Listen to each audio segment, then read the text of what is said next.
close your eyes. Breathe in. Feel the weight of your own awareness pressing against the inside of your skull. That presence, the silent watcher, the voice reading these words inside your mind, is the one thing you can never escape. It is the thing that has been with you from the moment you became aware, and it will be with you until your last thought fades into nothingness. But what is it? You are aware, but of what? The world outside, the thoughts within. And if you are watching your own mind, then who exactly is doing the watching? Is consciousness an unbroken stream, or is it a patchwork of fleeting perceptions, glued together by something deeper?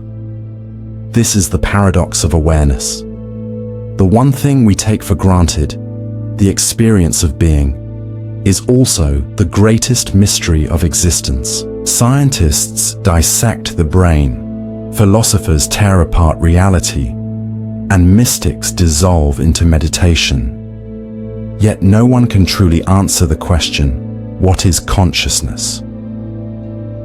For the next 3 hours, we will descend into 100 consciousness paradoxes, each a crack in the mirror of reality. Some will unsettle you. Some will leave you questioning whether you even exist at all. But before we begin, ask yourself this: are you sure you are awake right now? Or is this just another dream? Close your eyes for a moment and pay attention to your thoughts. You are aware, aren't you? You feel like a singular entity, a unified self experiencing the world moment by moment. But what if this is nothing more than an illusion?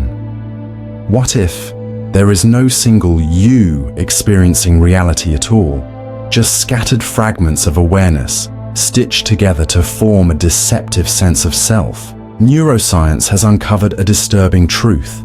Your brain does not perceive the world all at once. Instead, it gathers sensory information in fragmented bursts, processing visual input, auditory signals, and tactile sensations separately before assembling them into what you experience as a smooth, continuous reality. But this assembly happens milliseconds after the sensory input itself, meaning that what you are experiencing right now is actually the past, not the present. The illusion runs even deeper. Your sense of self, your identity, your consciousness is not a single continuous stream, but a collection of micro-perceptions happening at different times. Your brain works tirelessly to synchronize these scattered inputs into a coherent story. But in truth, there is no singular entity inside your mind, observing everything at once.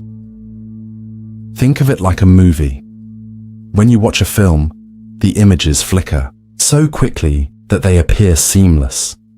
But in reality, a movie is just a series of still frames, and your brain stitches them together to create the illusion of motion. Your consciousness works the same way. The self you feel, the I experiencing reality, is not an unbroken observer, but a rapidly updating sequence of perceptions, each one fooling you into believing you are a constant, unified being. But if this is true, then who, if anyone, is experiencing this illusion? If consciousness is nothing more than an artificial construct created by the brain, then who is the one being deceived? Is there a deeper self beyond the illusion? Or is your awareness just an empty projection with no true observer at all? This paradox unsettles even the most rational thinkers. If you try to observe yourself observing, you quickly run into an infinite loop. The one doing the observing becomes the observed, and the moment you think you've grasped the true self, it slips away like a reflection in a mirror. Some philosophers suggest that consciousness is not a thing, but a process, a never-ending sequence of mental states that appear continuous but are actually disjointed moments, glued together by memory and perception. If that's the case, then the feeling of being you is just a hallucination generated by the brain to maintain a functional identity. This raises a terrifying question. If there is no stable, continuous observer inside your mind, if you are nothing more than a temporary illusion, then who is listening to these words right now? And if you are just a collection of experiences pretending to be a person, then what happens when the illusion breaks? You open your eyes to a familiar world. The walls around you are solid, the air is cool, and the weight of your own body grounds you in reality. You reach out and touch something. Your hand feels it, your brain registers it, and you are convinced that this moment is real. But stop for a second. How do you know? What if everything around you, your memories, your thoughts, your very sense of self, is nothing more than a dream? This is the dreamer's dilemma, one of the most disturbing consciousness paradoxes. You assume you are awake, but how do you truly confirm that this reality is not another layer of deception? In dreams, everything feels real until you wake up. The faces, the emotions, the pain, and even the logic of the world make perfect sense, until suddenly, you snap out of it, and reality shifts into focus. What if waking life is no different? Throughout history, great thinkers have been haunted by this question. The Chinese philosopher Zhuangzi once dreamt he was a butterfly, blissfully unaware of his human life. When he woke up, he asked himself, "Am I Zhuangzi, who just dreamt I was a butterfly? Or am I a butterfly now dreaming that I am Zhuangzi?" This is not just a poetic thought. Neuroscience confirms that your brain has no absolute way of distinguishing dreams from waking experience. When you dream, the same neurons fire, the same emotions arise, and the same sense of time and place exist. You only call it a dream when you transition into another state, one that feels more real, simply because you have been in it longer. Now consider this. What if you are in a dream within a dream right now? You assume that waking up confirms reality, but have you ever had a false awakening, where you dream of waking up, going about your day, only to suddenly realize that you are still asleep? If this can happen once, what stops it from happening infinitely? Some people report dreaming for what feels like years, even lifetimes, only to wake up and realize mere minutes have passed. Their experiences in those dreams were fully formed, rich with memories of a life they never actually lived. If the brain can fabricate years of experience in mere seconds, what proof do you have that your entire life, every moment you remember, was not just created a few seconds ago? Even more unsettling, some lucid dreamers report experiencing multiple layers of reality, waking up from one dream only to find themselves in another. If your mind can deceive you into thinking you've woken up when you haven't, how do you know you ever truly wake up at all? Now, let's push this deeper. What if death is just another awakening? If you wake up from a dream into what feels like reality, what happens when you die? Many spiritual traditions suggest that death is simply a transition from one state of awareness to another. If that is true, then maybe every death leads to another awakening, in another dream, in another reality, forever. What if you are already caught in this cycle? Perhaps every time you close your eyes at night, you wake up in a new version of existence, never realizing that the one before was just a dream. If that's the case, how many times have you already died without knowing it? This is the dreamer's dilemma. You assume you are awake, but you cannot prove it. Every moment feels real, but so did every dream you've ever had. Maybe you'll wake up in a different body tomorrow. Maybe you'll wake up and realize this was all a temporary hallucination, and the real you is someone else entirely. Or maybe, just maybe, you are still waiting to wake up, trapped inside an illusion so deep that you will never find the exit. But if that's the case, then the real question isn't whether you are dreaming. The real question is, who is the dreamer? Right now, As you listen to these words, there is something within you that is aware. It observes, it perceives, it listens. But if you try to turn your attention inward, if you try to observe the observer, you will find something deeply unsettling. The watcher always escapes. This is the paradox of self-awareness. Your consciousness is like a mirror facing another mirror, reflecting itself endlessly. You can think about yourself thinking, and then think about the fact that you are thinking about yourself thinking. But who is at the center of this recursive loop? When you attempt to watch yourself watching, you create an infinite regression of awareness with no clear beginning. At first, this might seem like a simple mental exercise, but the implications are far more disturbing. If you follow this loop far enough, you will come to a terrifying realization. You do not know who or what you are. Try this experiment. Close your eyes and focus on the I that is listening right now. Not your thoughts, not your body, not your emotions, just the raw presence of awareness itself. Who or what is that? Can you pinpoint it? Is there a central self somewhere behind your eyes, controlling your thoughts and actions? Or is the sense of you merely a shadow cast by something deeper?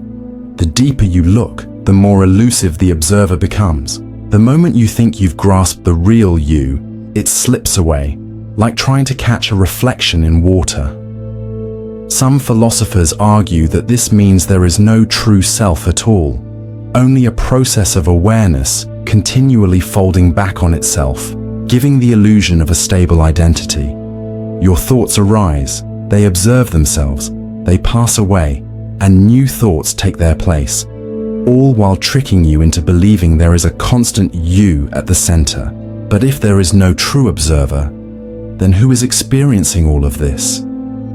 Neuroscience suggests that even our sense of identity is just another fabrication of the brain. There is no singular you inside your skull, only different brain regions interacting, giving rise to what feels like a stable self.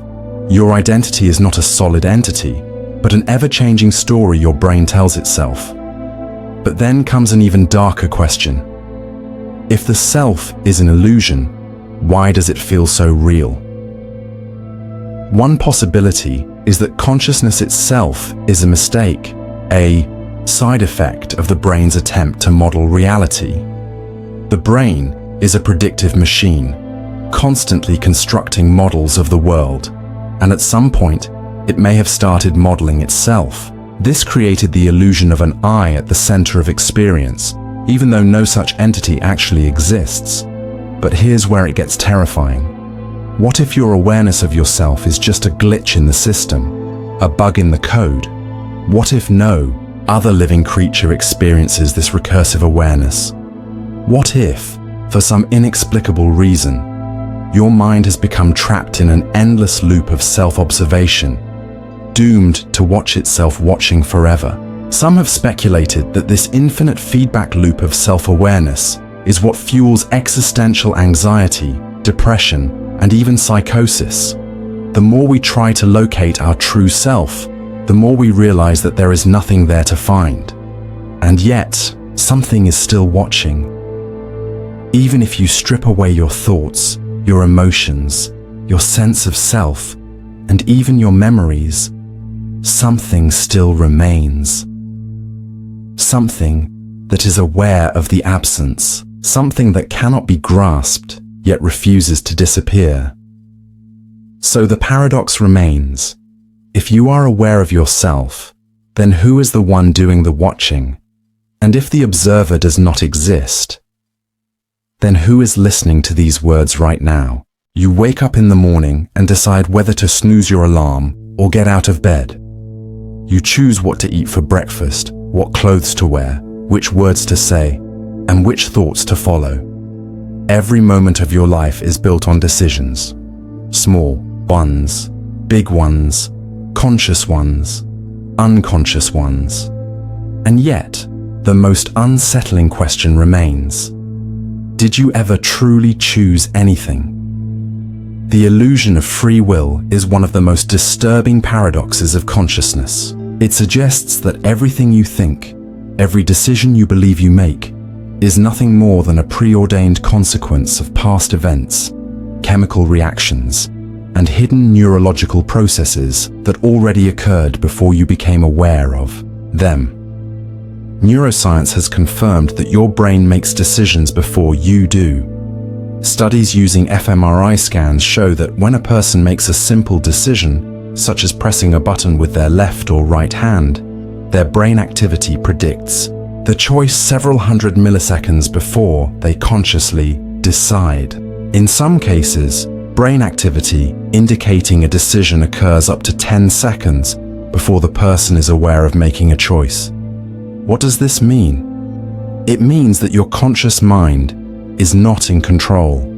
You do not make choices in real time. Instead, your brain has already decided, and your sense of agency is an after-the-fact illusion. Your mind tricks you into believing that you are making choices when, in reality, you are just rationalizing decisions that have already been made. This raises an unsettling possibility. Are you merely a passenger in your own body, watching decisions unfold while believing you are in control? But let's push the paradox further. If free will is an illusion, then what is making decisions? If your brain is merely reacting to chemical processes, neural patterns, and past experiences, then are your choices truly yours at all? Philosophers have long debated whether determinism governs our reality. If every action is the inevitable result of prior causes, then the entire universe, including your thoughts, operates like a vast clockwork machine. Everything you have ever done was already set in motion long before you were born. Some scientists take this even further. If your brain is just a biological machine responding to inputs, then could a sufficiently advanced computer predict every decision you will ever make? If we had enough knowledge of your neurons, chemical reactions, and life experiences, we could, at least in theory, calculate your future actions before you make them. This would mean that your entire life is already mapped out, and you are simply following a script that was written long before you became aware of it. But here's where the paradox deepens. If free will is an illusion, then why do you feel like you have it? Why do you experience the sensation of choosing? If consciousness is simply an observer, helplessly watching preordained events unfold, then why does it experience itself as an active participant? Some argue that free will and determinism can coexist in a theory called compatibilism. The idea that even if all our choices are determined by past events, our ability to weigh options and reflect on decisions still constitutes a form of free will. But this is just a linguistic trick, a way to preserve the illusion without truly answering the question. Here's a more unsettling thought. What if your choices are not yours, but someone or something else's? If we accept that consciousness is separate from the physical brain, then who or what is truly guiding your actions? Are your thoughts your own, or are they the echoes of something else, something deeper, something unseen? If you have ever experienced an intrusive thought, something that seems to come from nowhere, something completely alien to your sense of self, then you have already glimpsed this paradox. If you are the one in control, then where do these thoughts come from? And if they do not come from you, then who or what is thinking them? Some spiritual traditions suggest that free will is not only an illusion, but a necessary deception, something designed to keep your consciousness engaged in the dream of reality. If you were to see through it completely, if you were to fully accept that you are merely a spectator rather than a decision maker, would reality itself begin to unravel? The illusion of choice is perhaps the cruelest trick of all. You can spend your entire life believing that you are making decisions, only to discover that every action, every thought, and every movement was inevitable. And yet, despite all of this, you will still feel as though you can choose. You will still believe you are deciding what happens next. But ask yourself, did you really choose to listen to this, or was it already destined? Imagine a world where everything functions exactly as it does now, where people talk, act, and behave as they always have. But there is one key difference. No one experiences anything.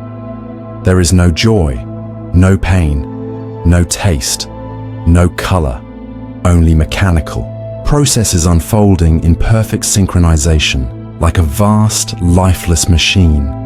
Now ask yourself, how do you know that your world isn't already like this? This is the hard problem of experience, a paradox that continues to haunt neuroscience and philosophy. It forces us to confront an unsettling truth. Science can describe what the brain does, but it cannot explain why we feel anything at all. Right now, you are experiencing something. You are aware. You see, you hear, you think, you feel. This is called qualia, the subjective, first-person experience of existence. But here's the problem. If the brain is nothing more than electrical signals and chemical reactions, then why should there be any experience associated with it? Why does red look like red? Why does pain feel like pain? Why does sadness cause a heavy sensation in your chest? And why does music stir emotions? A robot could be programmed to react to pain. Its circuits could detect damage and signal the need for repair, but it would never feel the pain. It would simply respond. Yet, when you stub your toe, you don't just react, you actually experience the sensation of pain. But where does that experience come from? Scientists can map neural activity, measure brain waves, and analyze chemical reactions, but none of these measurements explain why consciousness feels the way it does. The brain can process information without any need for a self to experience it. So why does it? Here's where the paradox deepens. If we accept that consciousness is separate from physical processes, then we are forced to consider something radical. Could consciousness exist independently of the brain? Some philosophers argue that experience itself is a fundamental property of the universe, not something that arises from the brain, but something that exists on its own, much like space, time, and energy. If this is true, then consciousness does not emerge from the brain. It is merely filtered through it, like a signal passing through a radio. But if that's the case, then where is the signal coming from? Others suggest that the problem is not with consciousness, but with our understanding of matter itself. What if everything we call physical is simply an illusion created by the mind? What if there is no brain in the way we imagine it, but only consciousness experiencing itself in different ways? This idea leads to another disturbing possibility. What if all of reality exists only in your mind? If the experience of color, sound, and pain are all subjective constructions of the brain, then you have never actually interacted with an external world at all. Everything you have ever known, every object, every person, every sensation, has been nothing more than a representation created inside your consciousness. But if this is true, then what is beyond the illusion? If consciousness is the only thing that truly exists, then what happens when it stops? Perhaps the scariest question of all is this: if experience is separate from the physical brain, then where does it go when you die? Some theories suggest that consciousness is not created by the brain but merely channeled through it. If so, then death may not be the end of experience, but merely a transition into a different form of awareness. Or perhaps experience is an accident, a side effect of complex neural activity that serves no real purpose? If that's the case, then, the moment the brain shuts down, the illusion of consciousness disappears forever, and the universe simply goes dark. The hard problem of experience remains unsolved. It is one of the greatest mysteries of existence, a question so fundamental that even asking it shakes the very foundation of reality. For now, all you can be certain of is this: you are experiencing something. But why? And more importantly, what happens when the experience ends? Close your eyes for a moment and focus on your own awareness. You are aware, aren't you? But now, take a step deeper. You are aware that you are aware, and even beyond that, you can recognize that you are aware of your own awareness. Where does it end? This is the infinite regress of awareness, a paradox that challenges the very foundation of consciousness. It forces us to ask, if awareness can observe itself, does that mean there is an infinite chain of observers within the mind? Or more disturbingly, is there no true you at all? Just an endless loop of self-perception? Try to locate the source of your consciousness. Is it behind your eyes? Inside your head? If you keep looking for the place where awareness begins, you will never find it. Every time you believe you've reached the observer, another level of awareness emerges, watching the previous one. It's like holding two mirrors facing each other. The reflections stretch into infinity, with no original image in sight. This is where the paradox takes its darkest turn. If every level of awareness is simply watching the one before it, then who or what is the original observer? Does such a thing even exist? Or is consciousness just an infinite recursion, with no beginning, no end, and no true self at the core? Neuroscientists argue that self-awareness is a byproduct of the brain's ability to model itself. Your brain constructs a version of you that can monitor its own thoughts, emotions, and actions. But if this model of you is just a mental creation, then who is the one doing the observing? Is there another self behind it, watching the watcher? Some theories suggest that consciousness is a feedback loop with no fundamental self at all. It's not that there is an I observing reality. Rather, the act of observation itself creates the illusion of an I. This means that you don't have a self. You are simply trapped in an endless cycle of awareness watching itself, mistaking the loop for a stable identity. But here's where the paradox deepens. If there is no real self, then why do you feel like there is? Why do you experience existence as though there is a singular you behind your thoughts? If your awareness is nothing more than an infinite loop, then why does it feel like you are at the center of it? Some philosophers argue that this is the ultimate trick of consciousness. It creates the illusion of an observer where none actually exists. The self you experience is nothing more than a reflection caught in an infinite regress. You believe you are looking out from behind your eyes, but in reality, there is nothing there. Just an endless series of nested observations, each one pretending to be the real thing. But if there is no central self, then who is having this experience? What if you are not the observer at all, but merely an illusion created by the process of observation? What if the you that you identify with is just a phantom, a trick of recursion, endlessly feeding back on itself with no true origin? And if that is the case, then who or what is listening to these words right now? You believe that consciousness is an active state, a state of awareness where you experience thoughts, emotions, and sensations.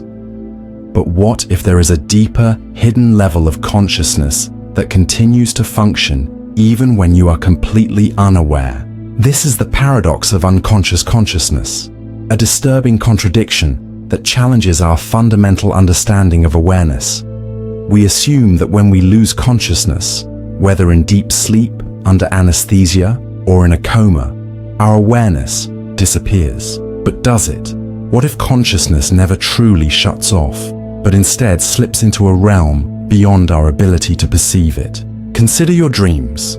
When you sleep, your conscious mind fades, yet complex narratives unfold within your brain. You see, hear, and interact with people who do not exist. You experience emotions. You have entire conversations. But here's the disturbing part. You only realize you were dreaming once you wake up.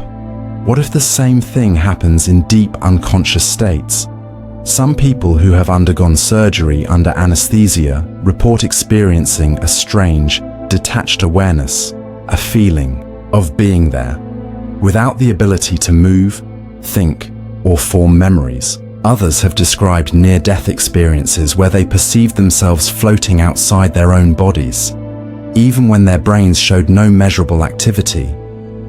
But if the brain is off, then who or what is still perceiving?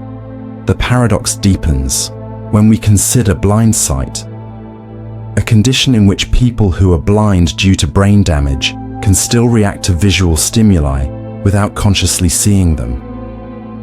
If a doctor places an object in front of a blind sight patient and asks them to guess its shape, they will guess correctly more often than chance would allow.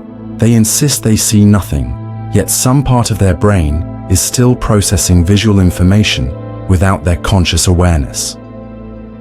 This suggests that there may be multiple layers of consciousness, some of which remain hidden even when we believe we are unconscious. If this is true, then does consciousness ever truly vanish? Or does it simply retreat to a level beyond perception? Now let's push this paradox further. Imagine that right now, as you listen to these words, there is another version of you, one that is always present, always observing, but completely inaccessible to your normal awareness. What if your self is just the tip of an iceberg, and below the surface, a vast, silent consciousness watches everything unfold, unseen and unnoticed? This idea aligns with theories from both neuroscience and Eastern philosophy. The conscious mind is often described as a tiny flashlight in a vast dark room, illuminating only a small portion of reality, while the rest remains hidden in the shadows. If this is true, then what else might be lurking beneath the surface of your awareness? Perhaps the real mystery of consciousness is not how it arises, but rather, how much of it are we completely unaware of? And if there is a deeper layer of self watching you at all times, then who is really in control of your mind?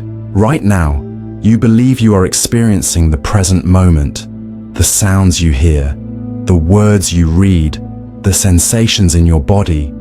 All of these feel immediate, unfolding in real time. But what if this is an illusion?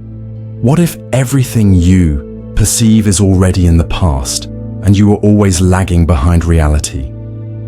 This is the time lag paradox, a disturbing contradiction at the heart of consciousness. Your mind convinces you that you are perceiving reality as it happens, but neuroscience suggests something entirely different. Your brain is always behind, and your experience of the now is nothing more than a delayed reconstruction. Here's why. Your brain does not process information instantly. When light enters your eyes, it takes time for your retina to convert that light into electrical signals. These signals travel through the optic nerve to the brain, where they are processed and interpreted into the images you see. This process takes approximately 80 milliseconds, meaning that by the time you perceive something, it has already happened.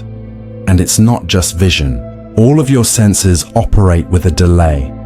Sound waves must reach your ears, vibrate the eardrum, and be converted into electrical impulses before they can be interpreted by the brain. The sense of touch involves signals traveling from your skin, through your nervous system, and up to your brain. Every single one of these processes takes time. So, if perception is always delayed, then what you are experiencing right now is not the present moment, but a reconstruction of the past. Your brain constantly receives fragmented bits of information and then stitches them together into what feels like a smooth, real-time experience. But in reality, everything you see, hear, and feel is already a fraction of a second old. Now, let's take this paradox deeper. Your brain does not just process delayed information, it actively edits it. Researchers have discovered that the brain sometimes alters your perception of time to maintain a coherent experience. If two separate stimuli occur close together, your brain might reorder them or even merge them into a single event. This means that not only are you perceiving the past, but the version of the past you experience might not even be accurate. This raises a disturbing question. If you never perceive reality as it is, then do you ever experience now at all? Philosophers and scientists have long struggled with the nature of the present moment. Some argue that now is just an illusion, a mental construct created by the brain to make sense of a chaotic and fragmented reality. If that is true, then your entire experience of life is not a direct perception of reality, but a fabricated, delayed simulation that your mind feeds you. But it gets worse. If you are always perceiving the past, then how can you ever make a real-time decision? By the time your brain processes incoming information, reality has already moved forward.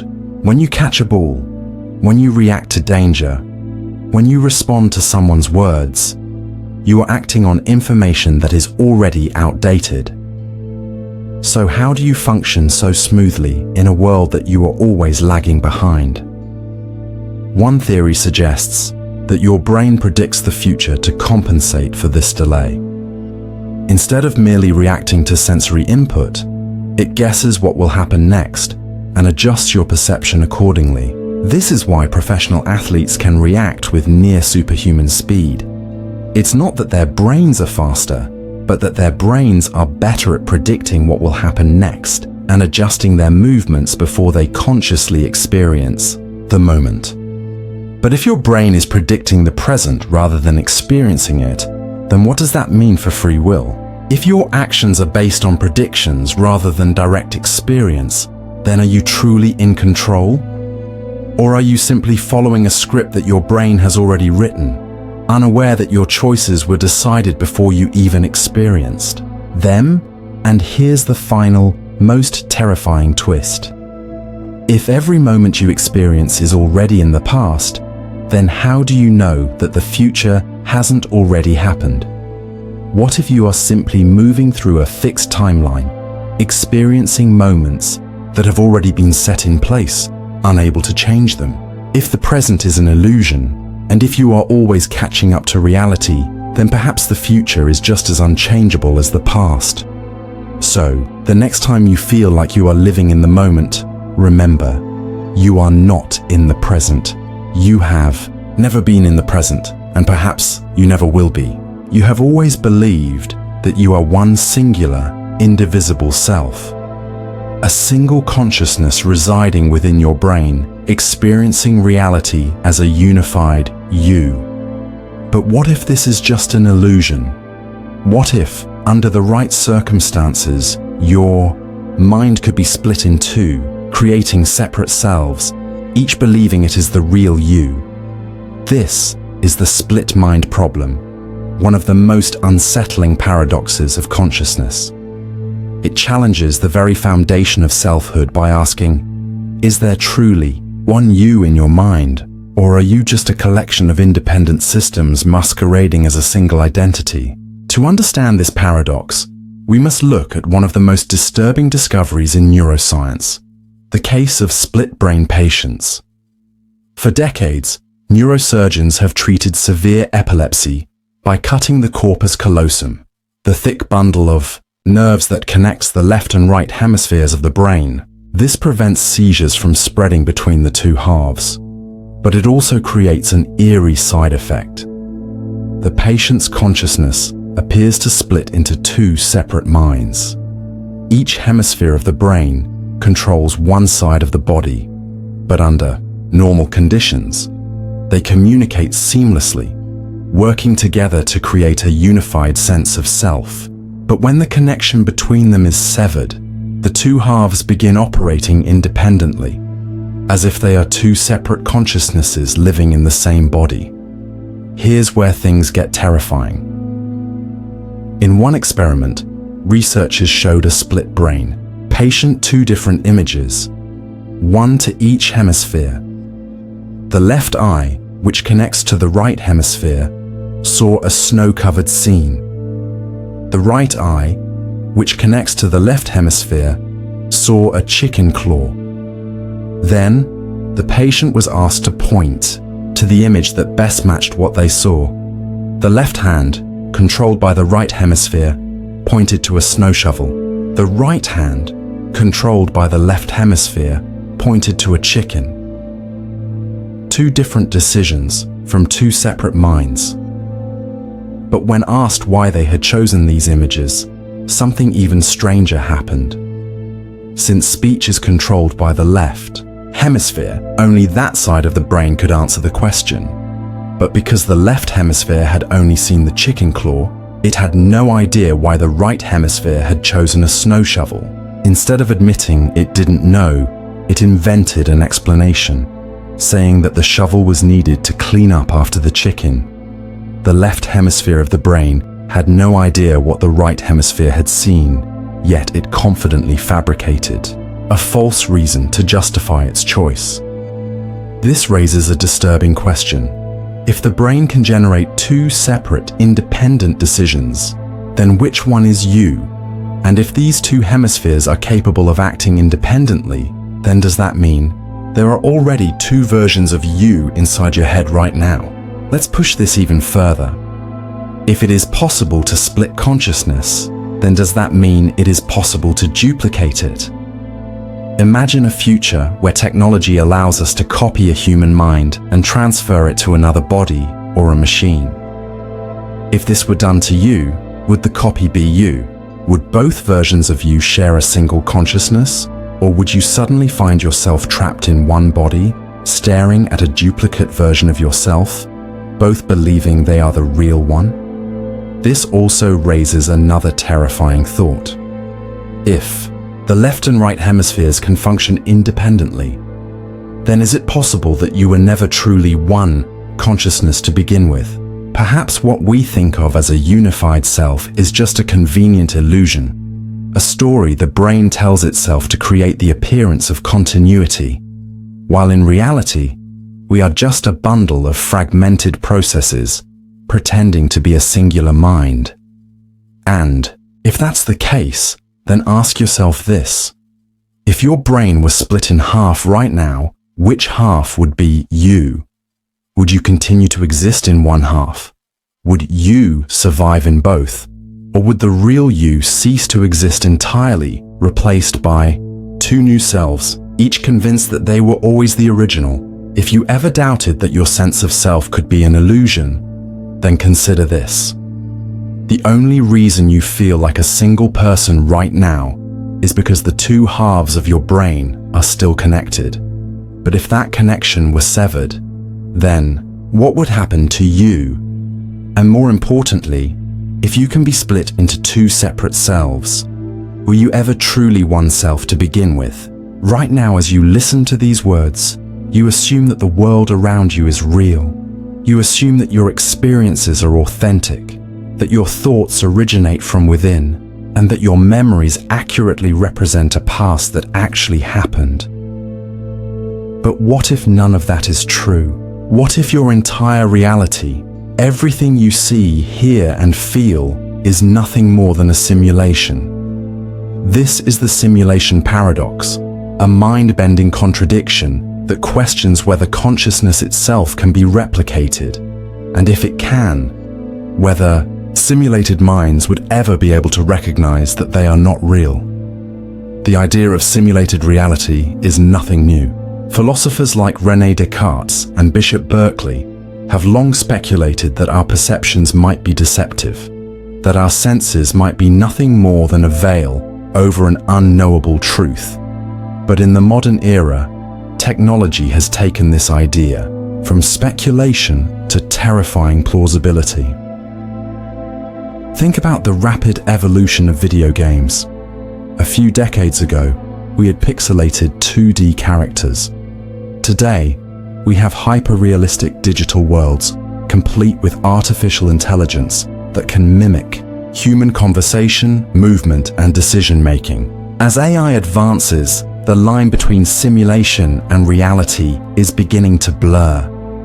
Now, let's take this to its logical extreme. If technology continues to improve, then at some point, we will be able to create a simulated reality that is indistinguishable from the real world. We may even reach a point where artificial intelligence can develop true consciousness, self-aware beings who believe they are experiencing reality, unaware that they are merely running on a computer. Now ask yourself, how? Do you know that you are not one of them? This is the terrifying heart of the paradox. If it is possible to create a simulated world where the inhabitants do not realize they are in a simulation, then how can you ever be certain that your own world is real? Some scientists, like Nick Bostrom, have even argued that the probability of being in a simulation is far greater than the probability of existing in a base reality. His reasoning is simple. If we assume that future civilizations will eventually develop the technology to create hyper-realistic simulations, then they will likely create millions or even billions of them. If that's the case, then the number of simulated conscious beings will far outnumber the number of real beings. Statistically, that means it is far more likely that you are inside a simulation rather than in the one true base reality. Now, let's go deeper. If we are in a simulation, would we ever be able to tell? If the simulation were designed well enough, it would contain no flaws, no glitches, no inconsistencies that could reveal its true nature.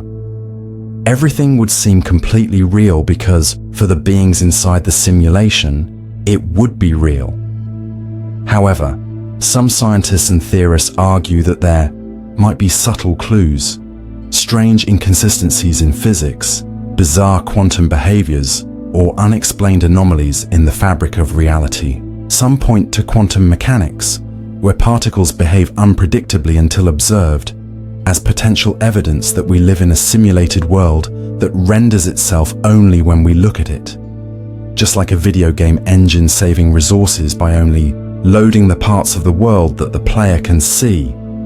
But if we are simulated, then who or what is running the simulation? Are we in a complex experiment created by an advanced post-human civilization? Are we entertainment for a higher dimensional intelligence? Or are we trapped in a system with no way out, unable to even comprehend the existence of a real world beyond it? And here's where the paradox gets even darker. If we ever create a fully conscious AI, a being that believes it is real, that has thoughts, emotions, and a sense of self, then what moral obligations do we have toward it?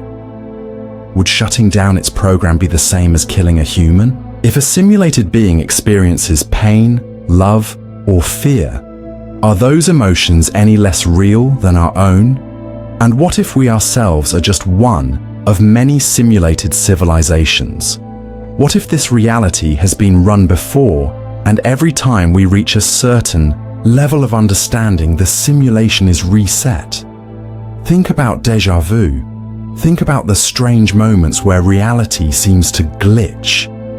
Think about the sense that you have been here before, that this has all happened before. If you are inside a simulation, then what happens when it ends? Would you wake up in another world, realizing this was all just a temporary illusion? Or would your consciousness simply vanish, deleted like a corrupted file?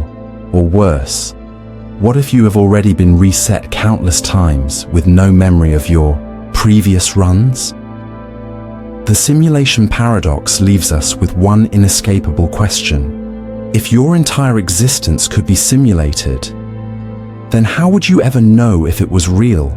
And if it isn't real, does it even matter? Your memories define who you are.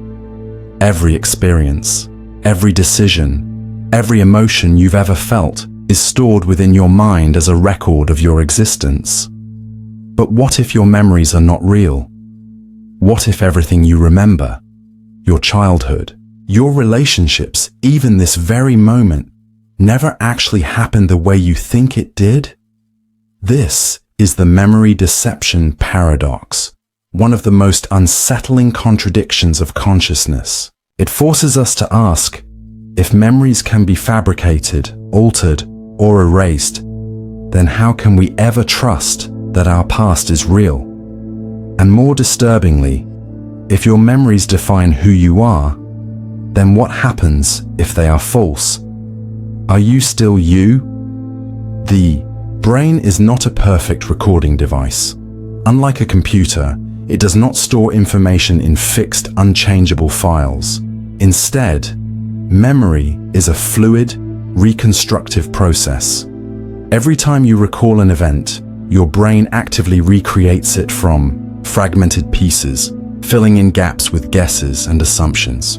This means that every time you remember something, you are rewriting it, changing details without realizing it. Experiments in psychology have shown just how easy it is to manipulate human memory. In the famous Lost in the Mall experiment, researchers convinced participants that they had been lost in a shopping mall as children, even though it had never happened. After being told this memory repeatedly, many participants began to believe it, even fabricating additional details to support the false event. This raises a disturbing question. How many of your memories are real, and how many are simply fabrications, created by your own mind? Even more unsettling, false memories can feel just as vivid and real as actual experiences. People have been convicted of crimes based on eyewitness testimony, only for later evidence to prove that their memories were completely false. In some cases, people have even confessed to crimes they never committed, convinced by their own minds that they were guilty.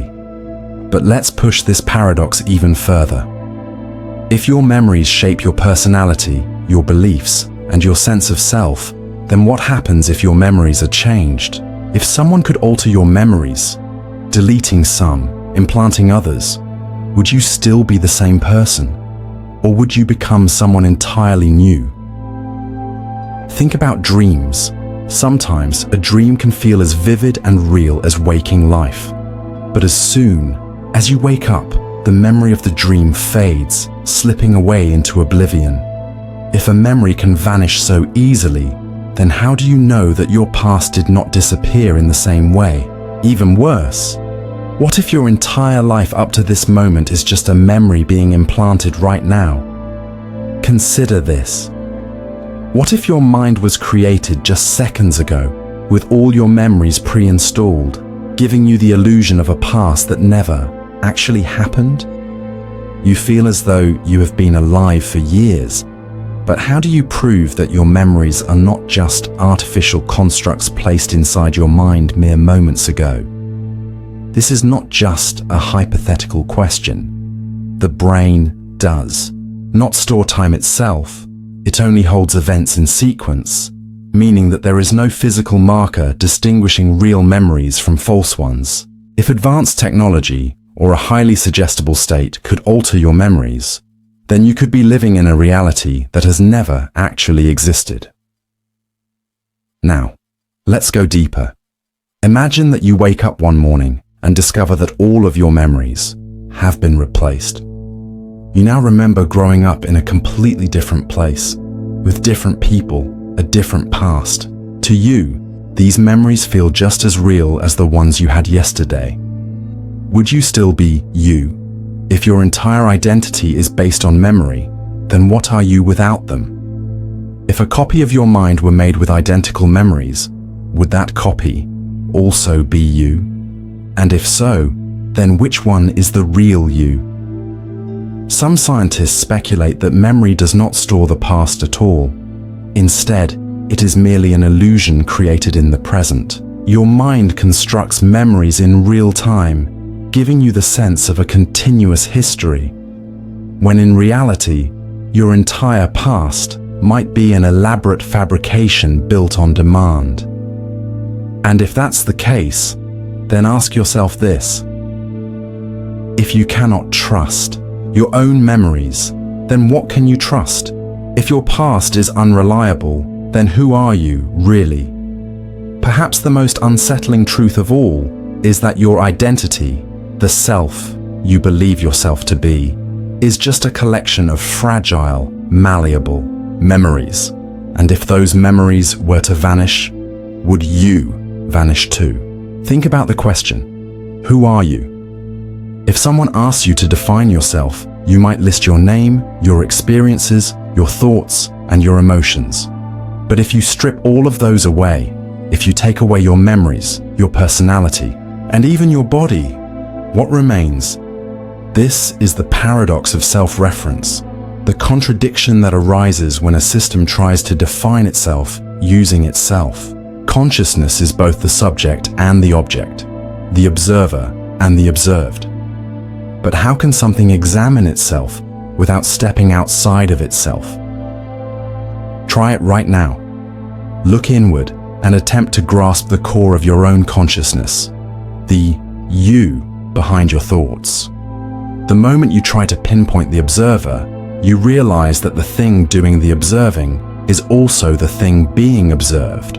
Every time you think you have identified yourself, you're only creating another layer of self-awareness that leads to an endless loop of recursion. It's like holding a mirror up to another mirror. The reflections stretch into infinity, yet there is no original image, no fundamental core to grasp. This paradox exists not just in philosophy, but in logic and mathematics as well. Consider the famous liar's paradox. This statement is false. If the statement is true, then it must be false. But if it is false, then it must be true. It collapses into an unsolvable contradiction because it refers to itself. Now apply this to consciousness. You are using your mind to define your mind. But if your mind is the thing doing the defining, then how can you be certain that your definition is accurate? Is your identity a stable, fundamental truth, or just a self-referencing illusion? Let's push this paradox further. Imagine a book that contains every piece of information in the universe, except for one thing: a description of itself. If it tries to include a description of itself, that description must also include a description of itself, which must also include a description of itself, and so on, forever. Your consciousness functions the same way. You can describe your thoughts, but to truly define who you are, you must describe the thing that is doing the describing. And every attempt to do this leads to an infinite recursion, with no clear answer. This paradox has profound implications. It suggests that you can never truly know yourself. You might believe you understand your personality, your preferences, and your desires. But if you try to define who you are at the deepest level, you will always run into the same problem. Who is the one defining? And if there is no way to escape this loop, then perhaps the self is not a real thing at all, just an endless chain of self-referential thoughts, each one pretending to be the final answer. But if that's true, then what happens when the loop ends? If you were to completely stop thinking, if you were to remove all self-reflection, what would remain? Would you still exist? Or is your very existence nothing more than the act of observing itself? This is the terrifying question at the heart of the paradox of self-reference. If the thing defining itself cannot escape its own recursion, then can it ever truly be real? Imagine waking up one day and realizing that your hand is gone. It has been amputated. The space where it once existed is now empty, and yet you still feel it. You feel its presence, its shape, even pain in the fingers that are no longer there. The limb is gone, but your brain refuses to accept its absence. This is known as phantom limb syndrome, a phenomenon where amputees continue to feel sensations in body parts that no longer exist.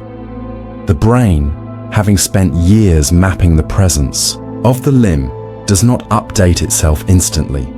It holds on to an old identity, a version of the body that is no longer real. But what if this does not only apply to body parts?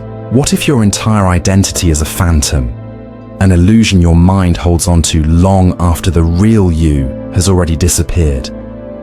This is the phantom limb of identity paradox, a disturbing contradiction that forces us to ask, what if the self you believe yourself to be is just a shadow, a neurological afterimage of something that no longer exists? Let's take a closer look at this. Your sense of self is built on memory, habits, emotions, and a continuous story that your brain tells itself. But that story is constantly changing. The person you were 5 years ago is not the same person you are today. You have new thoughts, new beliefs, new preferences. You have forgotten things, reinterpreted experiences, and rewritten your personal narrative. Yet you still feel like the same person. But is that true? Here's the disturbing reality. The cells in your body are not the same ones you were born with. Almost every cell in your body has been replaced over time. The neurons in your brain, the molecules that make up your skin, your blood, your bones, they are not the ones you had as a child. So, if your physical body is constantly changing, if your personality has evolved, if your memories have been distorted and rewritten over time, then what part of you has remained the same? What if the only reason you feel like a continuous self is because your brain, like the amputee experiencing phantom limb syndrome, is holding on to an identity that no longer exists? Now let's go deeper. If your brain can still feel a limb that is gone, then what happens after death? The idea of an afterlife has existed across cultures for thousands of years. Many describe near-death experiences where people feel themselves leaving their bodies, floating above themselves, or even visiting another realm. Could it be that, just like the phantom limb, consciousness refuses to accept the absence of its physical body? If the mind is capable of creating the illusion of something that is no longer there, then does that mean our sense of self could persist beyond the death of the body? Not because it is real, but because the mind refuses to accept its own disappearance. Or, consider another possibility. What if you have already died and your consciousness is simply experiencing the phantom illusion of still being alive? Perhaps this moment, your sense of existing, your memories, your thoughts, is just the afterimage of something that ended long ago. Maybe reality itself is nothing more than a lingering dream, one that continues long after the original observer is gone. And if that's true, then the question is no longer, what happens when you die? The real question is, what if you already have? You wake up in the morning and look into a mirror. You see a familiar face staring back at you, the same one you've seen for years. You recognize your features, the symmetry of your eyes, the way light shapes your expression. This is you, isn't it? But is it? This is the mirror that reflects nothing paradox.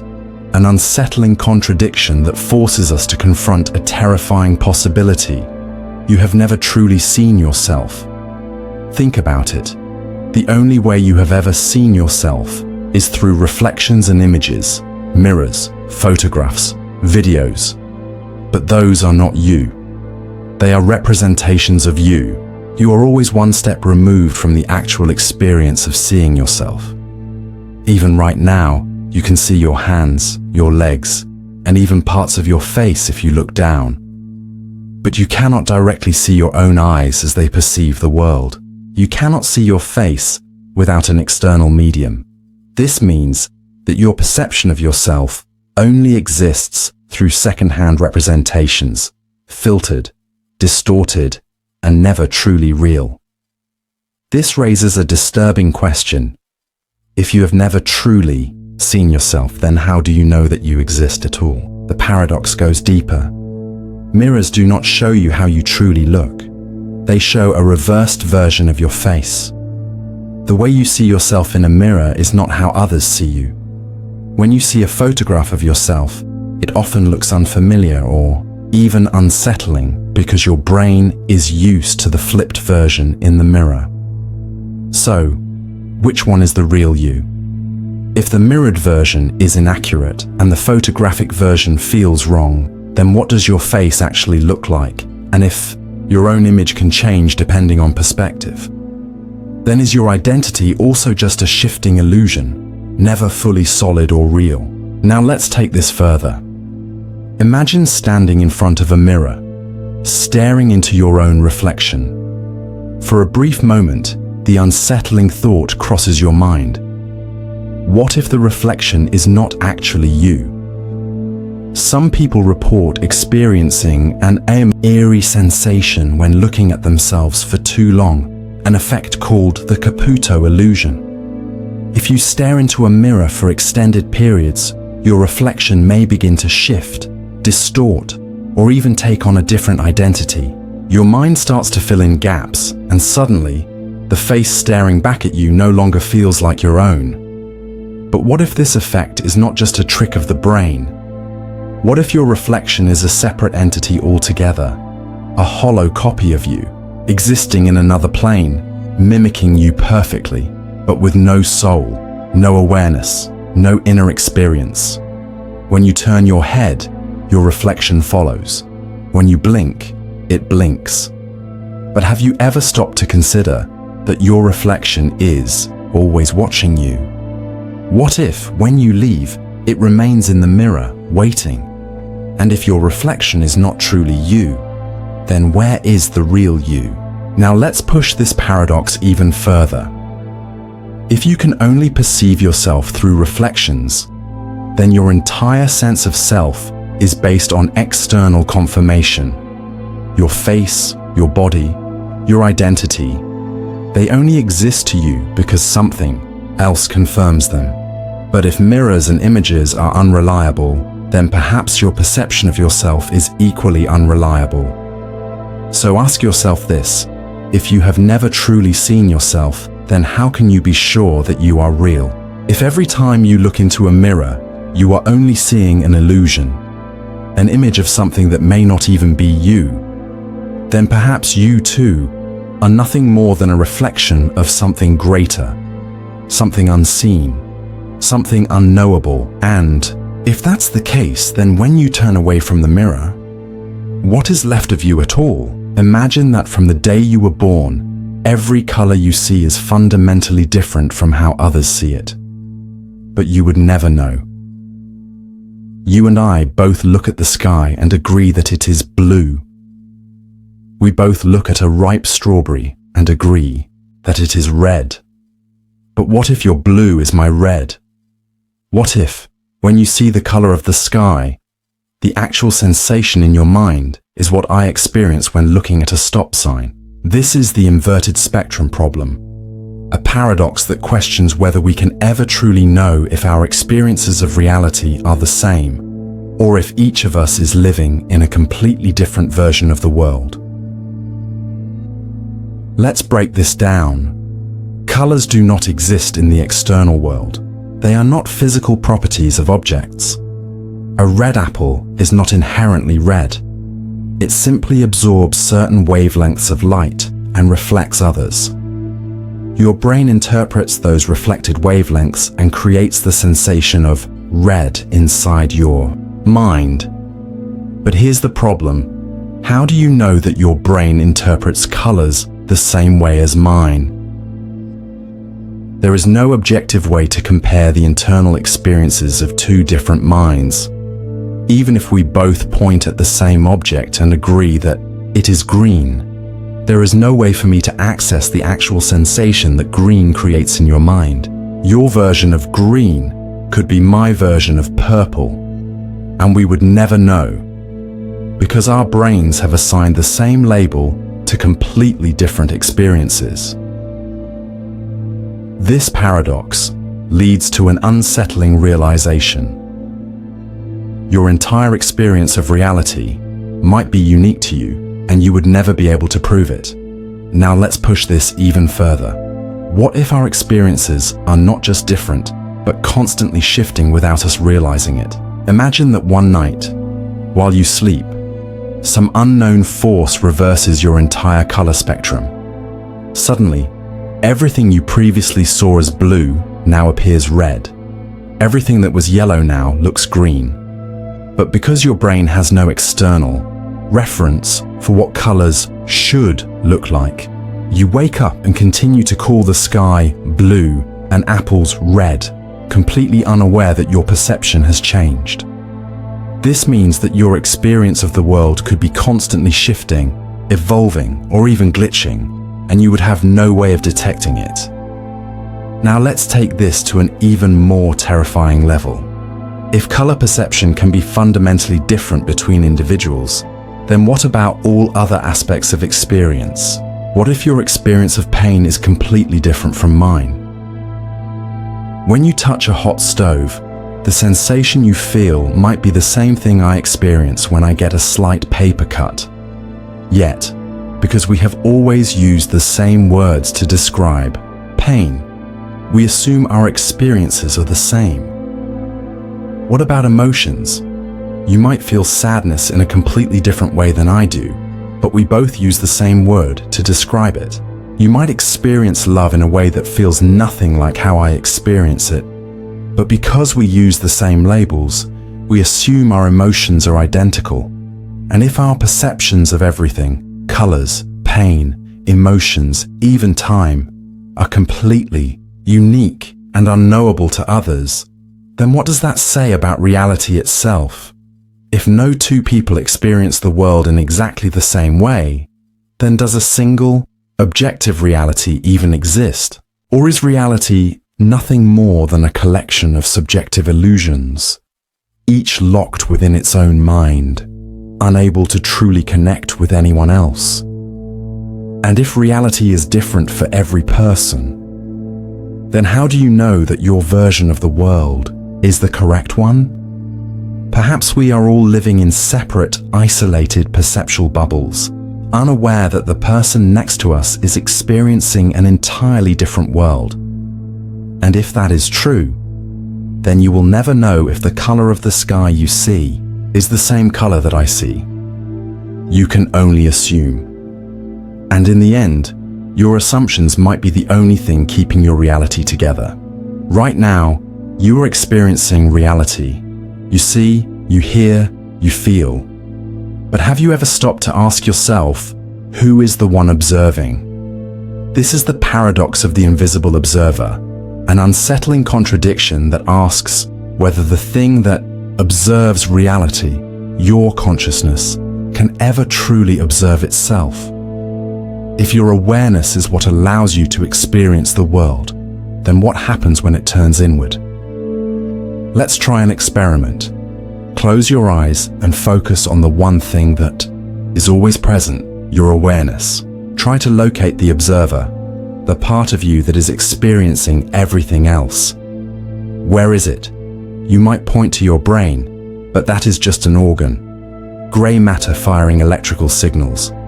You might point to your thoughts, but thoughts are always changing, coming and going like waves in the ocean. No matter how hard you look, you can never directly observe the thing that is observing. Why? Because the moment you try, you create a loop. You are watching yourself watch, and that act of watching creates another layer of observation. You are aware that you are aware, and then aware that you are aware that you are aware. This loop continues, infinitely, with no end and no true observer at the core. It is like trying to see your own eyes without a mirror. No matter how hard you try, you can never turn your vision back onto itself. The observer is always hidden. Now let's take this paradox deeper. If you can never observe the observer, then does the observer even exist? What if your sense of self, the thing that feels like you, is just a byproduct of experience, a phantom created by the process of observation itself? Some philosophers argue that consciousness is not a thing at all, but rather a process. It is not something that exists, but something that happens. It is like a whirlpool in a river. There is no physical entity called whirlpool, only the movement of water in a specific pattern. If this is true, then your awareness is not an entity, but a pattern of perception. Now, consider this terrifying possibility. If you can never truly observe yourself, then what if you do not exist in the way you think you do? What if your self is just an illusion, a mental construction created to make sense of sensory input? The only reason you feel like a stable, continuous being is because your brain constructs that illusion moment by moment, convincing you that you are a single entity rather than a fleeting experience. But if that illusion were to break, if you were to see through it, what would be left? Let's take this even further. Imagine waking up one morning with complete amnesia, all of your memories erased, your knowledge, your history, your relationships, all gone. Would you still be you? If your selfhood depends on memory, then who is the observer before memory exists? Some mystics and philosophers argue that the true observer is not a self at all, but a universal awareness that exists beyond the individual mind. Your personal identity, your name, your experiences, your personality are just temporary masks placed over this fundamental awareness. This idea is found in many spiritual traditions, from Buddhism to Advaita Vedanta, where the self is seen as an illusion. In these traditions, enlightenment comes when you realize that the observer is not separate from the observed. There is no you watching the world, only awareness itself, flowing without an owner. But if that is true, then what happens when the illusion of self is gone? Would you dissolve into pure awareness, or would you simply cease to exist? Or worse, what if you have already ceased to exist, and this moment of experience is nothing more than a final, fleeting echo of something that was never truly there to begin with? The paradox of the invisible observer leaves us with an unsettling truth. The thing trying to find itself may not exist at all. Everything you have ever known, every experience you have ever had, has been filtered through your brain. You see the world around you, hear sounds, feel sensations, but none of these things exist in the way you perceive them. This is the grand illusion of reality, a paradox that forces us to confront an unsettling truth. What if reality, as you experience it, is nothing more than an illusion? Let's break this down. You assume that the world around you is real. You believe that objects exist, that sounds have meaning, that your senses are accurately showing you the world as it is. But here's the disturbing part. You have never directly experienced external reality. Everything you know about the world comes from electrical signals inside your brain. Your eyes do not see reality. They capture light, convert it into electrical impulses, and and send those impulses to your brain, which then interprets them as sight. The same happens with sound. Your ears receive vibrations, turn them into signals, and your brain constructs the experience of hearing. Even your sense of touch is just nerve signals being interpreted. The feeling of something being solid is just your brain responding to electrical impulses. You don't interact with the real world. You interact with a simulation of the world, created inside your own mind. Now let's take this paradox even further. If everything you experience is constructed by your brain, then how do you know that anything outside of your perception even exists? What if your entire reality, this moment, the people around you, even your memories, are nothing more than a projection of your mind? What if you were trapped inside an illusion so complete that you never even realized it? Consider this. You have never actually touched another person. Your nerves simply detect pressure and temperature, sending signals to your brain, which then creates the sensation of touch. You have never truly seen the world. You only experience the brain's interpretation of light waves. You have never actually heard sound. Your brain has simply converted air vibrations into electrical signals, which are then heard inside your mind. If all of your senses are merely interpretations, then what is the world actually like? Does it even exist in the way you believe it does? This paradox aligns with ancient philosophical ideas. The philosopher Immanuel Kant argued that we can never know the thing in itself, the true nature of reality, because we can only perceive the world through the limitations of our senses. What we see, hear, and touch is not reality itself, but merely our mind's representation of it. Now, consider dreams. When you dream, your brain creates an entire reality, a world that feels just, as vivid as waking life. You see people, have conversations, experience emotions, and even feel pain. But when you wake up, you realize it was all an illusion created by your mind. If your brain can generate a fully immersive reality while you sleep, then what's stopping it from doing the same while you are awake? If your perception of reality is just signals in your brain, then what happens if those signals change? What if the world you are experiencing right now is just another form of dream, a waking hallucination that you will one day awaken from? Let's push the paradox even further. If reality is just a construct of the mind, then what happens when your mind stops? Does the world cease to exist when you are not perceiving it? Or does something remain beyond perception, something you will never be able to truly grasp? Some philosophers argue that the universe does not exist unless it is observed.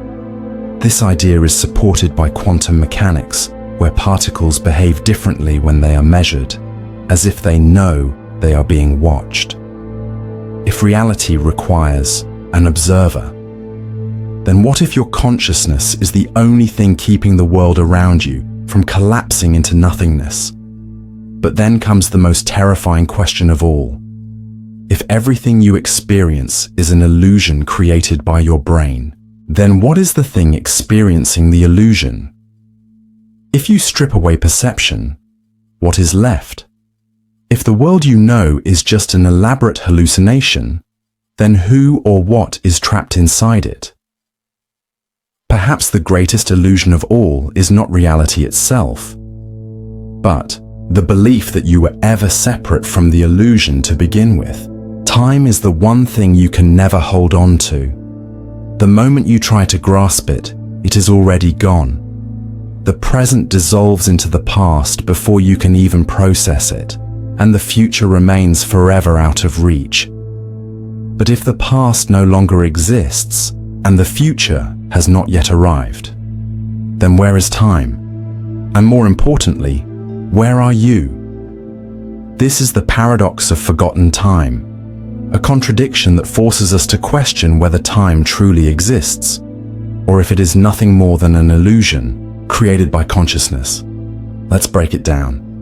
Right now, you feel as though you are experiencing the present moment, but by the time your brain registers a sensation, that moment is already in the past.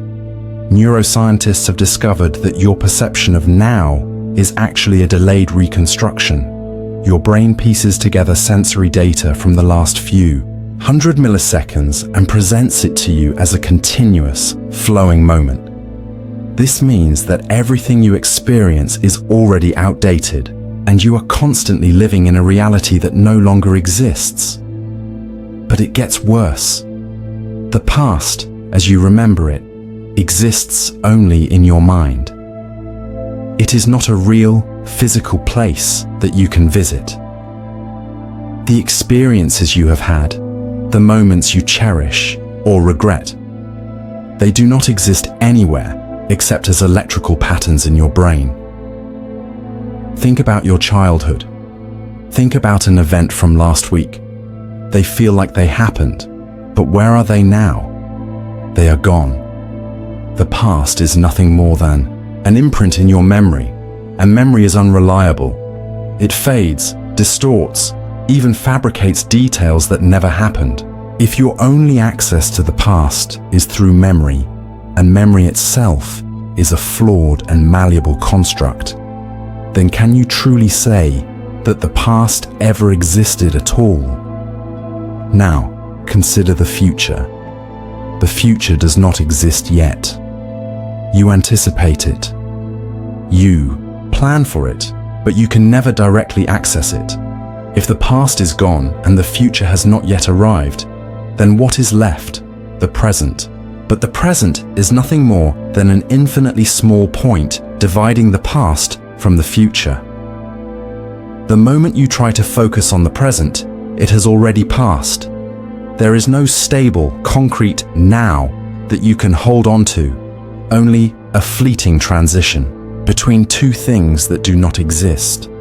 So if the past is gone, the future is unreachable, and the present is just an illusion, then where are you? Let's push this paradox further. You assume that time flows forward, that one moment follows another in an orderly sequence. But what if time is not something that moves? What if time is already complete, with every moment, past, present, and future already existing simultaneously like frames in a film reel? Some physicists believe that time is an illusion and that reality is a block universe where every event exists at once, and what we perceive as the flow of time is just our consciousness moving through a predetermined sequence of events. If that is true, then the past is not really gone. It still exists in another part of the timeline, and the future is not uncertain. It is already set in place, just waiting for your awareness to reach it.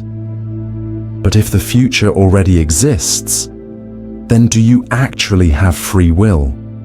Or are you simply following a script that has already been written, unable to change what has already been decided?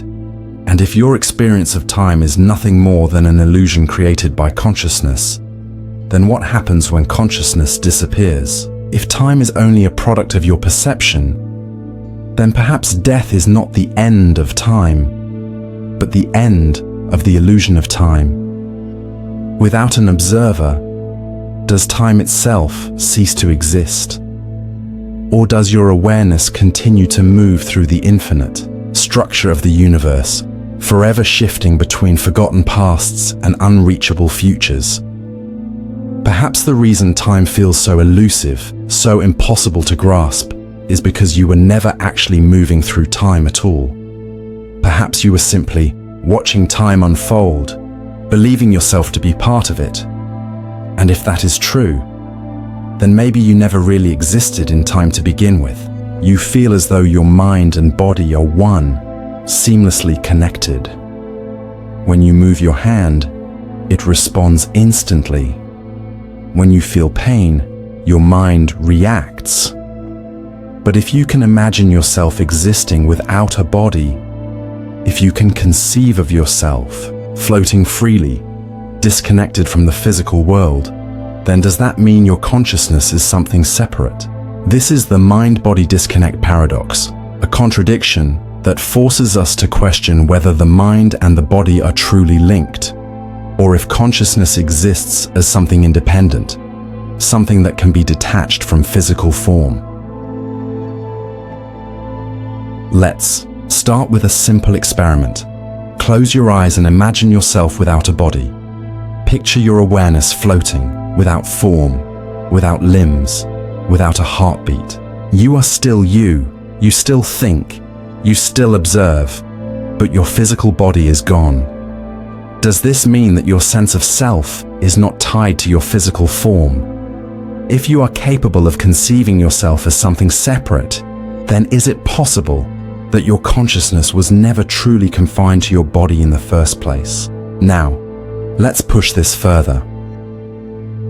We assume that the mind arises from the brain, that consciousness is just a product of neurons firing. But if this is true, then why do so many people report out-of-body experiences? Why do some claim to see themselves, from an external perspective, floating above their own physical form during moments of extreme trauma, meditation, or near-death experiences? Neurologists argue that these experiences are hallucinations, tricks of the mind caused by the brain's inability to properly process sensory input during moments of stress. But what if they are something more? What if they are glimpses into a truth that we refuse to accept, that the mind is not bound by the physical world? Consider dreams. In dreams, you experience events, emotions, and even sensations without your physical body being involved. You move, you feel, you think, all without ever leaving your bed.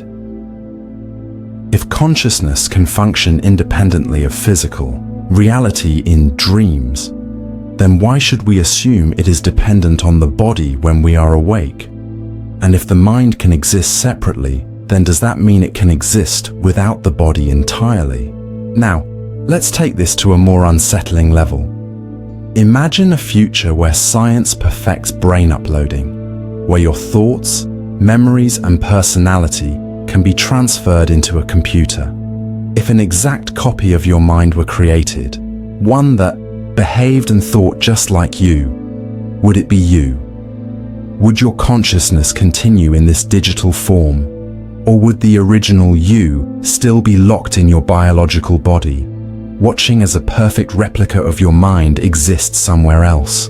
If your mind can be duplicated, then does that mean consciousness is not tied to the brain at all, but rather a pattern that can be moved, copied, or even transferred into a completely different form? Now let's push even deeper. What if your mind is already separate from your body, but you just don't realize it? Many spiritual traditions suggest that the body is nothing more than a temporary vessel, something that consciousness inhabits but does not originate from. If this is true, then the death of the body may not be the end of experience, but simply the release of the mind into a different state. But if that is true, then where does the mind go when the body dies? If the self is not truly attached to the physical form, then does that mean it continues beyond death? Or is consciousness something that only exists when attached to a body, like a light bulb that flickers out once disconnected from power? This paradox leaves us with a terrifying question. If your mind and body are separate, then what are you? Are you a physical being experiencing the illusion of consciousness? Or are you a consciousness temporarily experiencing the illusion of being physical? And if the latter is true, then when your body dies, do you disappear, or were you never truly here to begin with? You exist in the present moment. Or at least, that is what you believe. You are reading these words, experiencing thoughts, feeling sensations, but where is the present? You assume that time moves forward, that there is a clear distinction between past, present, and future. But the moment you try to grasp the present, it is already gone. The now you experience is already slipping into the past, dissolving before your brain even has time to recognize it. If the past no longer exists, and the future has not yet arrived, and the present is disappearing before you can hold on to it, then when do you actually exist? This is the impossible now paradox, the contradiction that forces us to question whether the present moment truly exists, or if it is just another illusion of consciousness. Neuroscience tells us that our perception of now is not instantaneous. It takes time for light to reach our eyes, for sound waves to be processed by our ears, for nerve signals to travel through our body. Your brain receives fragmented pieces of reality and stitches them together into what feels like a continuous, flowing experience. But this process is always delayed. Right now, you are not truly experiencing the present. You are experiencing the past, reconstructed into a seamless illusion of now. But if you are always perceiving reality after it has already happened, then you are forever chasing a moment that does not exist. The illusion deepens when we consider the nature of time itself. We assume that time flows forward, that the present is a point moving through an ever-changing future. But what if time is not something that moves at all? What if time is already complete, with every past and future moment existing simultaneously, and your consciousness is simply shifting through a fixed structure? Some physicists propose that the universe exists as a block of time where all events, past and future, are equally real. If that is true, then the present is not a distinct moment but merely the part of time that you happen to be aware of. If every moment is already set in place, then does free will exist? If the future already exists, then is anything truly changing? Or are you simply following a predetermined path, unaware that your choices were made long before you ever experienced them? The deeper you look, the more impossible the present becomes. It is like trying to focus on the exact point where a river touches the land. By the time you identify it, it has already moved. If your entire existence is built on the experience of now, but now does not truly exist, then what does that mean for you? If time is just a construct of the mind, then what happens when the mind stops? If your experience of now is nothing more than an illusion created by consciousness, then does time even exist outside of your awareness? And if the present is not real, if it is just a fleeting hallucination of continuity, then what happens when the illusion ends? Perhaps the greatest deception of all is not that time is an illusion, but that the self experiencing it is an illusion as well. If the present is unknowable, then maybe the entity trying to perceive it has never truly existed to begin with. Every choice you make feels final. You take a step forward in life, leaving behind the roads not taken, the decisions unmade, the alternate realities that never happened. But what if they did happen?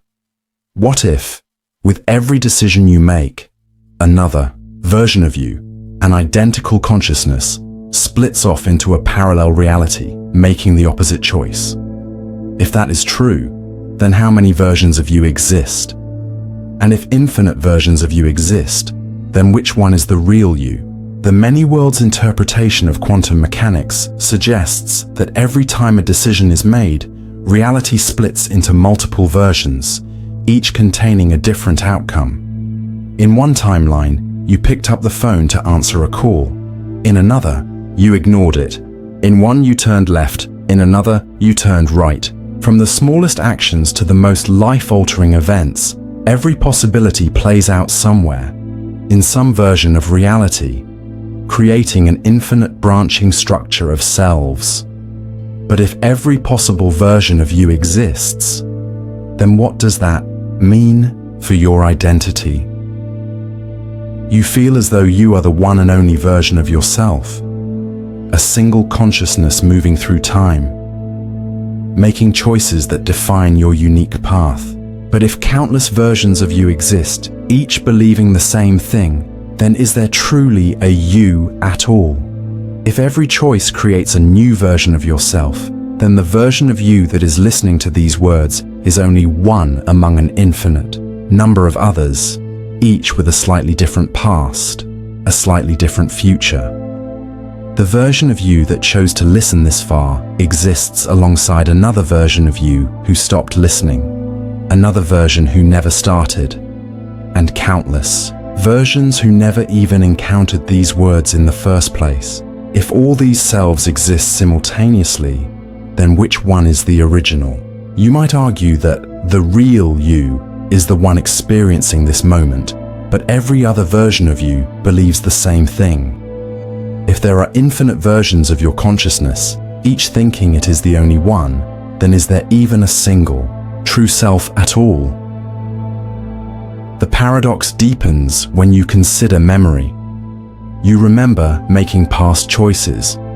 You remember the path that led you here, and that memory reinforces your sense of being a singular individual. But what if memory is simply a construct within each timeline? What if your past is not proof of your uniqueness, but just another fragment of the illusion? Each version of you carries a distinct set of memories, but none of them can access the experiences of the other versions. This means that your past, the thing you use to define yourself, might be nothing more than an isolated record, locked within your current timeline, preventing you from seeing the infinite versions of yourself that exist beyond your perception. And here is where the paradox becomes terrifying. If all of these selves exist simultaneously, then how do you know you will remain the same self in the next moment? If new branches are constantly being created, if your consciousness is endlessly splitting into new versions of you, then how can you be certain that you are the same entity that existed a second ago? What if you are not moving forward in time, but rather being constantly replaced by near-identical copies, each believing they are the continuation of the last? Some philosophers have suggested that consciousness itself may be non-local, that rather than existing in one particular body, it may exist across multiple realities, flickering between different versions, unaware of the transitions. If that is true, then perhaps you have already experienced countless different lives, shifting from one timeline to another, carrying only the illusion of continuity. If infinite versions of you exist, then perhaps you are not truly bound to any one of them. Perhaps the self you believe yourself to be is just one node in an endless network of consciousness, flickering in and out of different existences without realizing it. But if that is the case, then what happens when one of your versions dies? Does your consciousness cease to exist in that reality? Or does it simply continue in another, unaware that it has already perished countless times before? If infinite versions of you exist, then have you ever truly died at all? The paradox of infinite selves forces us to confront an unsettling truth.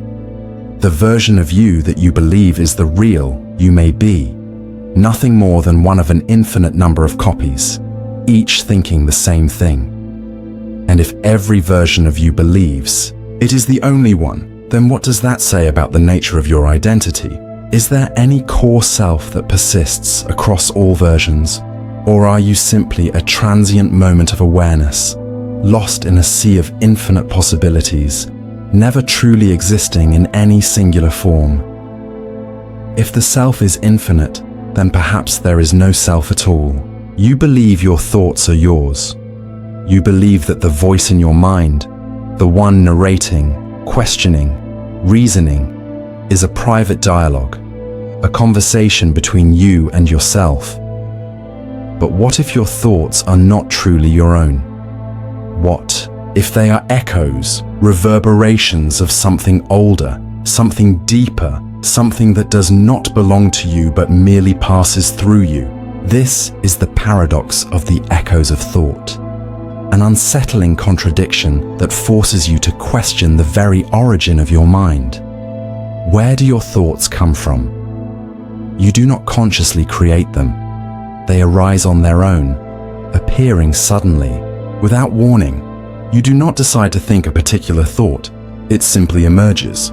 If you were in control, you would be able to predict your next thought before it arrived. Yet you cannot.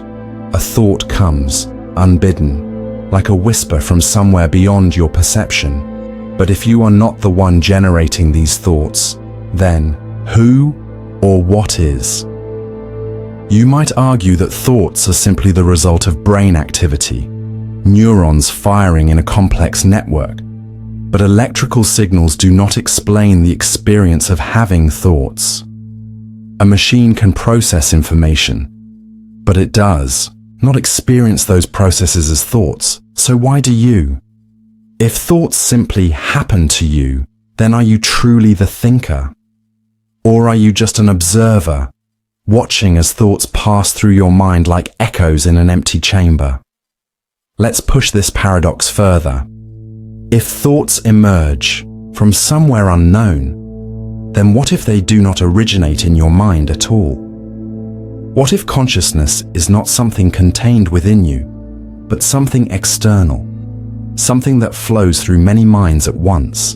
Imagine your mind as a radio receiver, tuning in to an endless broadcast of thoughts that are not yours, yet feel as though they are. What if the voice in your head is not unique to you, but part of a vast shared consciousness, one that repeats the same thoughts over and over across different minds, across different times? If this is true, then how many other minds have thought your exact thoughts before? How many times has the phrase you are thinking right now appeared in someone else's mind, in another place, another time, another life? What if every thought you have ever had has already been thought before by countless others, by versions of yourself that no longer exist, by entities you will never know? If thoughts are echoes, then what happens when they begin to repeat? Consider déjà vu, the unsettling sensation of experiencing something again, even though you know it has never happened before. What if déjà vu is not a glitch in memory, but a symptom of thought repetition? What if the reason something feels familiar is because it has already happened, not in your life, but in another consciousness, another version of reality, another mind? What if your thoughts are not unique, but fragments of a vast looping consciousness, endlessly replaying the same experiences, the same realizations, the same fears? Now take this one step further. If thoughts do not belong to you, then does that mean you are nothing more than an illusion created by those thoughts? If your identity is just a collection of thoughts, and those thoughts are not truly yours, then what is left? If thoughts are like echoes bouncing through an empty space, then who or what is doing the listening? If you strip away every thought, every memory, every idea that has ever entered your mind, what remains? Perhaps nothing. Perhaps the self is not real, but merely a pattern of thought moving through different minds, giving the illusion of continuity, of individuality, of personhood. If thoughts are echoes, then maybe you have never existed at all. Only the experience of thinking, looping endlessly through different bodies, different voices, different eras. And if that is the case, then ask yourself this: if a thought is nothing more than an echo, then who or what spoke it first? Reality feels stable. The world appears to exist as a solid, independent structure, governed by laws that remain unchanged whether you are watching or not. But what if this assumption is wrong? What if reality itself does not exist in a definite form until you observe it? And more disturbingly, what if your consciousness is the very thing shaping it?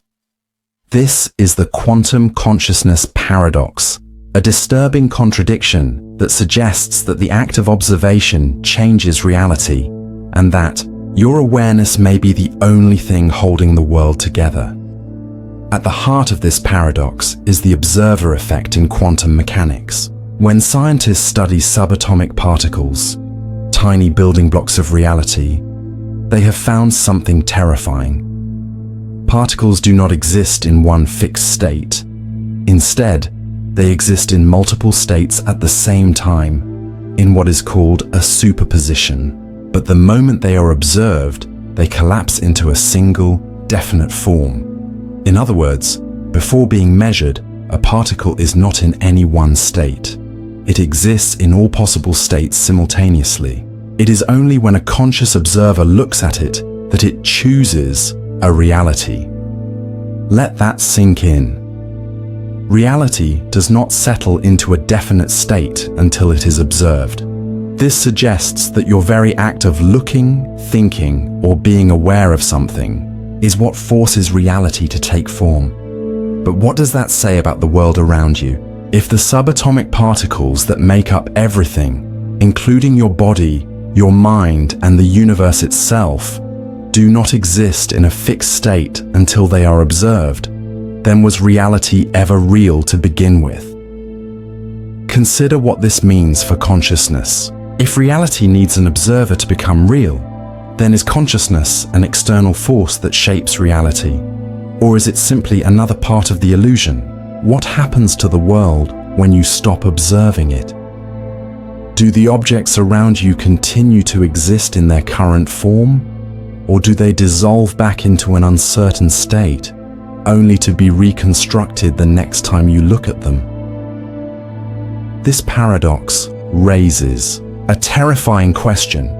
If reality does not exist in a definite state until you observe it, then what is the true nature of the world when you are not looking? Imagine standing in a room, staring at a chair. It is there, solid, unmoving. But the moment you turn your head when your awareness moves elsewhere, what happens to it? The chair you are no longer observing returns to a state of uncertainty, a formless probability waiting to be reassembled the next time you look. You assume the chair continues to exist, unchanged, but quantum mechanics suggests otherwise. The reality you experience may only be a temporary structure, an illusion formed the instant you interact with it. Now, take this further. What if this principle does not only apply to objects, but to time itself? If past and future events are made of the same quantum uncertainty, then what if your own history is unstable, constantly shifting the moment you stop thinking about it? What if the past you remember is not the past that actually happened, but the past your consciousness reconstructs the moment you try to recall it? If observation collapses probability into reality, then what does that mean for your memories, your identity, your entire sense of self? But here is where the paradox takes an even darker turn. If consciousness is required for reality to exist, then whose consciousness is holding you in place? If you observe the world and in doing so, force it into existence, then what is observing you, ensuring that you remain real? Is your awareness merely an extension of a greater observer, something beyond human comprehension? And if that observer were to look away, would you cease to exist, dissolving back into the void of uncertainty, just like the unmeasured particles? Perhaps this explains why we fear the dark. Not because of what might be hiding in it, but because in the absence of observation, we do not know whether reality remains intact at all. Perhaps we sense, on some deep, instinctual level, that without light, without awareness, without something holding reality in place, it begins to unravel. And if the act of observation creates reality, then what happens when you sleep? If the world must be observed to exist, then does that mean that every night, as you close your eyes, reality itself collapses into nothingness, reforming only when you wake? And if that is true, then how can you ever be sure that what you wake up to is the same reality you left behind? If the universe requires consciousness to take shape, then does that mean it was waiting for you to observe it? Or are you the thing that was created by observation, the byproduct of something else watching? If reality requires an observer, then who or what was observing the universe before humans existed? And if reality disappears when it is unobserved, then does that mean that somewhere beyond your perception, there are places that do not exist at all, waiting, silent, until the moment you arrive to collapse them into being? Perhaps this is the final, most terrifying implication of the quantum consciousness paradox. If the world only takes shape when observed, then perhaps you are the only observer that exists. Perhaps everything outside of your immediate awareness is nothing more than a vast empty void, waiting, incomplete, unreal. Perhaps every person, every object, every moment is only real because you perceive it. And if you cease to perceive it, then does it too cease to exist? Or worse, does it never truly exist at all? You believe you are a singular, continuous being. You wake up every morning with the certainty that you are the same person you were the day before, that your thoughts, memories, and experiences belong to one unbroken self. But what if this is an illusion? What if the self you think you are is constantly changing, fragmenting, and reforming? So much so that there is no real you at all. This is the dissolving self paradox, the terrifying contradiction that forces you to question whether your identity is real or just a fleeting construct, a mirage created by the mind to give itself coherence. You assume that you are the same person you were yesterday, last week, 10 years ago. But where is the proof? The cells in your body have almost entirely regenerated since you were a child. The molecules that formed your skin, your bones, your organs, none of them are the same. The brain you are using to process these words is not the same brain that once marveled at the world as a child. It is an ever-shifting network, changing with every experience, every moment. So if every part of you has changed, then what has remained? What makes you you? You might say it is memory, that your recollection of your past, your sense of continuity, is what ties your identity together. But memory is fragile. You have forgotten more than you remember. You misremember details, distort events, fabricate entire experiences without realizing it. If your past is riddled with gaps and inaccuracies, then how much of your identity is truly yours? And if memory alone defines the self, then what happens when memory fades? Consider the strange case of split-brain patients, people whose corpus callosum, the bridge between the brain's hemispheres, has been severed. In these individuals, the left and right sides of the brain can no longer communicate, and the result is horrifying. The left hemisphere controls speech, while the right hemisphere controls certain physical actions. In some cases, the left brain, believing it is the sole self, will justify actions made by the right brain as if it were in control, creating a fictional narrative to maintain the illusion of unity. In other words, two separate selves exist within the same body, but neither realizes it. If your brain can be split, creating two conflicting selves, then how do you know you were ever just one self to begin with? Let's take this deeper. What if the self is not just an illusion of unity, but a momentary construct, something that arises and disappears constantly, with no real continuity at all? You experience a constant stream of thoughts, but each thought is fleeting. You experience emotions, but they come and go. You are not the same person when you are angry as you are when you are calm. The self you were a moment ago no longer exists, and the self you are now will soon be gone. If you observe closely, you will see that the idea of a stable self is nothing more than a trick of the mind, a desperate attempt to hold on to something that does not actually exist. Some philosophers and neuroscientists suggest that consciousness is not a fixed entity, but a series of momentary awarenesses, like frames in a film reel. Each moment of awareness appears, then disappears, replaced by the next. There is no true continuity, only the illusion of it, created by memory and perception. If this is true, then the self is like a wave in the ocean, always appearing to be one thing, yet never the same from moment to moment. The wave is not a fixed entity, but a temporary pattern, dissolving and reforming endlessly. Now let's push this to its most unsettling conclusion. If the self is not a continuous being, but an ever-changing process, then what happens when the process stops? If you are nothing more than a stream of awareness, what happens when that stream ends? If you were never truly a singular entity, then was there ever really a you to begin with? Perhaps the most terrifying part of this paradox is not that the self is fragile, but that it may not exist at all. If your identity is nothing more than a temporary arrangement of thoughts, memories, and biological processes, then who or what is actually experiencing this moment? If the self dissolves and reforms endlessly, then how can you ever claim to be anything more than a fleeting illusion, lost in an endless cycle of emergence and disappearance?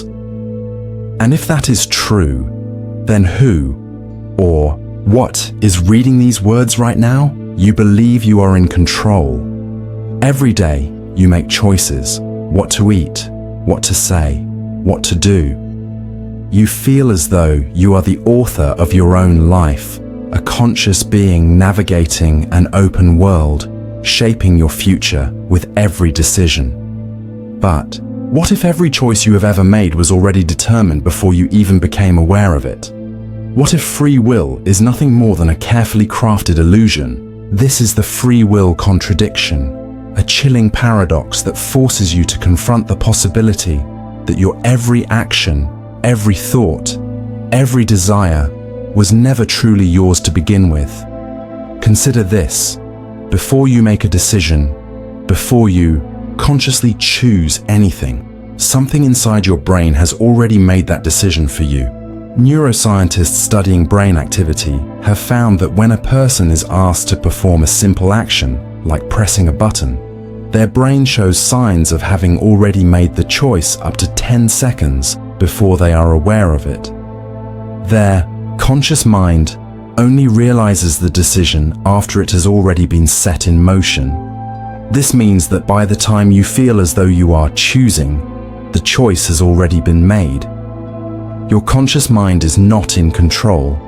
It is merely watching the outcome unfold and rationalizing it after the fact. But if this is true, then who or what is actually making your decisions? Perhaps it is not you at all. Your brain is a network of neurons firing in response to stimuli, shaped by genetics, past experiences, and hidden biological processes. Every thought that arises, every preference you hold, every action you take is the result of something that came before it. Your environment, your upbringing, your past decisions, your body's chemical state. If all of these things influence your choices, then what part of you is truly free? Now, let's push this deeper. If every decision is simply the inevitable result of past causes, then doesn't that mean your entire life was preordained? That the moment you were born, a sequence was set in motion that would inevitably lead to this very moment, where you are listening to these words, feeling as though you are freely contemplating their meaning, when in reality, every thought you are having right now was unavoidable. If that is true, then was there ever a moment in your life when you were truly free? You might argue that you can break free, that you can consciously decide to do something unexpected, just to prove that you have a choice. But stop and think, where did that impulse come from? Did you truly generate it from nothing, or was it simply a reaction to this very thought? If your desire to prove your freedom was itself determined by the situation, then isn't even your rebellion against determinism just another part of the script? Some philosophers and scientists believe that free will and determinism are not at odds, that you can still choose within the constraints of causality. But this is just another way of repackaging the illusion. Because even if you are choosing, you are still doing so based on influences outside of your control. You did not choose your brain, your environment, or the circumstances that led to this moment. And if you did not choose those things, then did you ever truly choose anything at all? Now, let's take this paradox even further. If every thought and action is determined, then what about your sense of self? You feel as though you are a conscious entity moving through time, but what if that, too, is just an illusion created by a deterministic system? What if your consciousness is nothing more than an after effect of biological machinery? An epiphenomenon that watches events unfold, but never actually controls them. This would mean that you are merely a passenger in your own body, watching as your life unfolds, falsely believing that you are the one making decisions. And if that is true, then what part of you is real? If your will is not truly free, then who or what is experiencing this moment? The free will contradiction suggests something truly unsettling. You do not own your choices because they were never really yours. Your life is not a story you are writing, but a script that was already written, unfolding in perfect sequence with you trapped inside the illusion of authorship. And if you are nothing more than an observer in your own mind, watching as the machinery of your brain produces every thought and action, then what is left of you at all? Close your eyes and try to imagine what it would feel like to not exist. Try to picture a reality where you are absent, not asleep, not unconscious, not dreaming, just completely gone. But you cannot do it, can you? No matter how hard you try, you are still there, still the observer, still the experiencer. You cannot remove yourself from the equation, because the very act of imagining non-existence requires a conscious mind to do so. This is the paradox of the experience of non-existence, a contradiction that suggests that if true nothingness cannot be experienced, then can it ever truly happen? You have been unconscious before, perhaps under anesthesia, in deep sleep, or during a blackout. When you awoke, it felt as though no time had passed. One moment, you were awake. The next, you were aware again. But what happened in between? There was no sensation of absence, no awareness of the time lost, only a seamless return to consciousness. If death is a permanent state of unconsciousness, then wouldn't it feel exactly the same? If non-existence is truly nothing, then who or what would be there to experience it? Let's take this further. Before you were born, you did not exist. The universe continued without you, time moved forward, events unfolded, and yet you have no memory of this void. There was no awareness of the absence of awareness. But here is where the paradox deepens. If you have already experienced non-existence before birth, and you were not aware of it, then how do you know it even happened? If non-existence cannot be perceived, then does it exist at all? Imagine for a moment that death is the end of consciousness, that when you die, you cease to exist forever. Your body decomposes, your brain shuts down, and your awareness fades into oblivion. But from your perspective, what does that mean? There would be no moment of realization, no transition into nothingness, because you would not be there to experience the loss of experience. If death feels like nothing, then it must also feel like an instantaneous transition. But to what? If you cease to exist, then the next moment of awareness cannot happen. And yet, from your own perspective, awareness has never stopped. Now consider the idea of eternal recurrence, the unsettling notion that consciousness may be trapped in an endless cycle. If death is an experienceless void, then how different is it from the state before birth?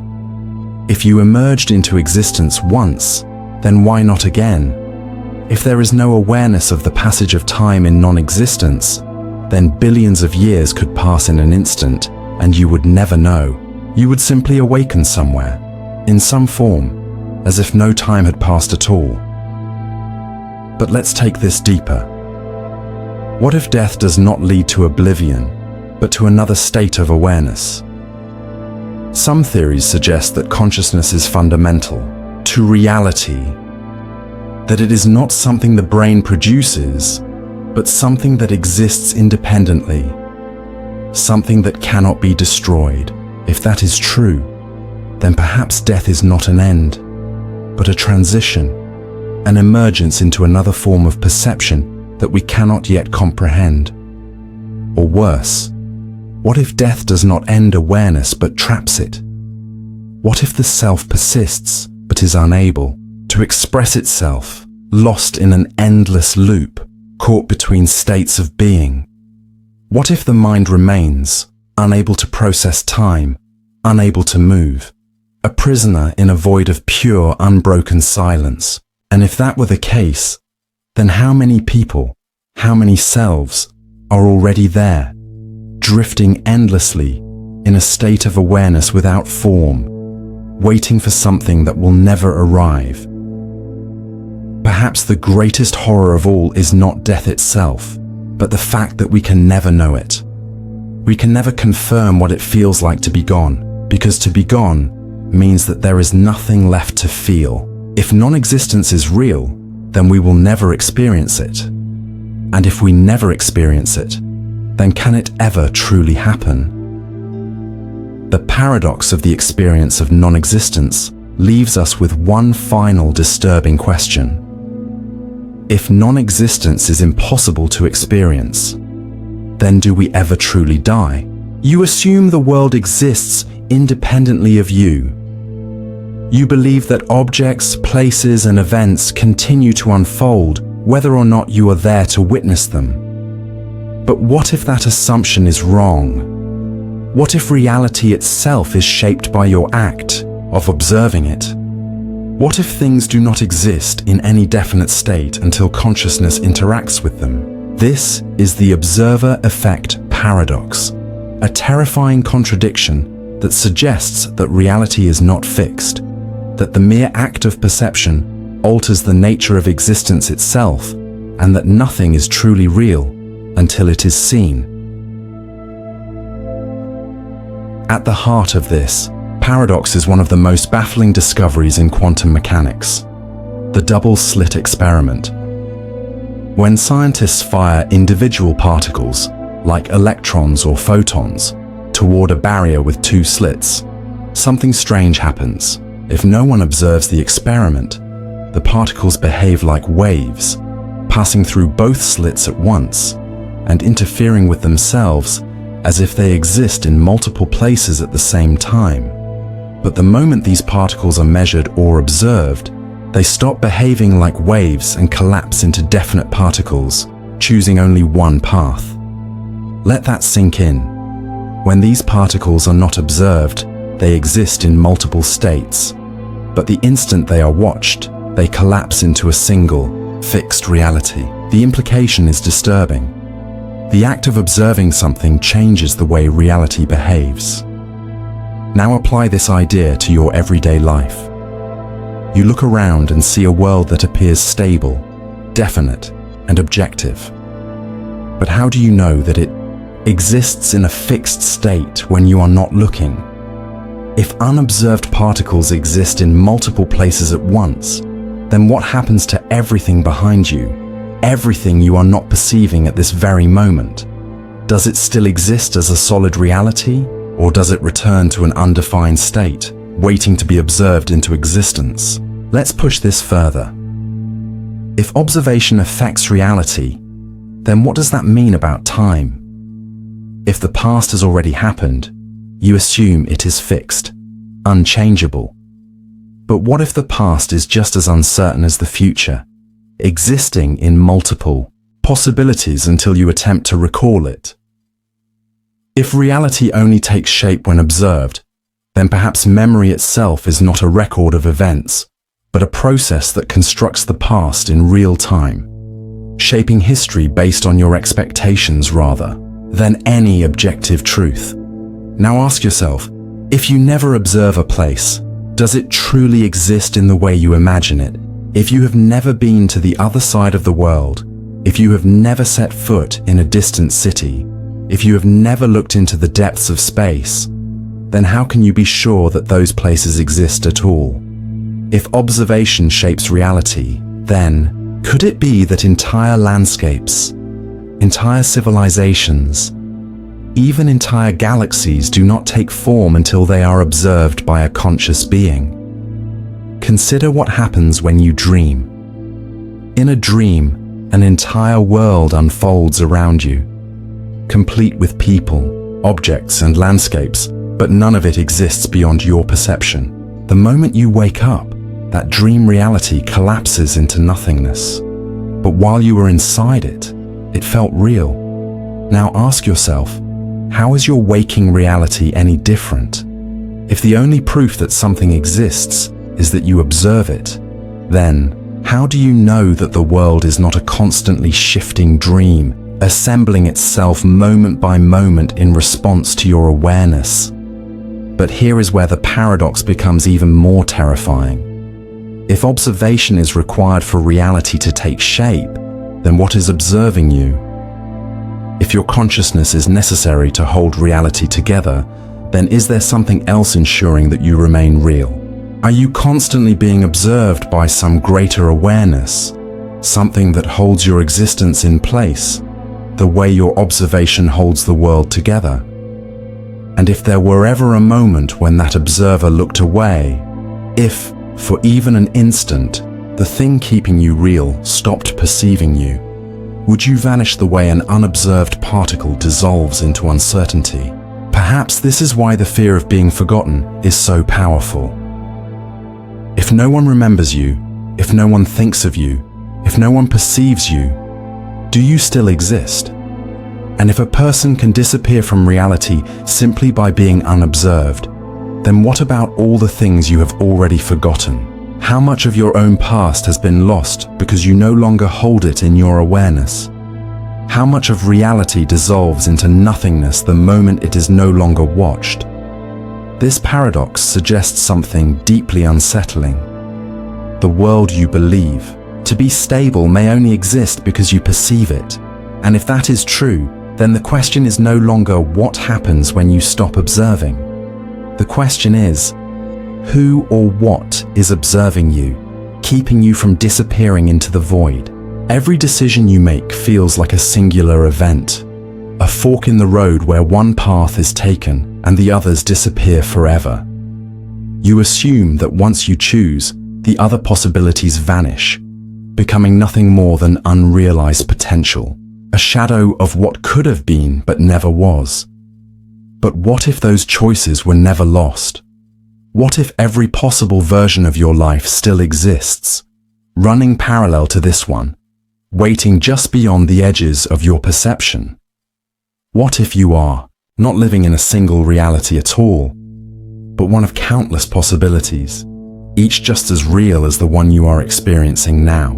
This is the paradox of infinite possibilities, the disturbing contradiction that suggests that every possible reality exists simultaneously, each unfolding as if it were the only one, each version of you believing it is the real one. The many worlds.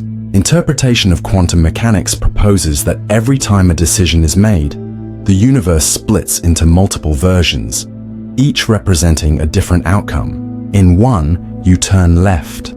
In another, you turn right. In one, you answer the phone. In another, you ignore the call. The implications of this are horrifying. If every possibility is realized somewhere, then every fear you have ever had, every tragedy you have narrowly avoided, every mistake you never made, all of them exist somewhere, playing out in alternate realities beyond your reach. If this is true, then how do you know you are in the best version of reality?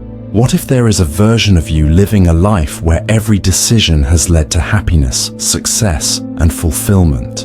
And what if, by sheer chance, the consciousness you are experiencing now just happened to land in one of the darker timelines? One where everything went slightly wrong. One where the best choices slipped away, leaving you to wonder why things turned out the way they did. If infinite possibilities exist, then is your life the result of free will? Or were you simply assigned to this version of reality, while another version of you in another world is living the life you were meant to have? Now consider the choices you regret, the times you hesitated, the moments you wish you could change. If every possibility exists, then somewhere, in some version of reality, you did make a different choice. Somewhere, you said yes instead of no. Somewhere, you took the risk instead of playing it safe. Somewhere, you are living a completely different life. But if these versions of reality exist, then where are they? Are they running alongside this one? Just slightly out of sync, imperceptible, but real. And if you could somehow shift between these realities, if you could step into the world where the other version of you made the right choices, then what would happen to the you that exists here? Would you merge into one consciousness? Or would the you that is experiencing this moment simply cease to be, overwritten by a different version of yourself, unaware that a transition had even occurred? The paradox becomes even more terrifying when you consider the implications of infinite possibilities. If every possible version of reality exists, then there is a world where you never existed at all. There is a world where your life ended years ago, a world where every nightmare you have ever had is real, a world where you are not who you think you are, but someone or something entirely different. If every version of you exists, then how do you know you are experiencing the right one? How do you know that you have not already shifted realities countless times, each transition erasing your memory of the last, leaving you convinced that you have always been in this version of your life? Now ask yourself this: if infinite possibilities exist, then what stops you from slipping into another reality right now? If the fabric of reality is not fixed, but an endless sea of branching possibilities, then how do you know that you will wake up tomorrow in the same life you are living today? If every possible version of you exists, then are you truly bound to just one, or are you already flickering between infinite lives, unaware that each moment you experience is just one frame in an endless, shifting sequence of alternate realities? And if that is true, then perhaps the greatest illusion of all is the belief that you are only one person, living one life, making one set of choices. Because if every possibility is real, then maybe you have already lived all of them. Time feels like a continuous flow, an unbroken stream moving forward, carrying you from one moment to the next. You remember yesterday, you anticipate tomorrow, and you experience now. But what if something is missing? What if your experience of time is incomplete, filled with gaps you never notice, moments that slip away into nothingness before you can even realize they were there? If time only exists when you are aware of it, then what happens in the moments that go unobserved? This is the paradox of the missing moment, an unsettling contradiction that suggests that the continuity of time may be nothing more than an illusion, a fabrication of consciousness that hides the terrifying reality that vast stretches of existence might simply be missing. Think about sleep. When you close your eyes at night, You expect to wake up the next morning with no sense of time having passed. You might dream, but when you are in deep, dreamless sleep, there is no awareness, only a blank void. 2. The 8 hours of sleep might as well be an instant. But what if this same phenomenon happens while you are awake? What if there are gaps in your conscious experience? Moments where time simply skips forward, erasing everything in between, leaving no trace that anything was lost. Now take this further. When you experience reality, you assume that time is moving forward at a steady pace. But your brain does not actually process the world in real time. It updates your perception in discrete moments. Neuroscientists have discovered that the brain does not register every fraction of a second individually. Instead, it takes snapshots, filling in the gaps between them to create the illusion of continuous motion. This means that what you perceive as now is already the past, a delayed reconstruction of reality that is constantly being pieced together. If your brain is selectively filtering out moments, then how do you know that it isn't skipping more than you realize? There are documented cases of people experiencing time skips in waking life. Small moments where they suddenly become aware that time has jumped forward, as if a few seconds or even minutes have vanished. This phenomenon, sometimes called chronostasis, occurs when the brain fails to process the transition between moments, leading to the eerie sensation that something is missing. You might check the clock, look away, and then look back, only to feel as though time has frozen, stretched, or skipped forward. If small moments can disappear unnoticed, then how many have already slipped away? Let's push this even further. If moments can disappear without you realizing it, then what is stopping entire years from vanishing? What if, at some point in your life, an entire decade simply ceased to exist, and your brain seamlessly adjusted, filling in the gaps with false memories, keeping you from ever noticing? If time is just a construct of consciousness, then does it truly exist when you are not perceiving it? Now, take this paradox to its most disturbing conclusion. Imagine that your entire life is not continuous at all, but a series of disconnected moments, each existing in isolation, with nothing in between. Right now, you feel as though you have existed for years, but what if that is only because your mind is creating the illusion of a past? What if your memories are not evidence of time passing, but simply artificial reconstructions designed to give you the false impression of continuity? If you strip away memory, if you remove the ability to recall past moments, then what is left? Just this moment, just now. If you only ever experience this single moment, then how do you know that other moments ever existed at all?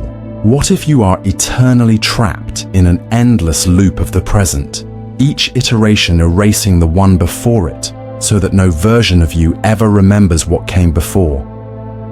Perhaps the scariest implication of the paradox of the missing moment is not just that time might be skipping without you knowing, but that you might not exist in any fixed timeline at all. Perhaps your experience of self is just an echo, flickering in and out of existence, believing itself to be continuous, when in reality, you are only ever experiencing the illusion of a single moment, again and again, forever. And if that is true, then the question is no longer where have the missing moments gone? The question is, have they ever existed at all? You are constantly moving toward the future. Every second, every breath, every heartbeat is carrying you forward into what is yet to come. You set goals, make plans, anticipate events that have not yet happened, believing that the future is something real, something waiting for you. But here is the paradox. No matter how much time passes, no matter how fast you run toward it, you never actually reach the future. Every moment you experience is always now, and the future remains just out of reach. an illusion that constantly recedes before you can grasp it. If the future is always approaching but never arriving, then does it even exist? This is the paradox of the unreachable future, a contradiction that suggests that time itself might not function the way you think it does, that the very concept of a future might be nothing more than a trick of the mind. You experience time as a progression, a journey from past to present to future. But when you really think about it, have you ever truly been in the future? Right now, you exist in what you call the present, but when tomorrow comes, it will not feel like the future. It will simply be another now. The future is always something that is about to happen, never something that is actually happening. The moment you reach what you thought was the future, it transforms instantly into the present, and the real future is once again just ahead, unreachable. Think of it this way: if you are always in the present, then where exactly is the future? You assume it exists somewhere, waiting to unfold, but it is never here. You cannot see it, you cannot touch it, you cannot enter it. It exists only in your mind, as a concept, as an expectation, but never as a reality. And if the future never arrives, then does that mean time is not moving forward at all? Let's push this further.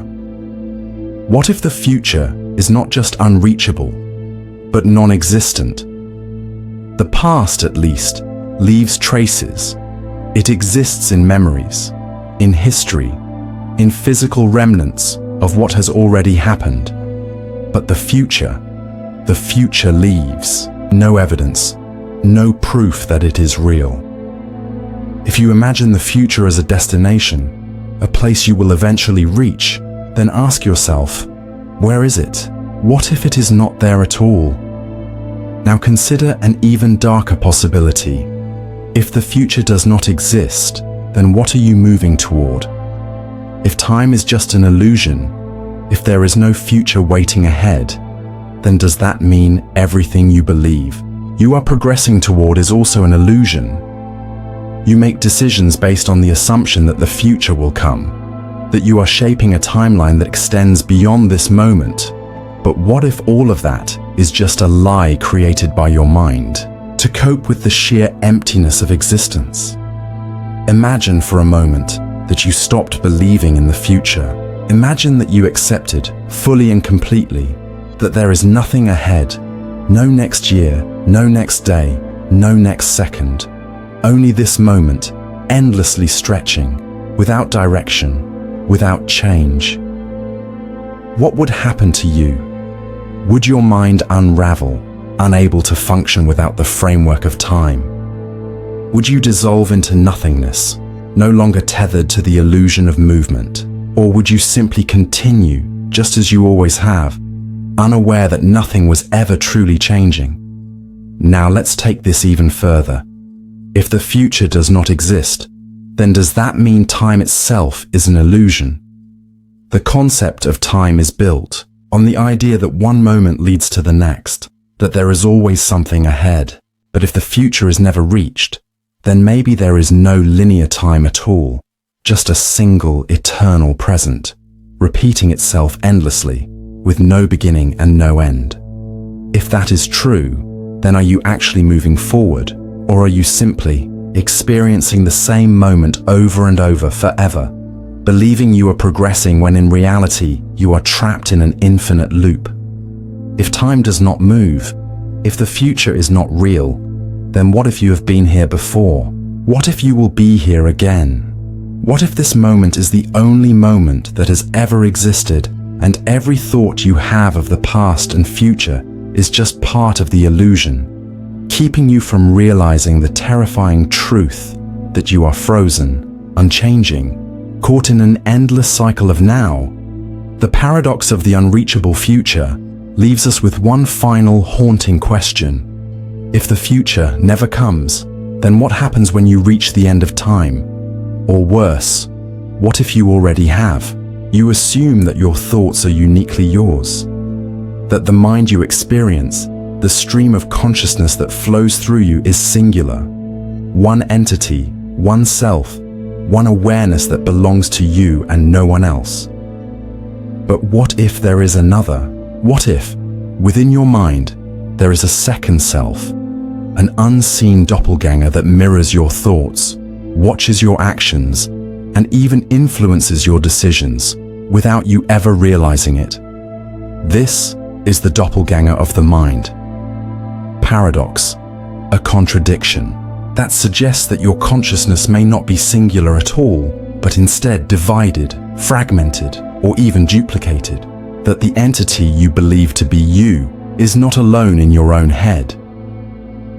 You experience an internal monologue, an ongoing voice that narrates your thoughts, debates your decisions, and reflects on your actions.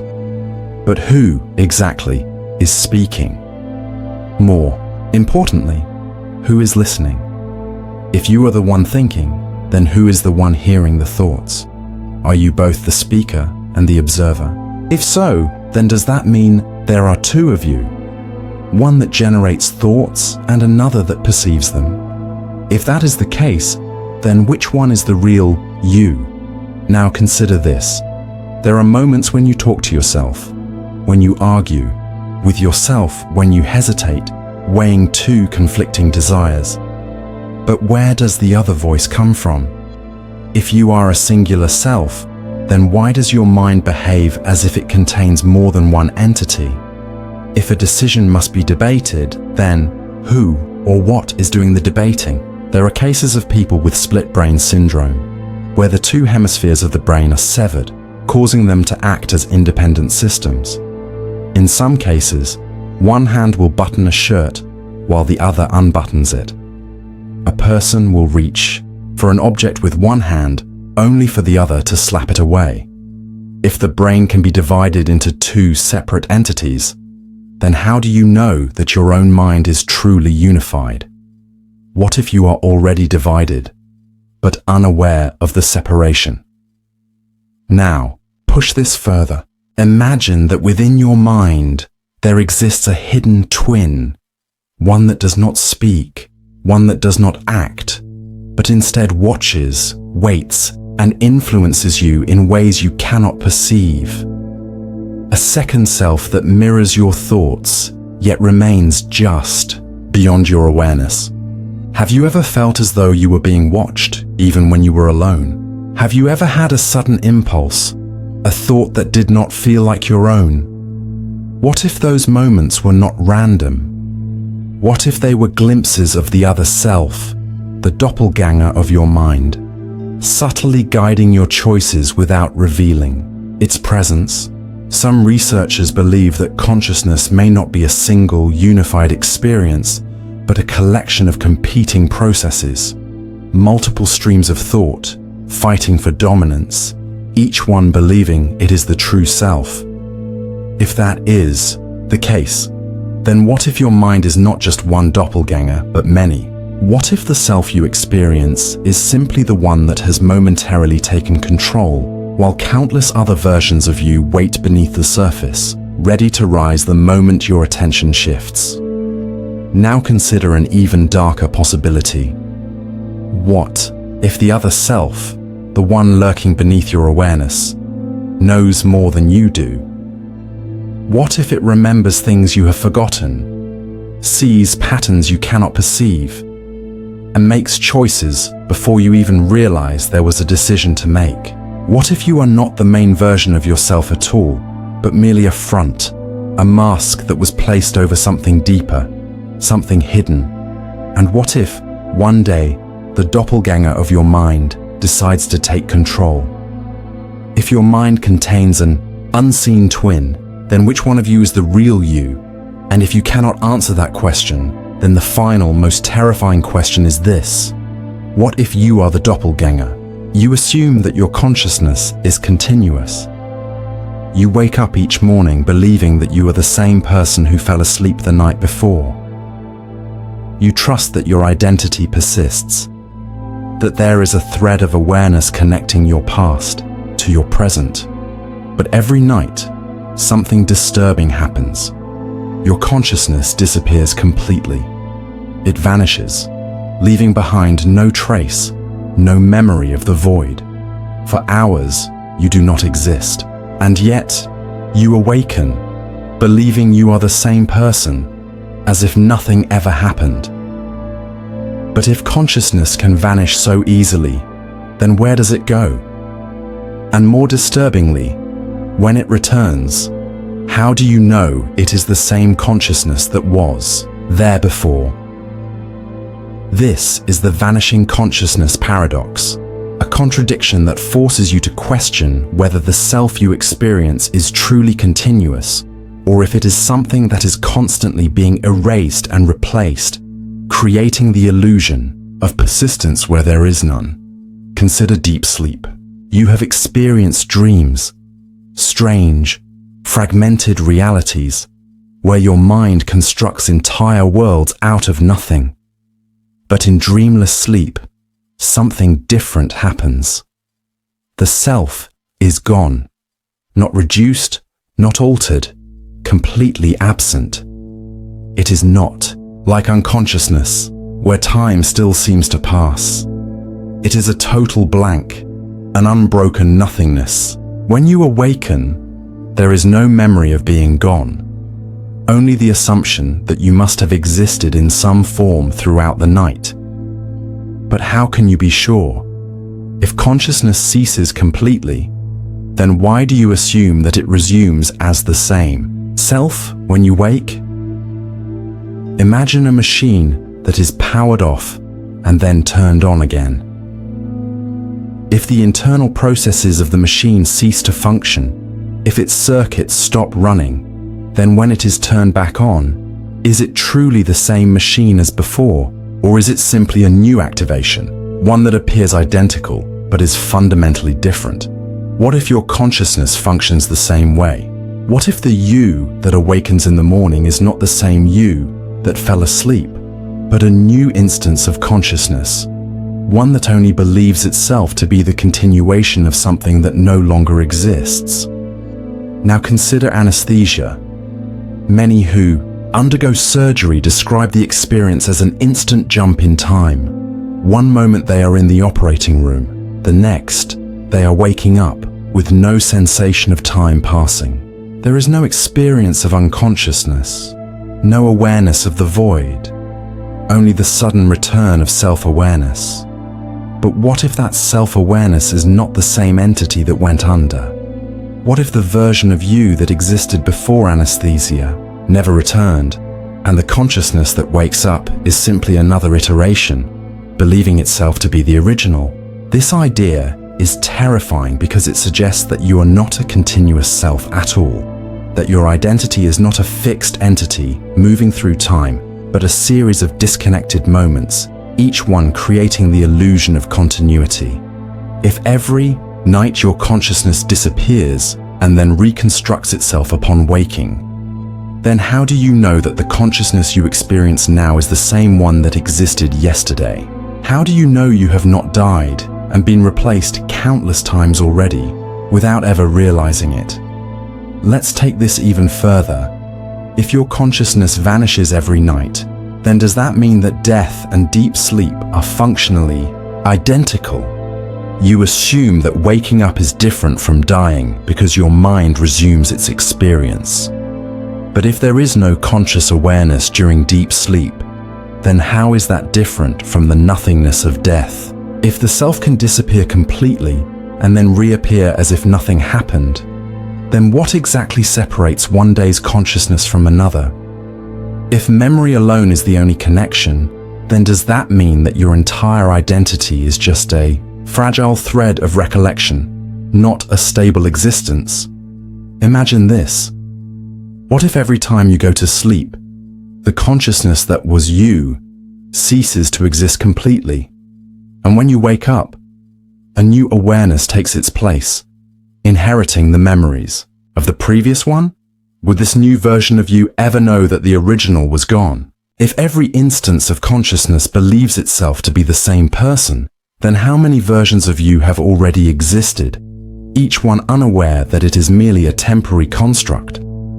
Some theories suggest that consciousness is not a stable force, but a flickering illusion, one that arises moment by moment, appearing only when observed, like a film reel that gives the illusion of motion while being made up of separate, static frames. If this is true, then what if the self is nothing more than a constantly vanishing phenomenon, a flame that dies and reignites endlessly, never truly persisting, but always believing that it does?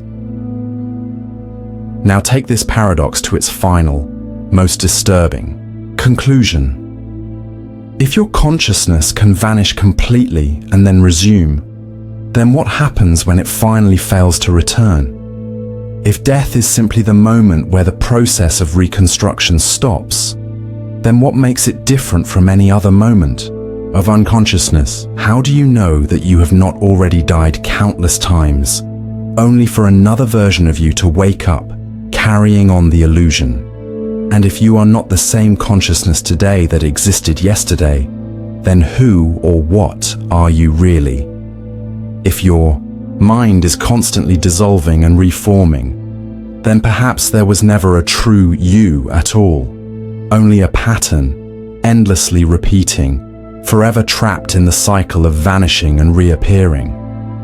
If that is true, then the final question is no longer, where does your consciousness go when it disappears? The real question is, was it ever really here at all?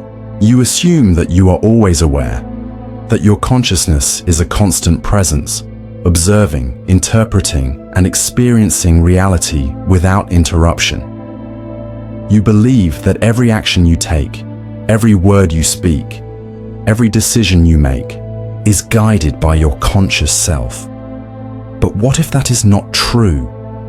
What if there are moments when your mind functions without you, when you act, think, or even speak, yet the awareness you call you is absent? If there are moments when you exist without knowing it, then who is in control when you are not? This is the awareness of the unaware paradox, a contradiction that suggests that the self you experience may not always be present, that your body and mind may continue to function even when your consciousness is nowhere to be found. If this is true, then what does it mean to be you? And if you are not always present in your own mind, then who or what fills the gap? Think about times when you have arrived at a destination with no memory of the journey, when you have driven for miles, walked for blocks, or performed tasks on autopilot, only to suddenly snap back into awareness. Where were you during those missing moments? Your body moved, your decisions were made, yet you were not there to experience them. Who or what was operating your mind? Now consider something even more unsettling. There are documented cases of people performing complex tasks while seemingly absent from their own awareness. Sleepwalkers have been known to cook meals, hold conversations, even drive cars, all while in a state of complete unconsciousness. Some people, when under extreme stress, experience dissociative fugue states, where they abandon their identity and live as a different person for days, weeks, or even years, only to later wake up with no recollection of what happened. If you can exist, function, and even appear normal without your conscious self being present, then what does that say about the role of awareness? Is it truly as central to your existence as you believe? Now push this further. Imagine that right now, in this moment, you are not actually conscious. That the words you are reading, the thoughts you are forming, the actions you are taking, are not being experienced by you at all. What if you have been operating on autopilot for hours, days, even years, and the you that just became aware only thinks that it has been here the whole time? What if, in this very instant, your consciousness has only just resumed, picking up where it left off, never realizing that it had been absent? But now consider an even darker possibility. If there are moments when you exist without being aware of yourself, then what if the consciousness you experience is not the only one inside your mind? If you can disappear and something else continues functioning in your place, then how do you know that it is truly the same self that returns? What if every time you fade out of awareness, something else takes over?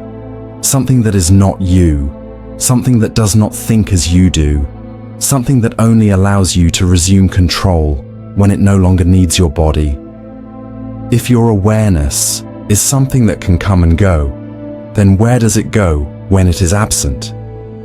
And more disturbingly, what if it never returns? Some theories suggest that consciousness is not a fixed presence, but a flickering illusion, something that blinks in and out of existence, creating the illusion of continuity. If that is true, then what if there are massive gaps in your conscious experience that you never notice? What if your life is not a continuous story, but a series of disconnected moments, with empty voids in between, voids where you cease to exist, voids that are filled by something else? Now take this to its most terrifying conclusion. If awareness can vanish and return without your knowledge, then what if your consciousness has already disappeared countless times? What if the self you were last year, last month, even yesterday, is not the same self that exists now? You assume that you have existed continuously, but that is only because each new moment of awareness inherits the memories of the previous one, creating the false impression of continuity. If that is the case, then the real question is no longer who are you? The real question is, how many times have you already disappeared and never come back? You hear it constantly. The voice in your head, the endless stream of thoughts, the monologue that seems to narrate your every experience. It is the voice that debates your decisions, recalls your past, and predicts your future. It feels like you, a core part of your mind, the internal presence that defines your existence. But what if it isn't? What if the voice in your head is not truly yours at all? This is the internal monologue illusion paradox, a contradiction that forces you to question whether your thoughts belong to you, or if they are merely echoes of something deeper, illusions created by your brain to simulate the sensation of self-awareness. If thoughts arise on their own, then who or what is actually doing the thinking? You assume that you control your own thoughts. But do you? When a thought appears in your mind, did you choose it? Or did it emerge on its own, fully formed, with no conscious effort? Try for a moment to predict your next thought, to decide what it will be before it arrives. You will find that you cannot. The thought simply appears, arising from nowhere. But if you are not consciously generating your own thoughts, then where do they come from? Now consider this. If you are the one thinking, then why do you also hear your thoughts as if they are being spoken to you? Why do they sometimes feel like they do not belong to you at all? Have you ever had a thought that shocked you? An intrusive idea, an unsettling impulse, a voice that did not feel like your own? If you are in control of your thoughts, then why do some of them seem completely alien? Some neuroscientists suggest that your internal monologue is not actually thinking, but listening, that the voice in your head is an after effect, a delayed interpretation of thoughts that have already occurred.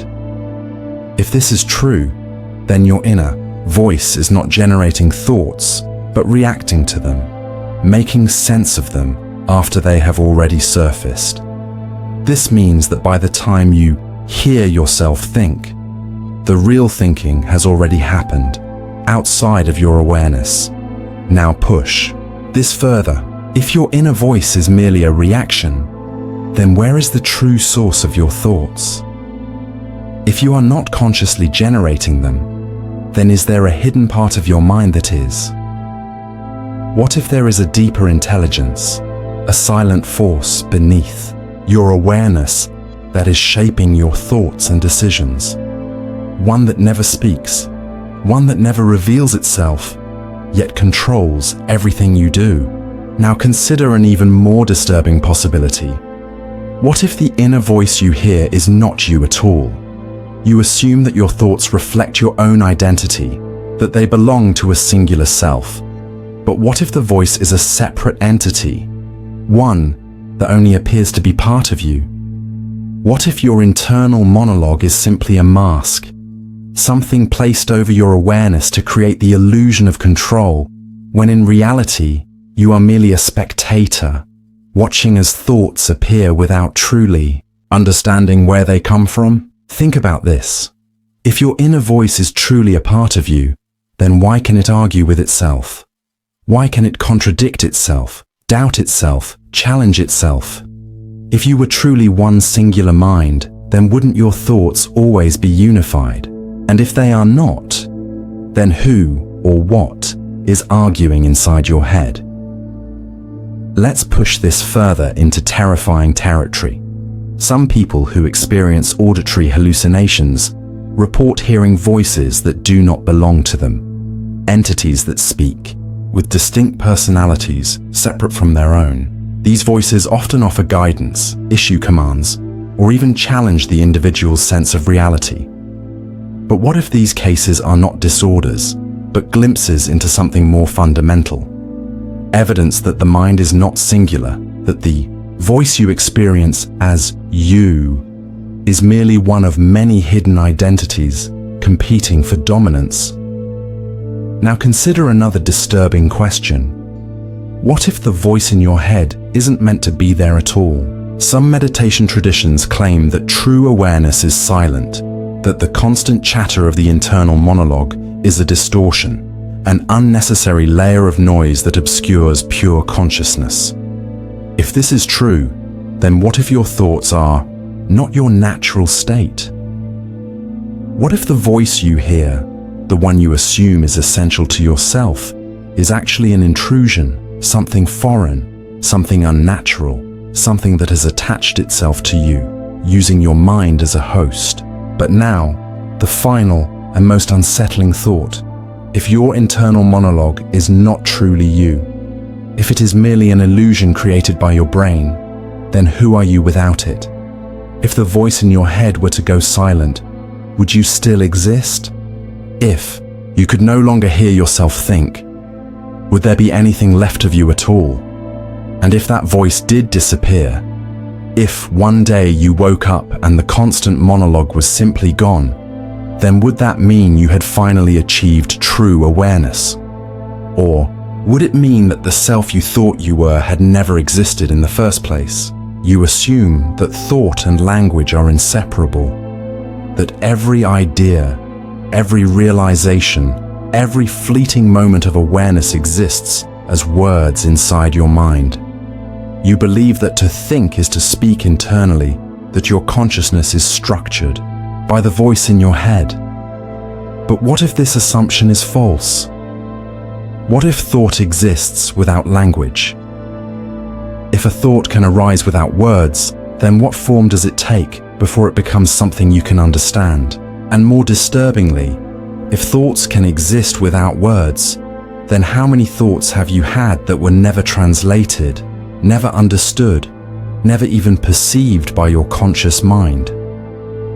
This is the paradox of the voiceless thought, a contradiction that forces you to question whether your internal experience is truly the sum of your thoughts, or if you are only aware of the ones that manage to be processed into language. If thoughts can exist in a wordless form, then what else might be lurking in the depths of your mind, unspoken, unseen, waiting? Try for a moment to think without words. Can you do it? Can you hold an idea in your mind without translating it into sentences, without hearing the voice of your internal monologue?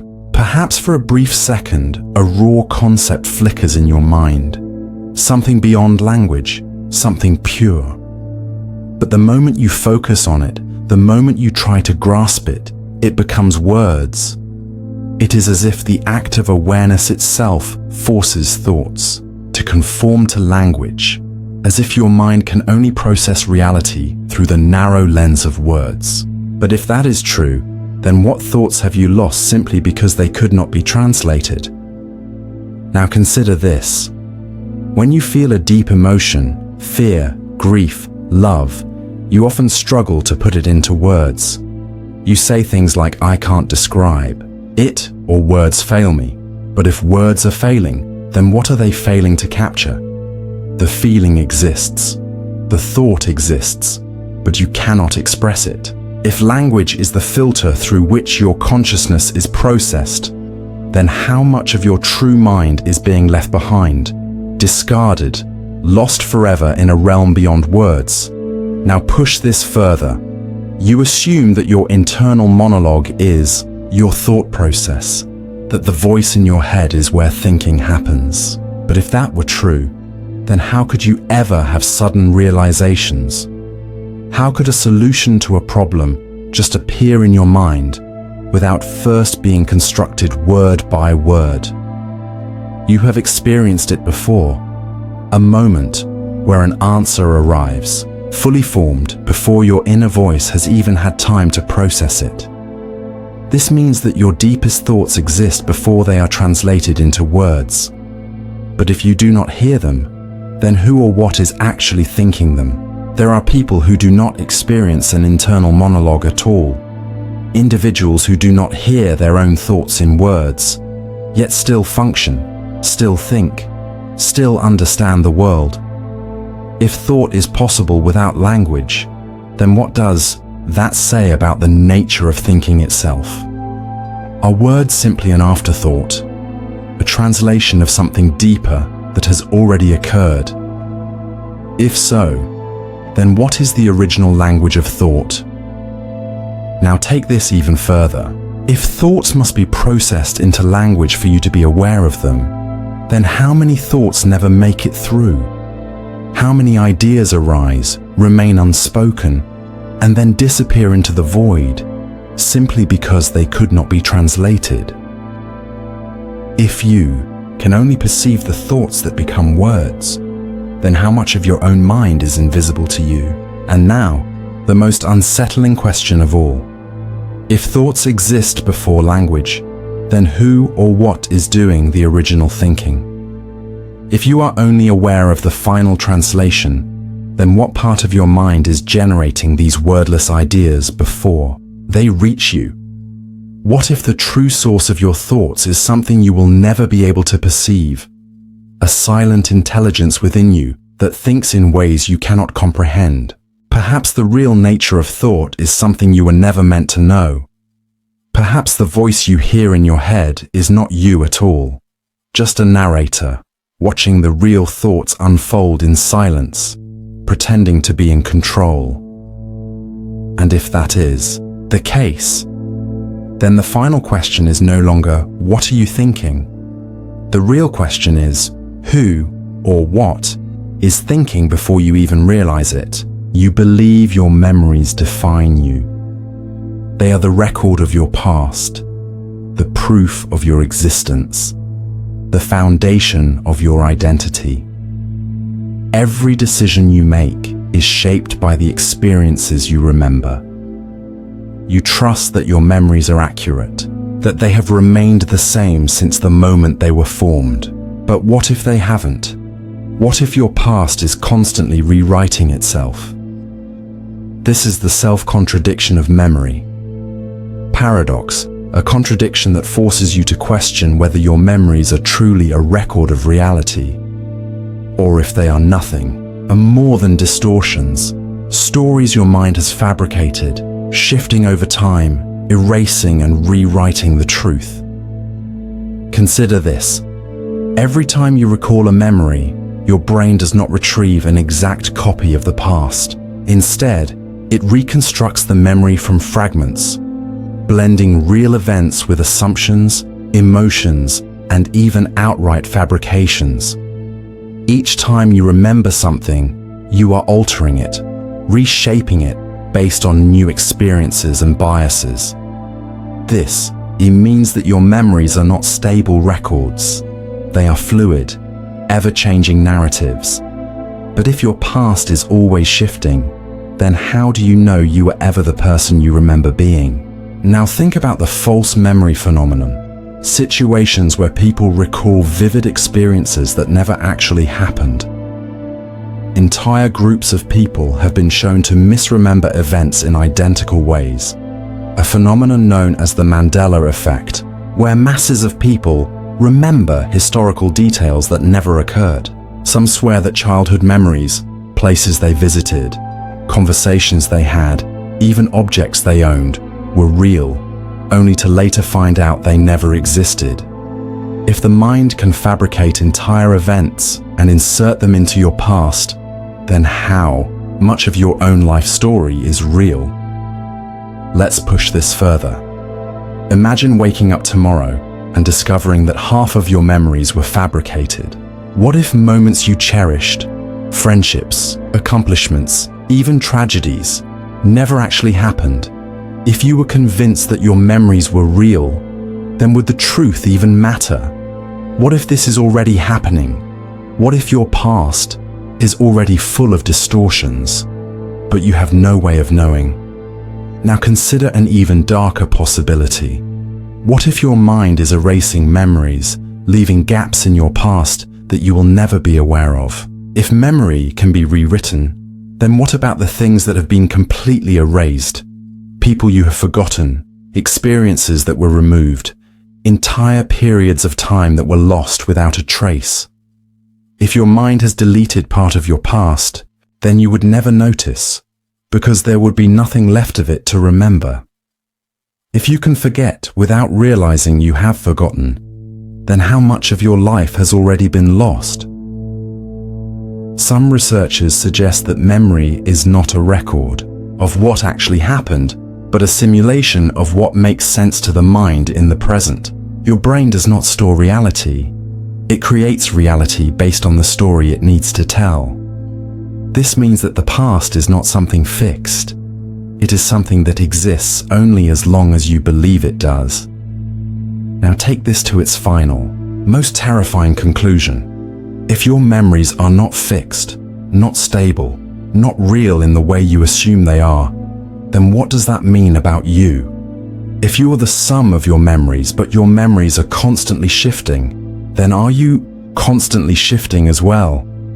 If your identity is built on an unreliable foundation, then who were you yesterday?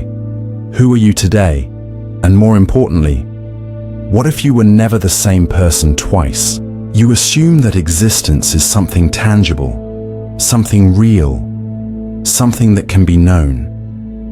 You believe that what is present defines reality, that the objects you see, the people you meet, the sensations you experience form the foundation of what is real. But what if existence is not defined by what is there, but by what is missing? What if reality itself is built not on presence, but on absence? This is the omnipresent absence paradox, a contradiction that suggests that everything you experience is shaped by what is not there, that what you perceive as real may only be the shadow of what is missing, an illusion that hides the terrifying possibility that existence itself is just an echo of absence. Think about how you recognize an object. A chair is a chair because it is not a table. A window is a window because it is not a wall. You do not define things by their absolute qualities, but by what they lack. If an object cannot be known except by contrasting it with what it is not, then how can you ever be sure that anything truly exists at all? If something must be compared to an absence to be understood, then is everything you know simply an illusion of difference, not a thing in itself? Now take this further. Consider the way you experience your surroundings. You are aware of objects, but only because of the space around them. A shape is recognizable only because it has a boundary, because there is nothingness surrounding it. If all things are defined by what is missing, then what if reality itself is nothing more than the contrast between presence and absence? A thin layer of perception stretched over an infinite void. Now think about time. You assume the present. Moment is real, but what gives it meaning? The past is gone. The future has not yet arrived. The only way you recognize this moment is by acknowledging that other moments are missing. But if the present can only be defined by what is absent, then is it truly real at all? Now push this deeper. What if the self, the you that experiences reality, is also just an absence? You define yourself by what you are not. You are not someone else. You are not your past. You are not your future. But if you strip away everything you are not, what remains? If the self is only ever defined, in contrast to something else, then does the self even exist? Or is it merely the absence of something unknown? Consider this unsettling idea. If you walked into an empty room, would you say that it is empty? Or would you say that it is full of nothing? The fact that you perceive nothingness at all suggests that absence itself is a presence.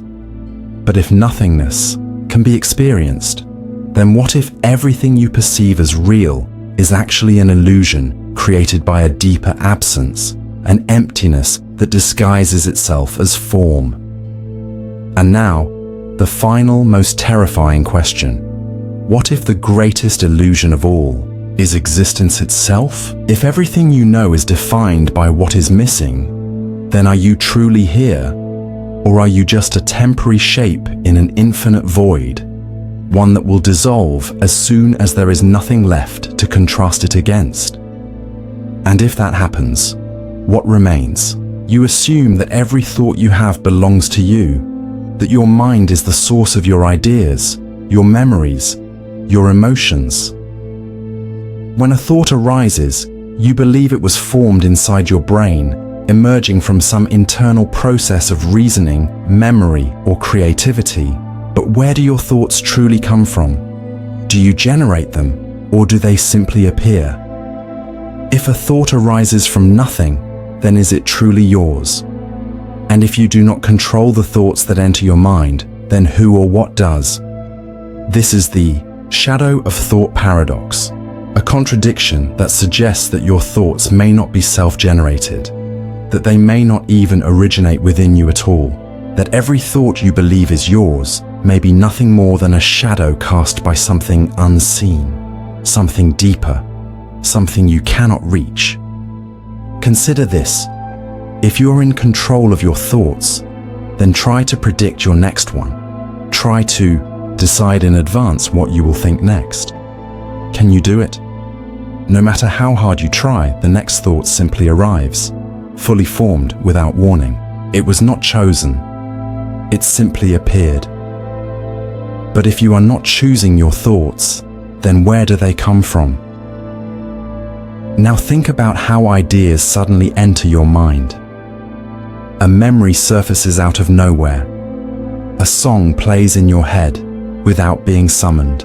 A sudden realization strikes you, fully formed, as if it was placed there rather than constructed. If thoughts appear spontaneously, then what part of your mind is actually doing the thinking? Some scientists suggest that thought is a reactive process, not an active one, that your brain is not actually creating thoughts, but simply receiving them, processing signals that arise from unconscious depths. But if that is true, then what if your conscious mind is not truly thinking at all? What if it is simply observing thoughts that emerge from elsewhere, like shadows flickering on the walls of a cave? Now take this further. If your thoughts arise from a hidden source, then how many thoughts have been formed in your mind that never surfaced? If your conscious mind is only aware of thoughts after they appear, then are there thoughts, entire ideas, entire realities, existing beneath the surface of awareness? Thoughts that are shaping you without your knowledge. And now, consider a more disturbing question. If thoughts arise from nowhere, how do you know they belong to you at all? If you do not choose the thoughts that enter your mind, then could it be that they are not yours? Could it be that you are simply picking up signals from something else, something external, something that thinks before you do? What if your thoughts are merely shadows cast by something deeper? Something that is thinking behind the scenes, something you can never fully perceive. And if that is true, then the final question is no longer what are you thinking? The real question is, who or what is thinking before you? You experience reality as singular. You assume that the world you wake up in each morning is the same world you left the night before. You believe in a continuous existence, where cause leads to effect, where each decision shapes a single unfolding path. But what if this assumption is wrong? What if reality is not a single, stable construct, but a network of overlapping possibilities? If every choice creates a branching path, then how many versions of reality exist? And if multiple realities overlap, then how do you know you are in the right one? This is the overlapping realities paradox, a contradiction that suggests that reality may not be as linear or unified as you believe, that your consciousness might be slipping between different versions of existence without your awareness, that the world around you is not one fixed structure, but an infinite web of possibilities, some of which you may have already left behind. Think about the moments when reality feels off, when you enter a room and suddenly feel that something is missing or different, but you cannot pinpoint what. When you remember an event happening one way, only to find that others remember it differently. When you experience déjà vu, a strange certainty that you have already lived this moment before. What if these moments are not glitches of memory, but evidence that you have shifted realities? Consider the many worlds interpretation of quantum mechanics, which suggests that every time a decision is made, the universe splits. One path where you chose to turn left, another where you turned right.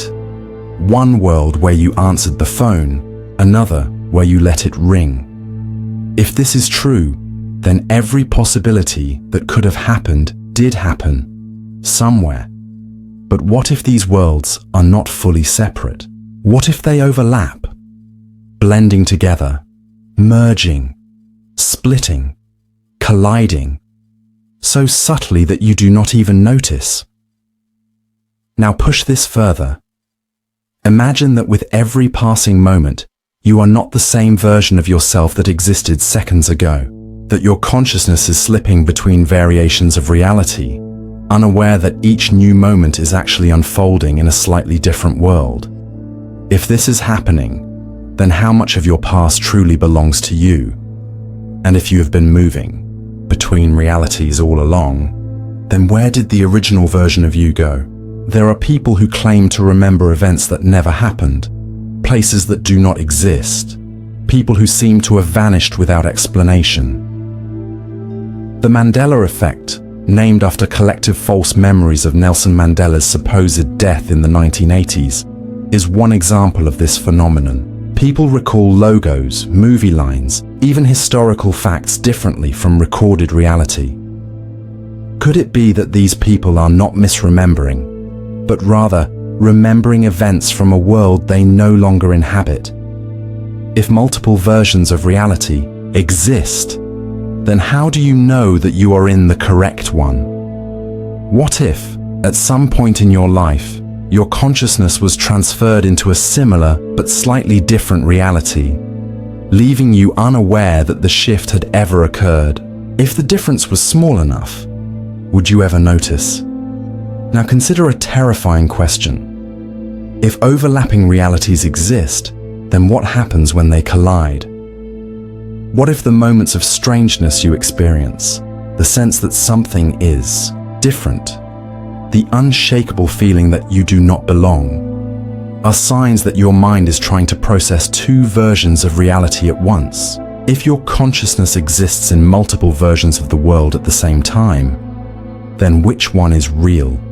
And what if, one day, the overlap becomes too much? What if you wake up and reality has changed in ways that no one else notices? And if that happens, will you be able to find your way back? Or have you already lost the original version of yourself, long ago. You assume that dreams require a dreamer, that for a dream to exist, there must be a mind imagining it, a consciousness experiencing it. When you sleep, your brain conjures strange realities, shifting landscapes, impossible scenarios, entire worlds that vanish the moment you wake up. But what if this assumption is wrong? What if a dream does not need a dreamer at all? If a dream can exist without anyone experiencing it, then who or what is dreaming? This is the dream without a dreamer paradox, a contradiction that suggests that the act of dreaming may not be limited to the mind of an observer, that dreams may exist independently, self-sustaining, detached from any conscious being. If this is true, then what happens to the dreams that no one ever wakes up from? Consider this. When you dream, you experience sensations, emotions, entire events. You see people, interact with objects, even feel pain and joy. But the moment you wake up, everything vanishes. The dream world collapses, as if it had never existed at all. But did it? While you were inside the dream, it was real to you. The moment before you awoke, your surroundings felt as solid and true as waking life. But if a world can feel real while it is being experienced, then what happens when it is not being observed? Does it cease to exist?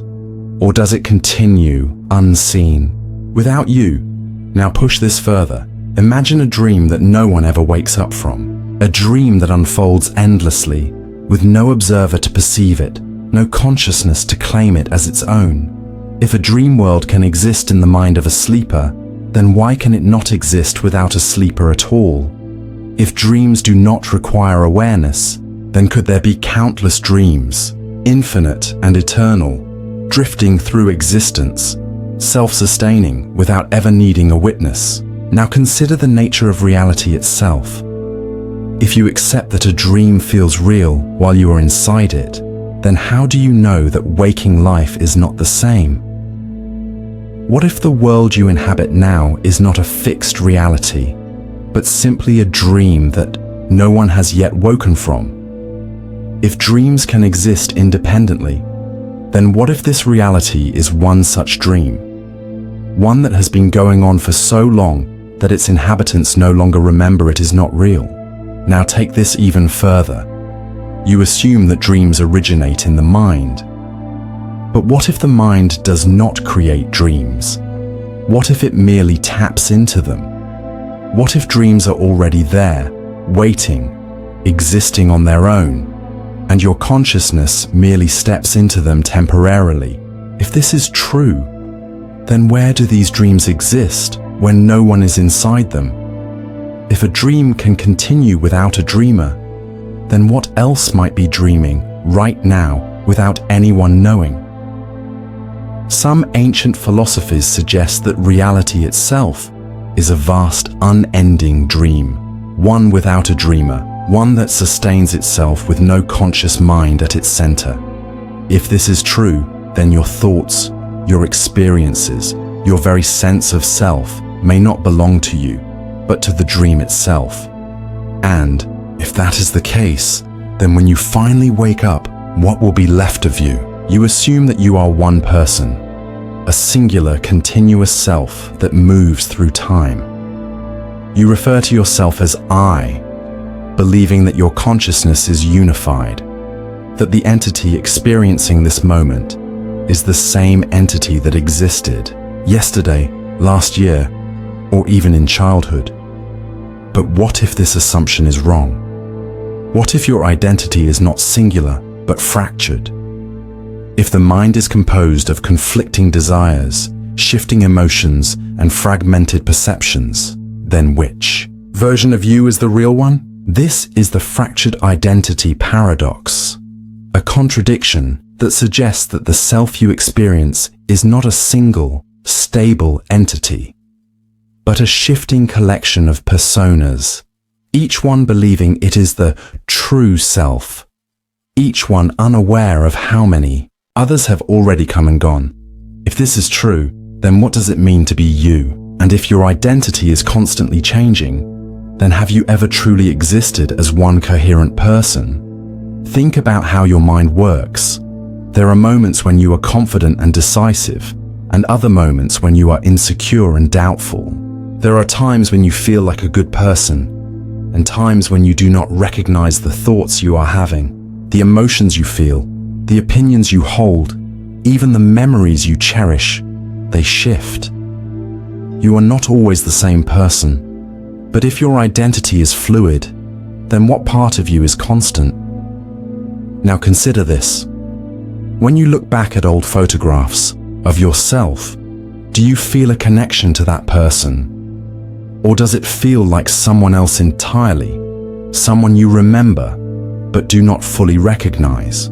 The child you once were, the teenager who made different choices, the version of yourself from years ago. Are they all you, or were they different people, connected only by a fading thread of memory?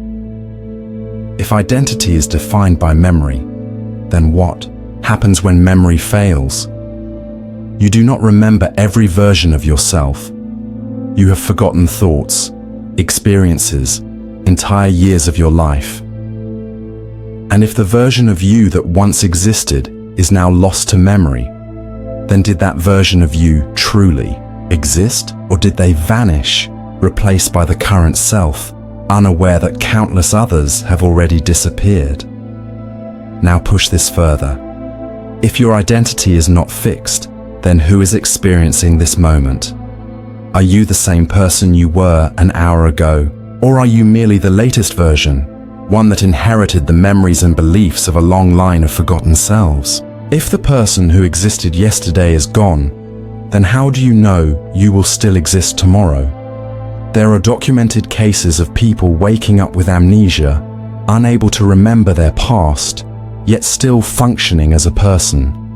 If identity was truly stable, then wouldn't losing memory mean losing the self? And if you can forget entire portions of your past while remaining you, then was your past self ever truly you at all? Now consider an even darker possibility. What if you are not the one in control of your identity? What if the decisions you make, the thoughts you have, the emotions you feel, what if they are not being chosen by one unified self, but are simply the result of competing identities within you? The ancient Greeks spoke of the mind as being divided into conflicting forces: reason, desire, impulse, logic. But if there are multiple versions of you within your mind, then which one is the real you? And what happens when one identity overtakes another? When the person you were is replaced by a different self, believing itself to be the true version, never realizing that others have already been forgotten. What if your consciousness is not one mind, but a battlefield, a constant war between different versions of yourself, each one trying to take control, each one believing it is the only one that has ever existed? And now, the most terrifying question: if your identity is constantly shifting, then what happens at the moment of death? When the final version of you fades, will there be anything left? Or will you simply be the last in a long line of forgotten selves, vanishing into nothingness, just as all the others have before you? If you are not a singular person, if you are only ever the most recent version of yourself, then the real question is no longer who are you? The real question is how. Many times have you already disappeared. You believe that you are the observer of your own mind, that there is a central you, a self that exists behind your thoughts, watching, perceiving, and experiencing reality. Every moment of your life is accompanied by the feeling that someone is there, looking out from behind your eyes. But what if this assumption is wrong? What if the observer, the self you assume is at the center of your awareness, does not exist at all? If there is no true you watching your thoughts, then who or what is doing the observing? This is the observer that isn't there. Paradox, a contradiction that suggests that the conscious self, the entity you call I, is an illusion, a mental construct that feels real but has no actual existence. If this is true, then the awareness you are experiencing right now may not belong to anyone at all. Think about this. When you close your eyes and focus on your mind, you can observe your thoughts. You can watch them arise, shift, and fade. But who is doing the watching? If you can observe your own mind, then there must be two of you, the one having the thoughts and the one watching them. But if you are both the thinker and the observer, then which one is the real you? Now try something strange. Turn your attention inward and attempt to find the observer. You assume that there is someone looking out from behind your eyes. But where exactly are they? Are they inside your head? Are they a point in space? A presence hovering behind your thoughts? No matter how hard you try, you cannot find it. You cannot find yourself.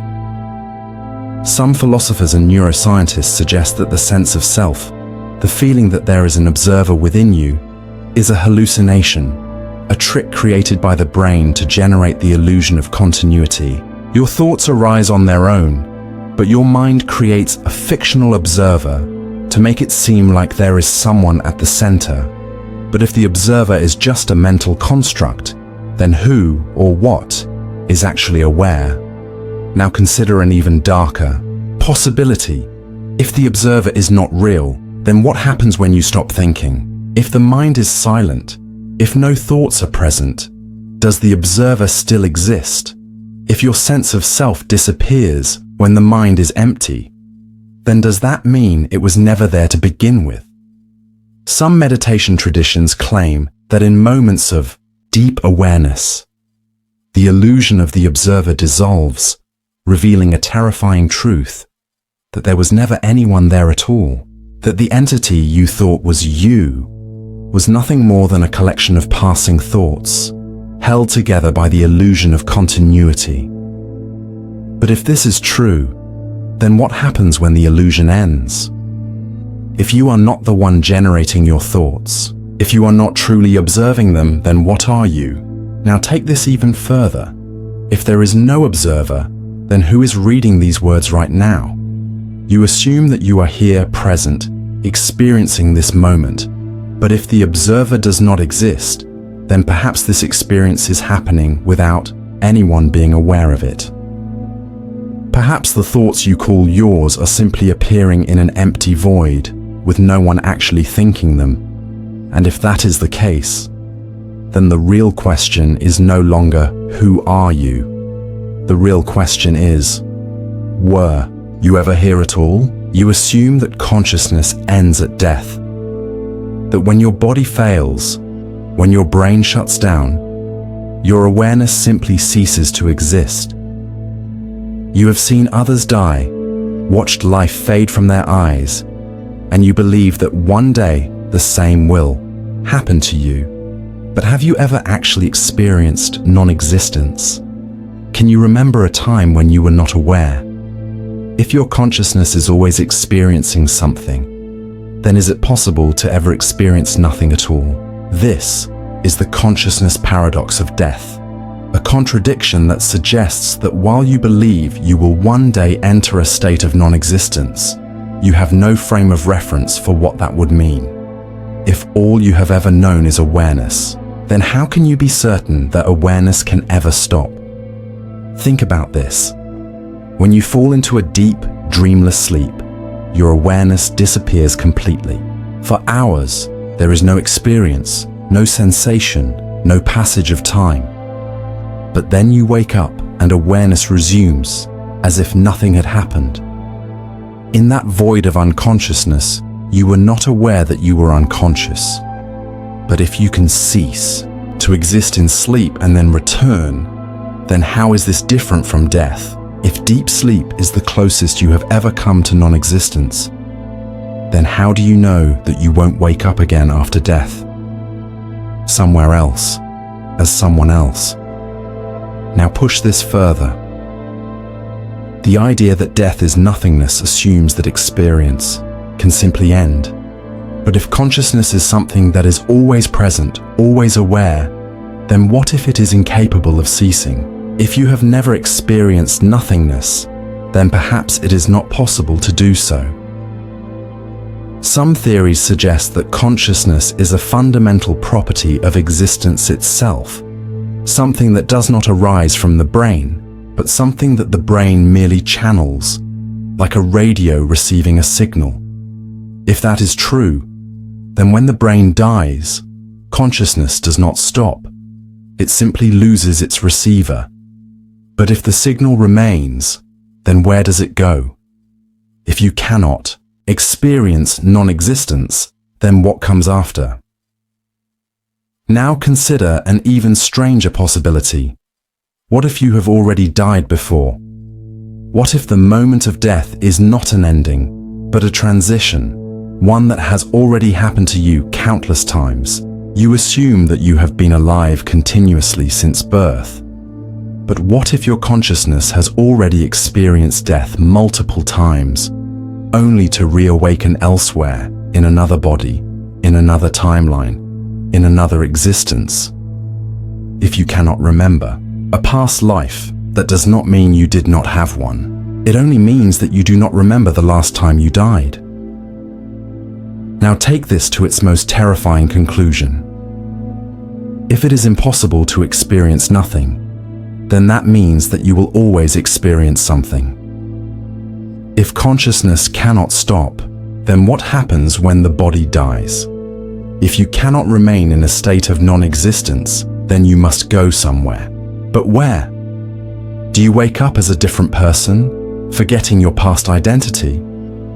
Do you find yourself in a new reality, one that has no connection to the previous one? Or worse, do you awaken into the same life, over and over again, trapped in an eternal loop that you cannot escape? If you have never experienced the absence of awareness, then the real question is no longer what happens after death. The real question is, have you already died before without realizing it? You believe you are always in the present moment, that no matter where you go or what you do, you are always existing in now. The past is gone, the future has not yet arrived, and the present is the only reality you ever truly experience. But what if this belief is an illusion? What if the present is always slipping away before you can grasp it? If every experience you have is already in the past by the time you perceive it, then have you ever truly lived in the present at all? This is the unreachable present paradox, a contradiction that suggests that the very moment you think you are experiencing, the now you rely on, does not exist in any absolute way, that the present is never truly accessible, that you are always chasing it, but never catching it. Think about how perception works. Your senses take time to process information. When light enters your eyes, when sound reaches your ears, when touch signals travel through your nervous system, a delay occurs, a fraction of a second before your brain interprets the data and constructs an experience. This means that everything you perceive has already happened by the time you are aware of it. What you think of as the present is actually the immediate past, a moment that has already slipped away before you even knew it was there. Now consider this. If every experience you have is a memory of an instant that is already gone, then where is the real present? The moment you try to hold on to now, it becomes then. You say, "I am here," but by the time those words leave your lips, the moment has already changed. The present is always moving ahead of you, just out of reach, never truly there when you try to grasp it. Now push this further. If the present is never accessible, then what does that say about reality itself? You assume that time is something you move through moment by moment, but what if that is an illusion? If you are always experiencing the past, then does the present even exist at all? Some scientists suggest that consciousness operates on a slight delay, that your brain constructs an illusion of real-time experience, but in truth, you are always slightly behind reality.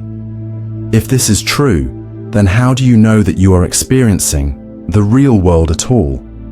What if everything you think is happening now is actually a past reality that no longer exists? What if you are always perceiving a world that is already gone? Now take this even further. If the present moment is always slipping away, then where are you in time? If you can never truly experience now, then are you existing in a state of perpetual delay, forever lagging behind something that moves faster than you can perceive? And if that is the case, then what happens if you fall too far behind? What if one day you wake up and realize that you are trapped, not in the present, but in a recording of the past, unable to catch up to the true flow of reality? And now, the most terrifying question of all. If you have never actually experienced the present, then how do you know it exists at all? If every moment you perceive is already gone, then the real question is no longer where are you in time? The real question is, are you experiencing reality, or are you simply watching it disappear? You assume that time flows in a straight line, from past to present to future. That your life unfolds in a logical sequence, each moment leading into the next, each experience stacking neatly on top of the previous one. You believe in cause and effect, in the idea that what comes before determines what comes after. But what if this is an illusion?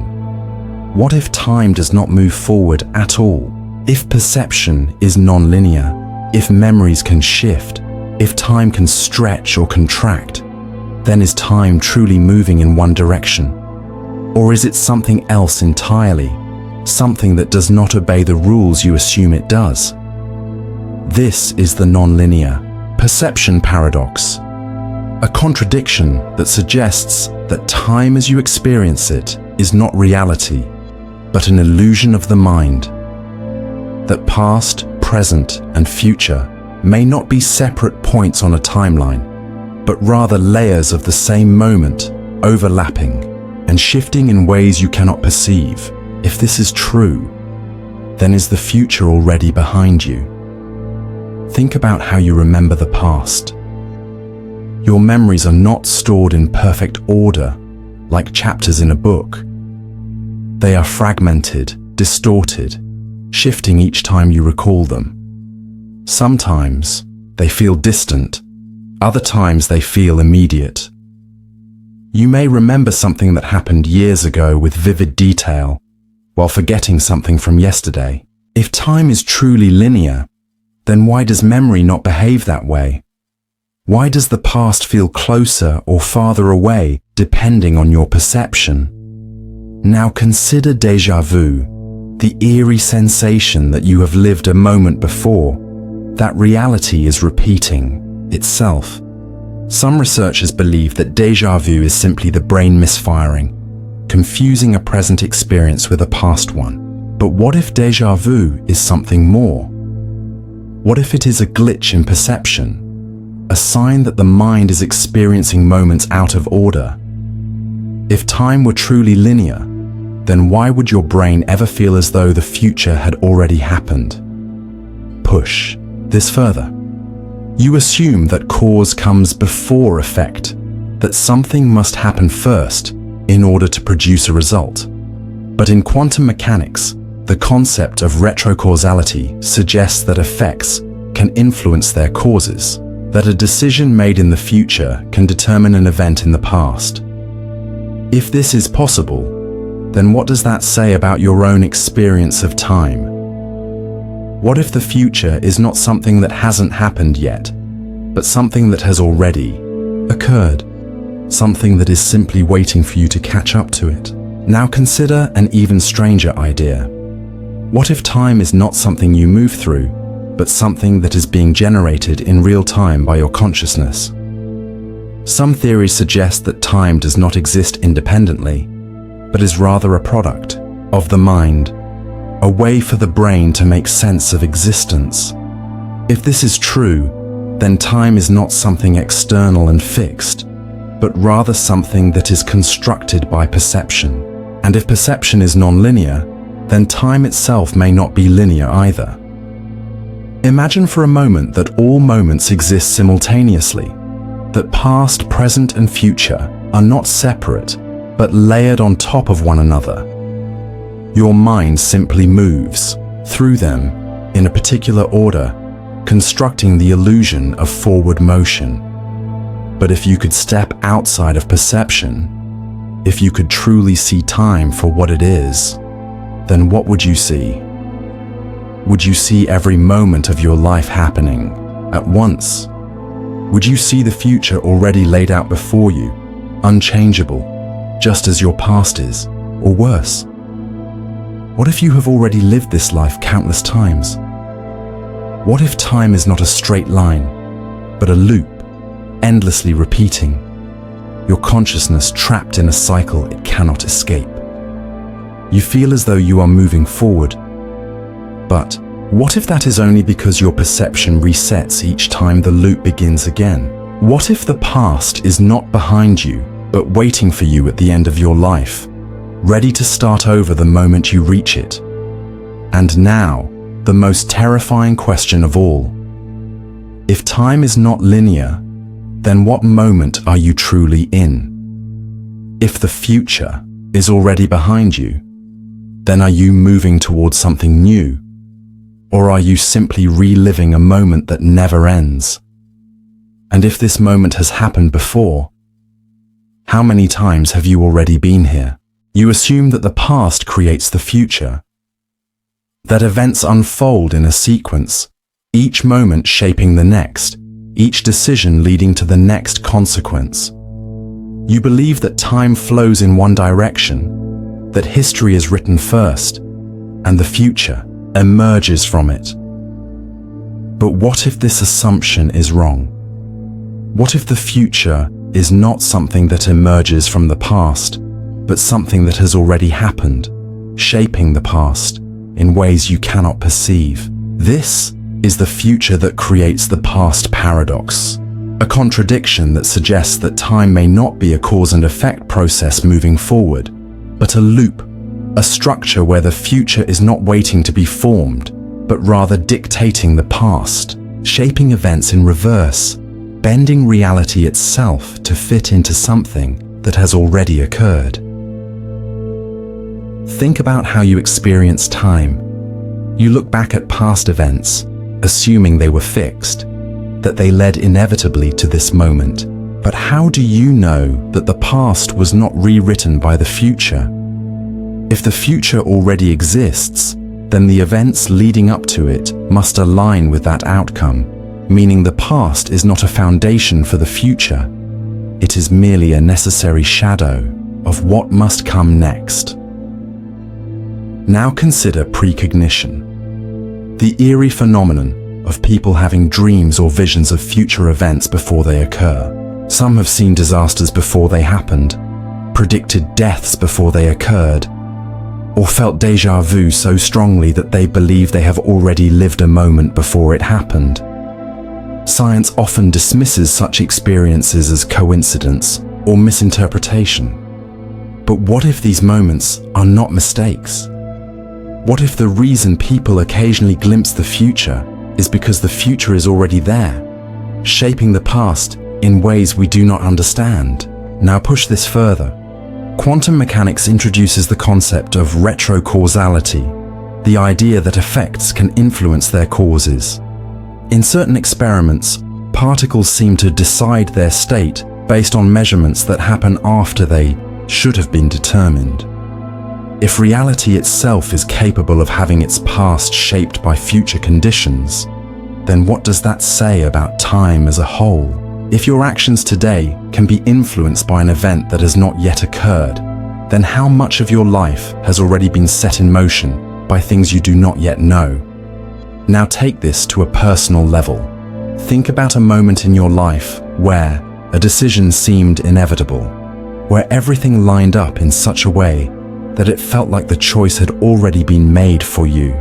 You assume that your past led you to that point, that each event stacked up to create that decision. But what if the opposite is true? What if the decision already existed and your past simply aligned itself to fit it? What if your memories, your experiences, your circumstances were all shaped by a moment that had already been decided, one that had yet to arrive? Now imagine that this is happening constantly, that every moment of your life has already been lived, that your future self has already made decisions, and that your present reality is bending to fit that script. You assume that your choices shape the future, but what if the future has already shaped your choices? If this is true, then what does that say about free will? You believe you are making choices, but what if your choices are not truly yours? What if they are just the logical arrangement of events that have been dictated by a future that has already played out? If your future is already there, waiting for you, then is the past merely an illusion, something rewritten moment by moment to justify what must happen? And now comes the most disturbing question. If the future is shaping the past, then what happens when the loop completes? What if time does not end, but simply resets itself? What if, when you reach the end of your life, the future has already dictated that the past must start over again, meaning you will live this life again, without remembering that you have done so countless times before? And if this is true, then the final, most terrifying realization is not that the future is ahead of you. The real horror is that you have already lived it. You believe you have free will, that your choices belong to you, that your actions are the result of your own conscious decisions. You feel as though you are the author of your life, the one who determines what happens next. But what if this belief is an illusion? What if every decision you make is not truly yours, but rather a hallucination, one that convinces you of your own autonomy, even though none exists? This is the hallucination of free will paradox, a contradiction that suggests that your sense of control is an elaborate fiction, a mental construct designed to create the illusion of agency where there is none. If every decision is determined by prior events, if every thought arises from forces outside of your control, then did you ever truly have a choice at all? Think about how decisions unfold in your mind when you make a choice, whether to pick up a glass, turn left instead of right, or even speak a certain word.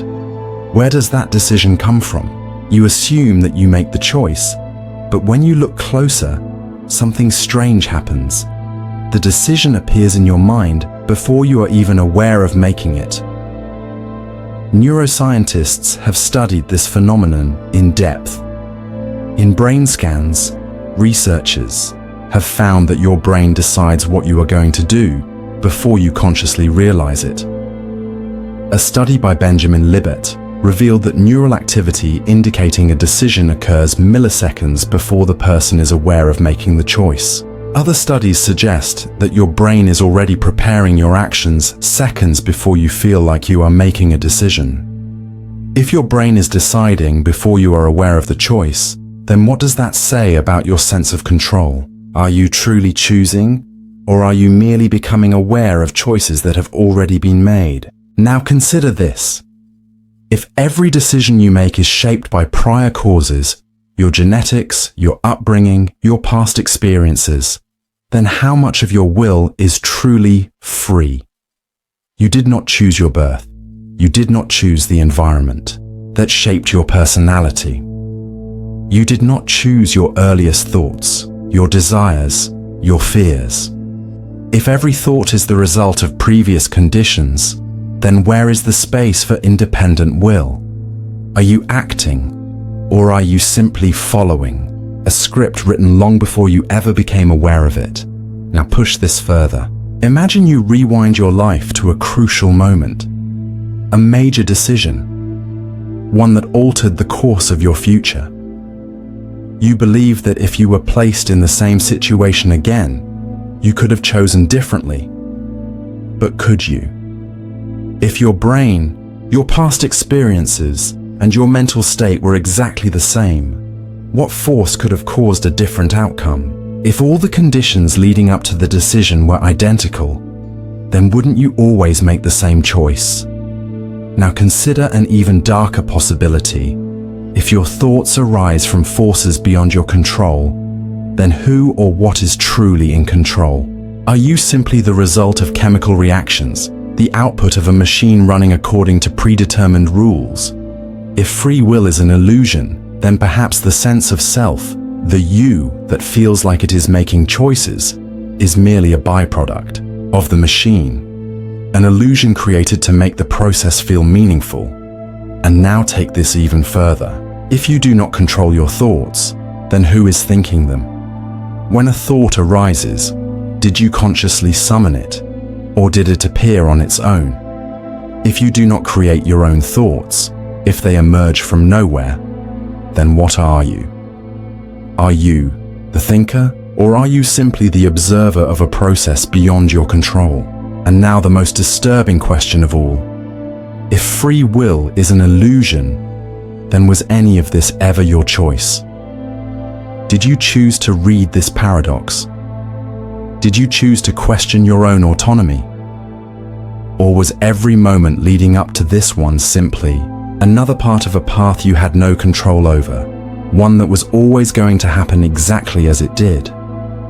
If free will is a hallucination, then the real question is no longer what choices will you make next. The real question is, were you ever truly making choices at all?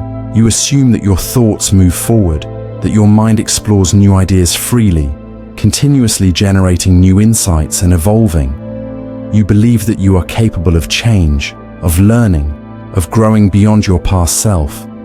But what if this assumption is an illusion? What if your mind is not moving forward at all, but is instead trapped in an endless loop, repeating the same patterns, cycling through the same thoughts without you realizing? If you cannot escape the cycle, then are you truly thinking, or are you merely reliving the same ideas forever? This is the mind locked in a loop paradox, a contradiction that suggests that your mind is not as free as you believe, that the thoughts you think are not new, but recurring, repeating themselves endlessly, subtly altering just enough to maintain the illusion of novelty. If this is true, then how do you know that you have ever had an original thought at all? Think about how your mind operates. Have you ever noticed that certain thoughts keep coming back?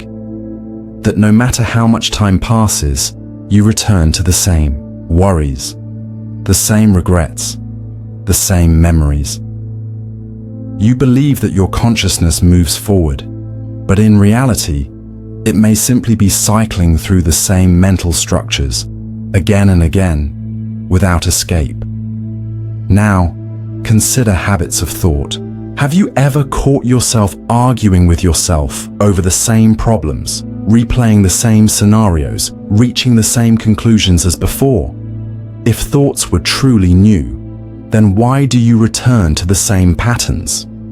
If you cannot stop thinking about something, then who or what is keeping the loop alive? Now push this further. Imagine that every idea you believe is original is actually something your mind has already processed before, just with slight variations, slight distortions, to make it seem like something new. If your thoughts are simply echoes of previous thoughts, then how do you know you are not repeating the same cycle endlessly? Consider memory itself. You assume that your mind recalls the past as it happened, but in reality, memories are reconstructions. They change over time, subtly altering, yet always returning to familiar themes. If the mind does not store memories as fixed recordings, then how do you know that your perception of new thoughts is not merely an illusion of variation within a repeating cycle? Now take this even further. Some people experience intrusive thoughts, unwanted, recurring ideas that seem to appear out of nowhere. But what if all thoughts are like this? What if the idea of free thought is a deception, and in reality, your mind is simply playing the same sequences over and over, like a program stuck in an infinite loop? Now consider an even darker possibility. If your mind is trapped in a loop, then how long has it been repeating? Could this cycle have been happening for years, for your entire life? What if you have already lived these thoughts countless times before, each time believing that you are moving forward, when in reality, you are trapped in an unending cycle of thought? And now, the final, most disturbing question. If your mind is looping, then what happens when the loop completes? If you are reliving the same ideas endlessly, then how many times have you already lived this moment? And if you have already had this thought before, then the real question is no longer what will you think next. The real question is, have you ever thought anything new at all? You assume that when something is forgotten, it is lost forever. That memories fade into nothingness, erased by time, leaving no trace behind. You believe that what you cannot recall simply ceases to exist, vanishing into oblivion. But what if this assumption is wrong? What if forgotten memories are not gone, but hidden, buried deep within your mind, still present, still active, still shaping your thoughts and actions without your awareness? If your mind retains everything you have ever known, but you cannot access it, then who or what is remembering in your place? This is the awareness of the forgotten paradox, a contradiction that suggests that your mind is not merely a collection of the memories you can recall, but also a vast archive of the forgotten, a place where experiences, ideas, and moments continue to exist, even if you no longer have access to them. If this is true, then what does it mean to forget? Is it an act of losing something? Or is it simply the closing of a door that could at any moment be opened again? Think about how memory works. There are moments when you struggle to recall something, a name, a face, an event. It feels as though it is just out of reach, as though the memory is still there, waiting for you to find it.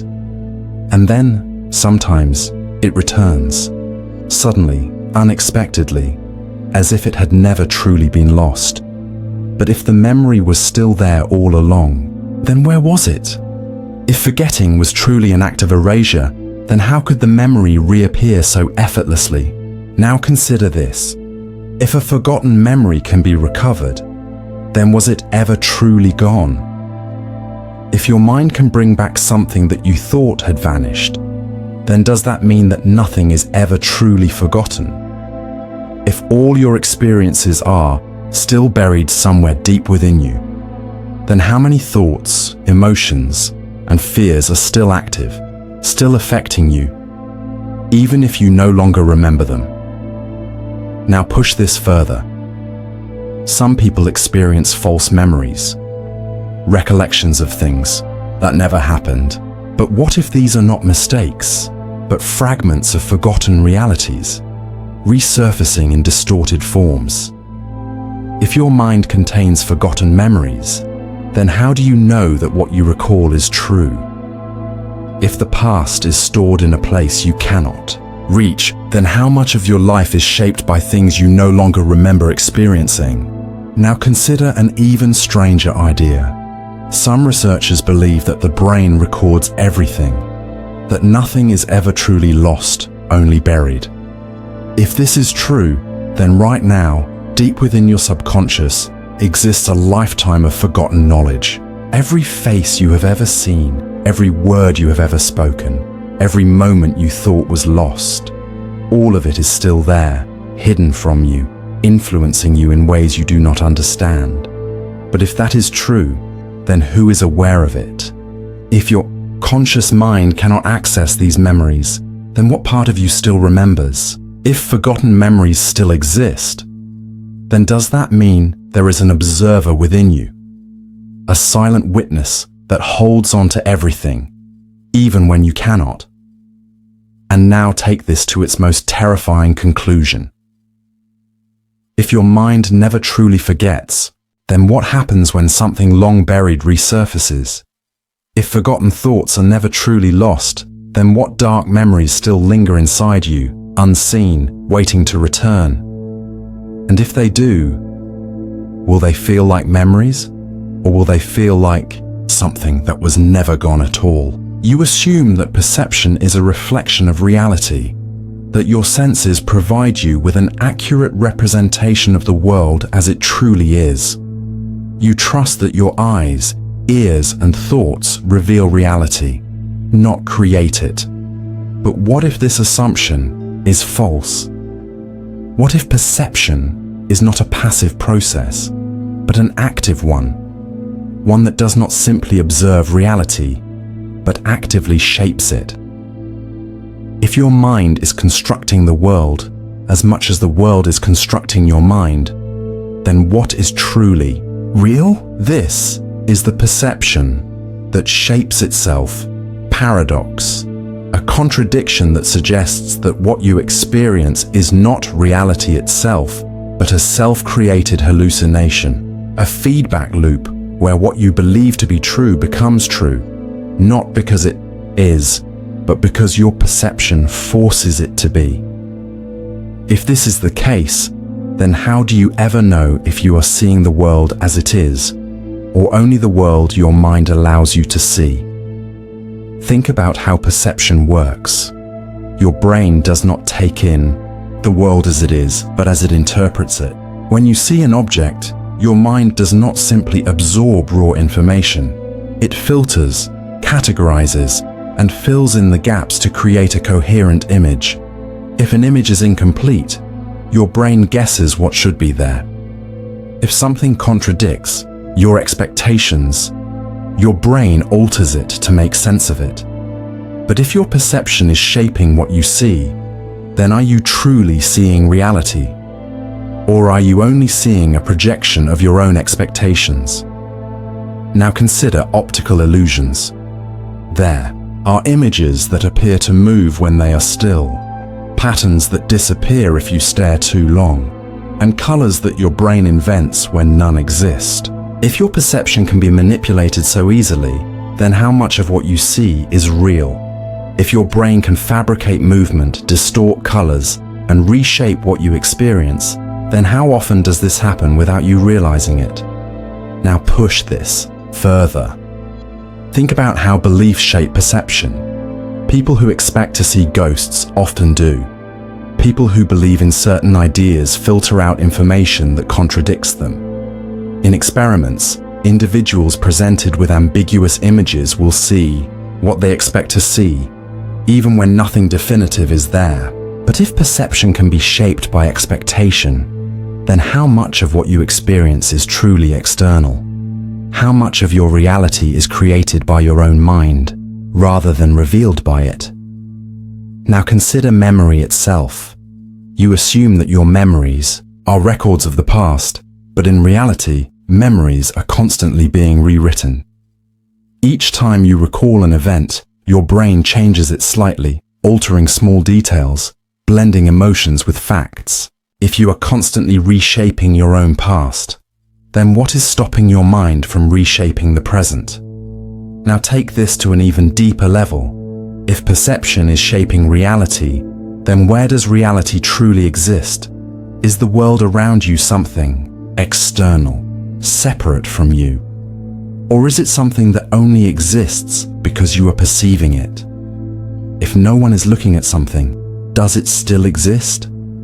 If you close your eyes, if you stop perceiving, then does the world stop existing as well? Some theories in physics suggest that reality itself is observer-dependent, that a quantum particle does not exist in a definite state until it is observed. If this is true, then perception is not just an act of witnessing reality. It is an act of creating it. If the universe exists in a state of possibilities until it is seen, then is it not perception itself that brings the world into being? Now consider an even more terrifying possibility. If perception is shaping reality, then what happens when perception changes? If two people perceive the same moment differently, then which version is real? If your mind alters what you see based on what it expects to see, then how do you know that your world is the same as anyone else's? What if there are as many versions of reality as there are people perceiving it? And if that is true, then what happens when your perception changes completely? Now take this to its final, most disturbing conclusion. If your perception shapes itself, if your reality is being generated by your own mind, then how do you know that your perception has not already trapped you inside a world of your own creation? If reality is shaped by what you expect to see, then what if you have already closed yourself inside an invisible cage? A reality that was not chosen by you, but by the countless unconscious assumptions your mind has already made. And if that is the case, then what if you are not perceiving reality at all? What if you are only perceiving a hallucination of your own making, one that has existed so long that you no longer realize it is not real? You assume that you are one mind, one consciousness, unified in thought and experience. You believe that there is a single you at the center of your awareness, one entity making decisions, feeling emotions, and navigating the world. But what if this belief is false? What if your mind is not singular, but divided? If different parts of your brain compete for control, if conflicting voices exist within you, then which one is truly you? This is the paradox of the multiple minds, a contradiction that suggests that your consciousness is not a single, unified thing, but a fragmented collection of competing identities, each taking control at different moments, each believing it is the true self. If this is true, then how do you know which version of yourself is real? Think about how your mind functions. Have you ever made a decision only to immediately regret it? Have you ever argued with yourself internally, feeling as though two opposing forces are fighting for control? If you were truly one single mind, then why would you experience conflict within yourself? Why would different parts of you seem to disagree, as if they were separate entities, each with its own agenda? Now consider the phenomenon of split-brain patients, people whose brains have been surgically divided, preventing communication between the two hemispheres. Studies have shown that in these individuals, each half of the brain can act independently, as if two separate minds exist within one skull. One hand may button a shirt while the other unbuttons it. One hemisphere may identify an object while the other denies its existence. But if the brain can be split into two separate consciousnesses, then how do you know that your own mind is not already divided? What if the you that you experience is merely the dominant voice, the one that happens to be in control at any given moment, while countless other versions of you exist just beneath the surface? Now push this further. Some people experience dissociative identity disorder, DID, where multiple personalities exist within a single mind, each with its own memories, emotions, and behaviors. One identity may be unaware of the others, yet they all share the same body. But what if this condition is not an anomaly, but rather a glimpse into the truth of all consciousness? What if every human mind contains multiple selves, some stronger than others, some hidden, some waiting to emerge? If your mind is not a single entity, then which version of you is the real one? Now consider how thoughts arise in your mind. You do not control them, they simply appear, but who or what is generating them? If your thoughts are the result of multiple, competing processes, then are they truly yours? Or are they the result of different identities within your brain, each trying to influence your behavior? What if the choices you make are simply the outcome of whichever part of your mind happens to be in control at that moment? And now, take this even further. If your mind contains multiple selves, then how do you know that you are always the same person? You assume that you have existed continuously as a single identity, but what if you are merely the latest version of yourself to take control? What if, every time you wake up, every time your attention shifts, every time you make a decision, a different version of you steps forward while the others fade into the background, waiting for their turn to resurface? Now consider an even more disturbing idea. What if the real you does not exist at all? If your consciousness is merely a collection of competing identities, then perhaps the feeling of being a single unified self is just an illusion, a hallucination, created by the brain to make sense of its own complexity. If this is true, then who is reading these words right now? Is it the same you who started reading, or has another version already taken over, convincing itself that it was here the whole time? And now, the most terrifying question of all. If multiple versions of you exist within your mind, then what happens when one of them takes control permanently? What if, one day, the version of you that exists right now simply disappears, replaced by another self that believes it has always been here? Would you even notice? Or would you simply fade into the background, forgotten, as another you takes your place? If your mind is not singular, then the real question is no longer who are you? The real question is, how many times have you already disappeared?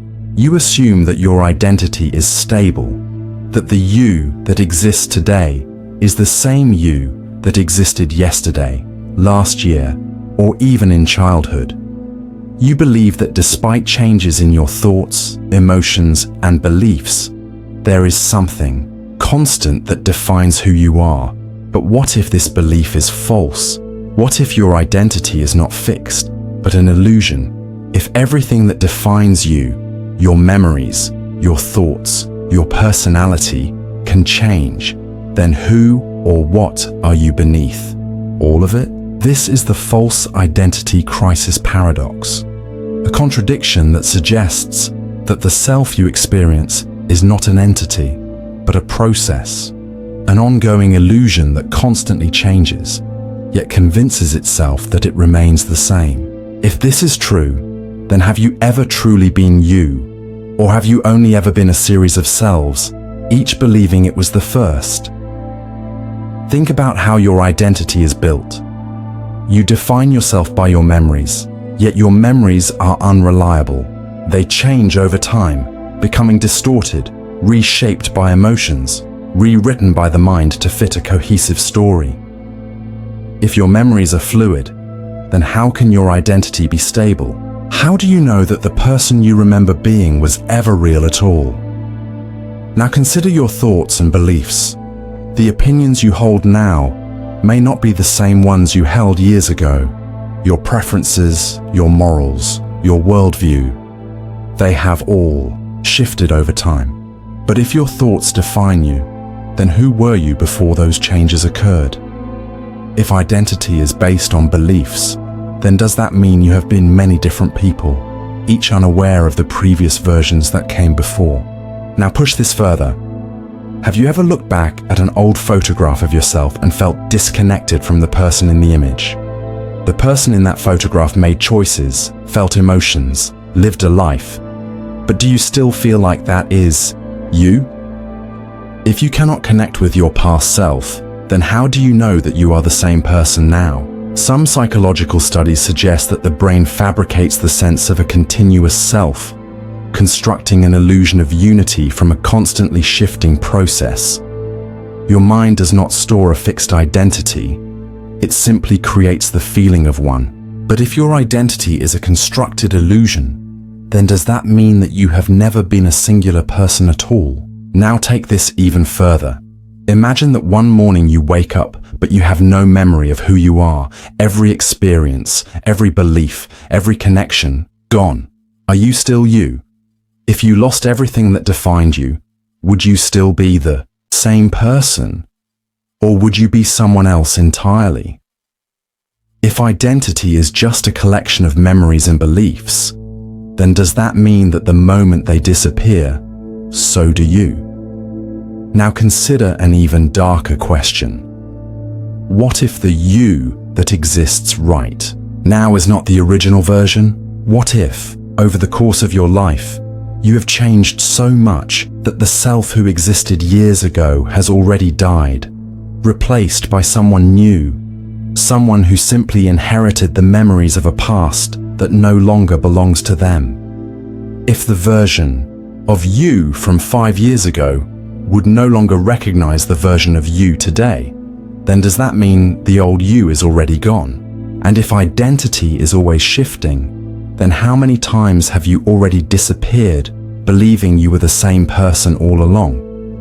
And now the final, most terrifying question. If your identity is an illusion, then what happens when the illusion fails? What if, one day, you wake up and your mind is empty? No memories, no thoughts, no sense of self. If your identity is something that must be maintained, then what happens when it stops constructing itself? Would you still be you? Or would you vanish completely, as if you had never existed at all? You assume that your senses show you reality as it truly is. That when you see, hear, touch, taste, or smell something, you are directly perceiving the world around you. You trust that your senses are reliable, that they provide you with an accurate experience of existence. But what if this assumption is false? What if perception is not a window into reality, but a hallucination? One carefully crafted by your brain to make sense of something you can never truly perceive.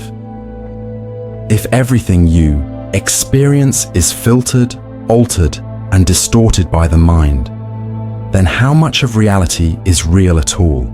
This is the sensory deception paradox, a contradiction that suggests that what you experience is not the world itself, but a simulation constructed by your brain. If your mind is generating the reality you perceive, then how do you ever know what truly exists beyond it? Think about how vision works. You believe you are seeing the world as it is, but in reality, your eyes detect only a fraction of the light that exists. The human eye can perceive only a narrow band of the electromagnetic spectrum, what we call visible light. But beyond that, infrared, ultraviolet, X-rays, and radio waves fill the space around you, completely invisible. If your eyes cannot detect most of what is actually there, then how much of reality is already hidden from you? Now consider your sense of hearing. You only perceive a limited range of sound frequencies, meaning that right now, there could be sounds filling the air that you will never be aware of. Some animals hear frequencies far beyond human perception, meaning that their reality is fundamentally different from yours. But if different creatures experience different realities, then which one is real? Is there an objective reality at all? Or is everything simply a filtered illusion shaped by the limits of perception? Now push this further. Your senses do not simply detect the world, they interpret it.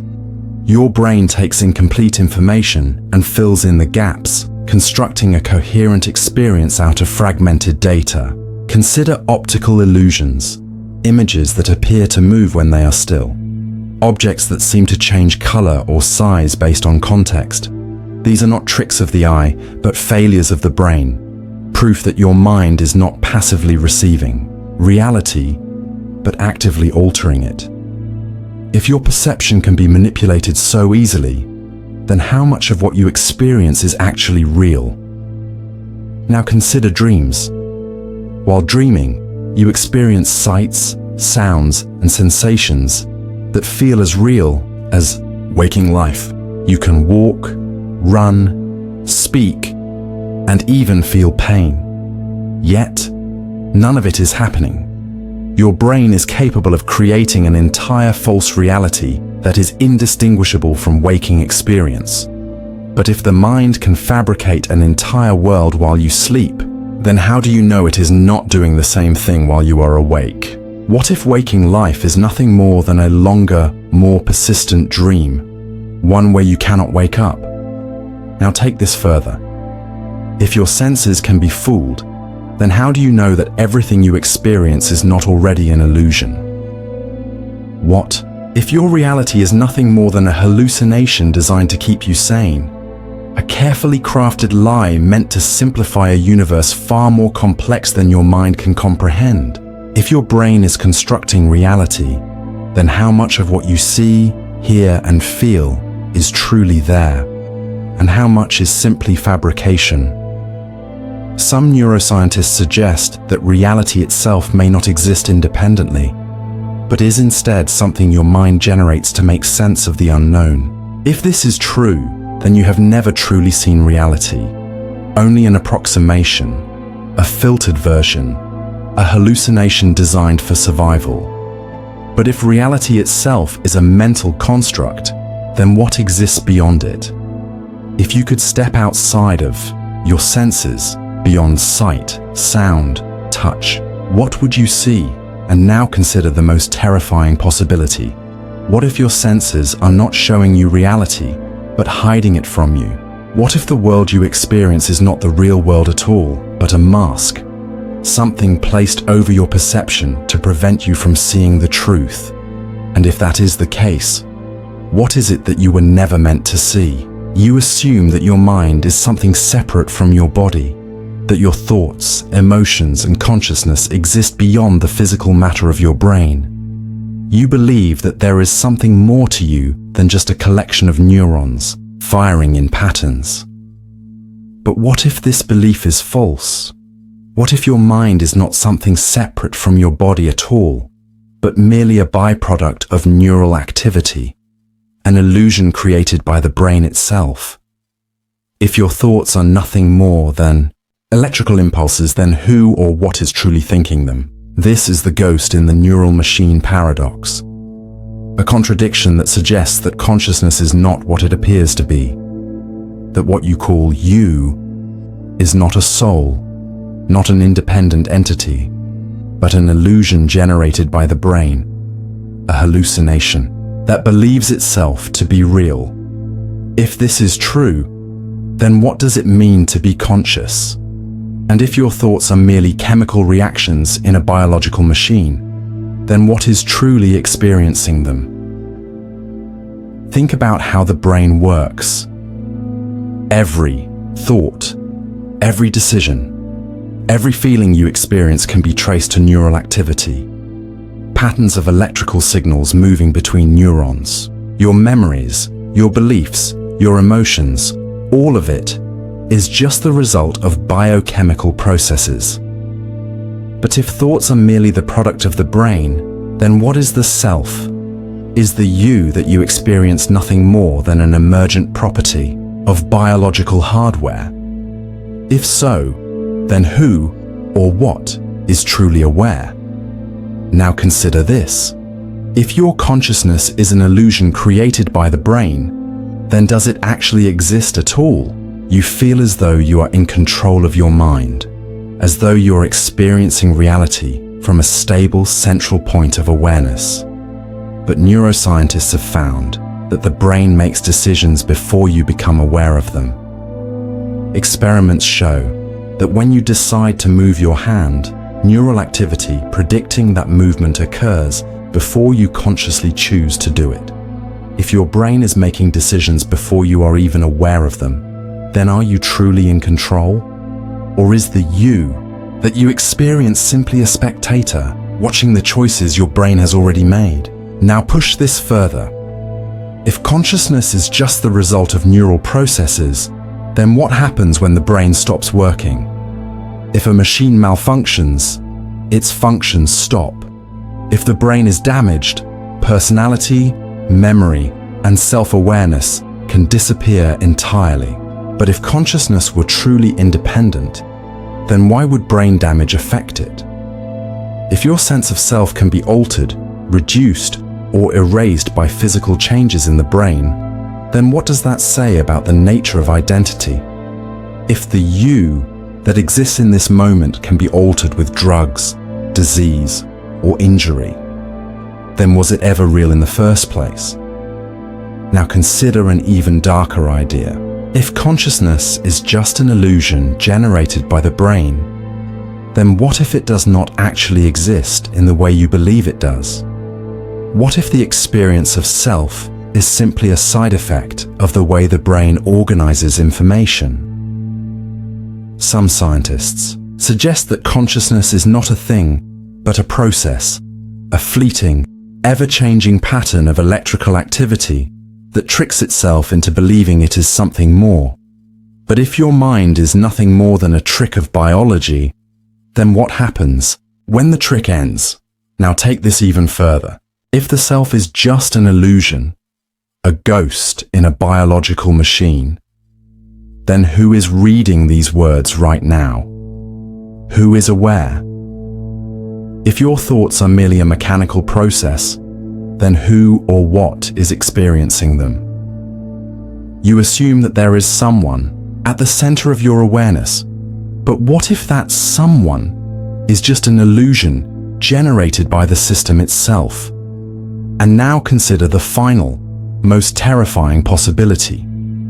If your mind is an illusion created by the brain, then what if you have never truly existed at all? What if the self you experience is merely a function, something that appears temporarily and then vanishes the moment the system shuts down? What if the entity that believes it is you is nothing more than a hollow construct, a reflection with no substance, a ghost haunting a machine that never belonged to it? And if that is the case, then the real question is not who are you? The real question is, were you ever truly here at all? You assume that your experience of reality is objective, that the world you perceive is the same world everyone else perceives. You believe that colors, sounds, sensations, and emotions exist as they are, outside of your mind, accessible to all who observe them. But what if this assumption is wrong? What if perception is entirely subjective? If every mind exists within its own isolated version of reality? If no two people experience the same world, then how do you know that your reality is real at all? This is the subjectivity trap paradox, a contradiction that suggests that reality as you perceive it does not exist outside of your own consciousness, that everything you see, hear, and experience is not reality itself, but a private interpretation of something you will never fully understand. If this is true, then how can you ever escape the prison of your own perception? Think about something as simple as color. You assume that when you see red, others see the same color. But how do you know? The experience of color is not inherent to the world. It is an interpretation by your brain of light waves. You were taught to call a certain frequency of light red, but you have no way of knowing whether someone else perceives it the same way. What if what you call red looks completely different to someone else, but they have also been taught to call it red? If everyone perceives color differently, but calls it the same thing, then what does color actually look like? And does it even exist outside of your own mind? Now consider sound. You assume that when you hear music, everyone hears the same melody, but your perception of sound is shaped by the unique structure of your brain, your ears, your memories. Some people experience auditory illusions, hearing sounds that are not there, or perceiving different words than others when presented with the same audio. If your brain constructs the sounds you hear, then how do you know that the sounds you perceive exist at all? Now push this further. What about emotion? You assume that joy, sadness, fear, and anger feel the same to everyone. But do they? You know what it feels like to be happy, but how do you know that someone else's happiness, feels anything like yours? What if what you call happiness is an entirely different sensation in another person's mind? If every mind experiences emotions differently, then how do you know that you have ever truly understood anyone? Now consider the implications. If perception is entirely subjective, then how much of reality is real? If every experience you have is filtered through your own mind, then are you truly experiencing the world, or are you experiencing a private, isolated simulation that only you can perceive? Now take this to its most terrifying conclusion. If your reality is entirely unique to you, if no one else can ever experience exactly what you experience, then are you truly connected to anyone at all? You assume that you are part of a shared world, that others exist as you do, but what if they don't? What if you are trapped in a reality that exists only in your own perception, unable to verify whether anyone else is truly experiencing anything at all? And if that is the case, then the real question is no longer what is reality. The real question is, are you the only one who has ever existed? You assume that your thoughts belong to you, that you are the one generating them, that your mind is the source of every idea, every memory, every decision. You believe that thinking is an active process, something you do, something controlled by your will. But what if this assumption is false? What if thoughts do not require a thinker? If thoughts can appear in your mind without your control, then who or what is truly thinking them? This is the thought that thinks itself paradox, a contradiction that suggests that thinking is not something you do, but something that happens on its own. If thoughts can arise without your involvement, then does that mean they are not truly yours at all? And if they do not come from you, then where do they come from? Think about how thoughts appear. Right now, try to predict your next thought. Try to decide what it will be before it happens. You cannot. The thought simply arrives, fully formed, without your consent. You do not choose to think a thought. It thinks itself, emerging out of nowhere, as if it had always been there, waiting to surface. If you cannot predict or control your own thoughts, then are you truly thinking them, or are you merely watching them appear? Now consider this. If thoughts arise on their own, then does that mean they exist before you become aware of them? If your mind is simply receiving thoughts rather than generating them, then where were they before they entered your consciousness? What if your thoughts already exist, waiting to be perceived? What if they are not created, but merely discovered? Now push this further. If thoughts do not require a thinker, then does that mean they can exist without a mind to perceive them? You assume that thinking is something that requires a conscious observer, but what if thoughts are like radio waves, constantly broadcasting, even when no one is there to receive them? If this is true, then what else might be thinking, separate from human awareness? What thoughts might be drifting through existence, unclaimed, waiting to be noticed? Now consider an even more disturbing idea. If thoughts think themselves, then who or what is in control?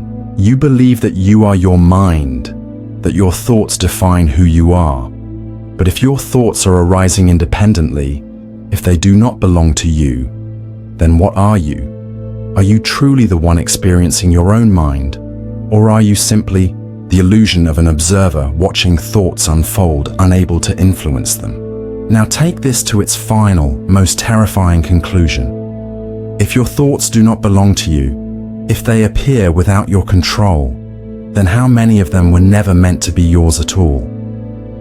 If thoughts exist independently, then is it possible that some of them are not yours, but something else's? And if that is true, then the real question is no longer, what are you thinking? The real question is, who or what is thinking you.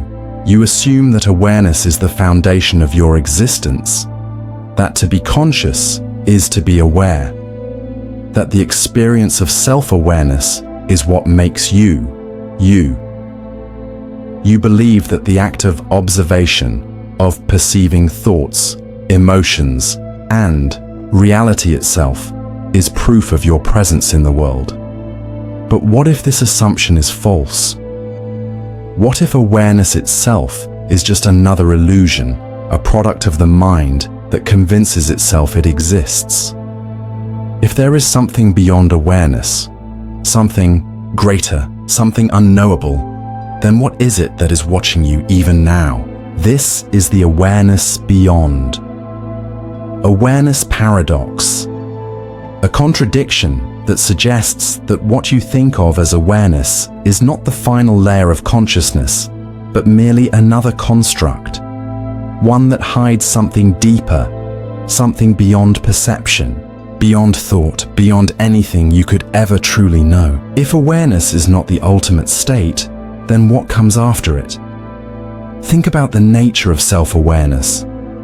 You believe that you are aware of your thoughts, that you are the one experiencing your own mind.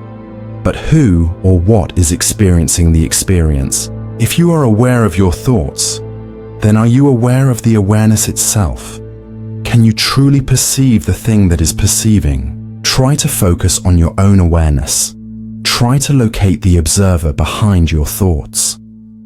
No matter how hard you look, you will never find it. The moment you try to grasp it, it moves beyond your reach, like a shadow that disappears the instant you turn to face it. But if you cannot observe your own awareness, then how do you know it exists at all? Now consider a more unsettling idea. What if the awareness you experience is not actually yours? You assume that you are the one perceiving reality, that you are the conscious entity observing the world. But if thoughts can arise on their own, if perception can be shaped by the brain rather than by a true self, then what if awareness itself is not personal, but universal? What if the thing experiencing your thoughts is not you at all, but something else? Something vast, something unknown, something using you as a temporary point of observation. Now push this further. If awareness is not the ultimate layer of existence, then what lies beyond it? You assume that your experience of self-awareness is complete, that it is the highest form of consciousness. But what if there are states of being beyond awareness, modes of existence that you cannot even comprehend? What if what you think of as consciousness is just a crude, limited version of something far greater? Something that you can never access because you are trapped within the illusion of your own mind? Now take this to its most disturbing conclusion. If awareness itself is an illusion, then who or what is watching you? If you are not the true observer, then is there another layer of perception? Something that exists above your own consciousness, something that is watching you even as you watch yourself? And if there is, what does it see? And now the final, most terrifying question. If awareness itself is an illusion, then who is experiencing it? If what you call you is just a construct of the mind, then what is the real observer, the one behind it all? And if you could see beyond awareness, if you could step outside of your own perception and witness what is truly there, would you recognize it? Or would it be something that has been watching you all along, something you were never meant to see? You assume that your sense of self is stable, that the person you are today is the same as the one you were yesterday, last year, or even in childhood. You believe that despite changes in your thoughts, emotions, and experiences, there is a core identity that remains unchanged. But what if this assumption is false? What if the self is not fixed, but constantly shifting? If your identity is always changing, then have you ever truly been the same person twice? This is the illusion of a fixed self paradox, a contradiction that suggests that the self is not a stable entity, but a fleeting illusion, an ever-changing pattern that only feels continuous because your mind insists on seeing it that way. If this is true, then who or what have you actually been all along? Think about how you define yourself. You say, "I am me," but what does that mean? Your thoughts are different from what they were years ago. Your opinions, beliefs, and memories shift over time. You have forgotten experiences that once shaped you. If every part of your identity can change, then what is it that stays the same? If nothing remains unchanged, then is there even a real you at all? Now consider your body. The cells in your body are constantly dying and being replaced. Within a few years, almost every cell in your body is new. If you are physically an entirely different entity than you were in the past, then how can you still claim to be the same person? If your mind and body have both changed, then what part of you has remained the same? Now push this further. Imagine a person suffering from amnesia, someone who has lost all their memories, all their past experiences. They wake up as a blank slate, unaware of who they once were. Are they still the same person?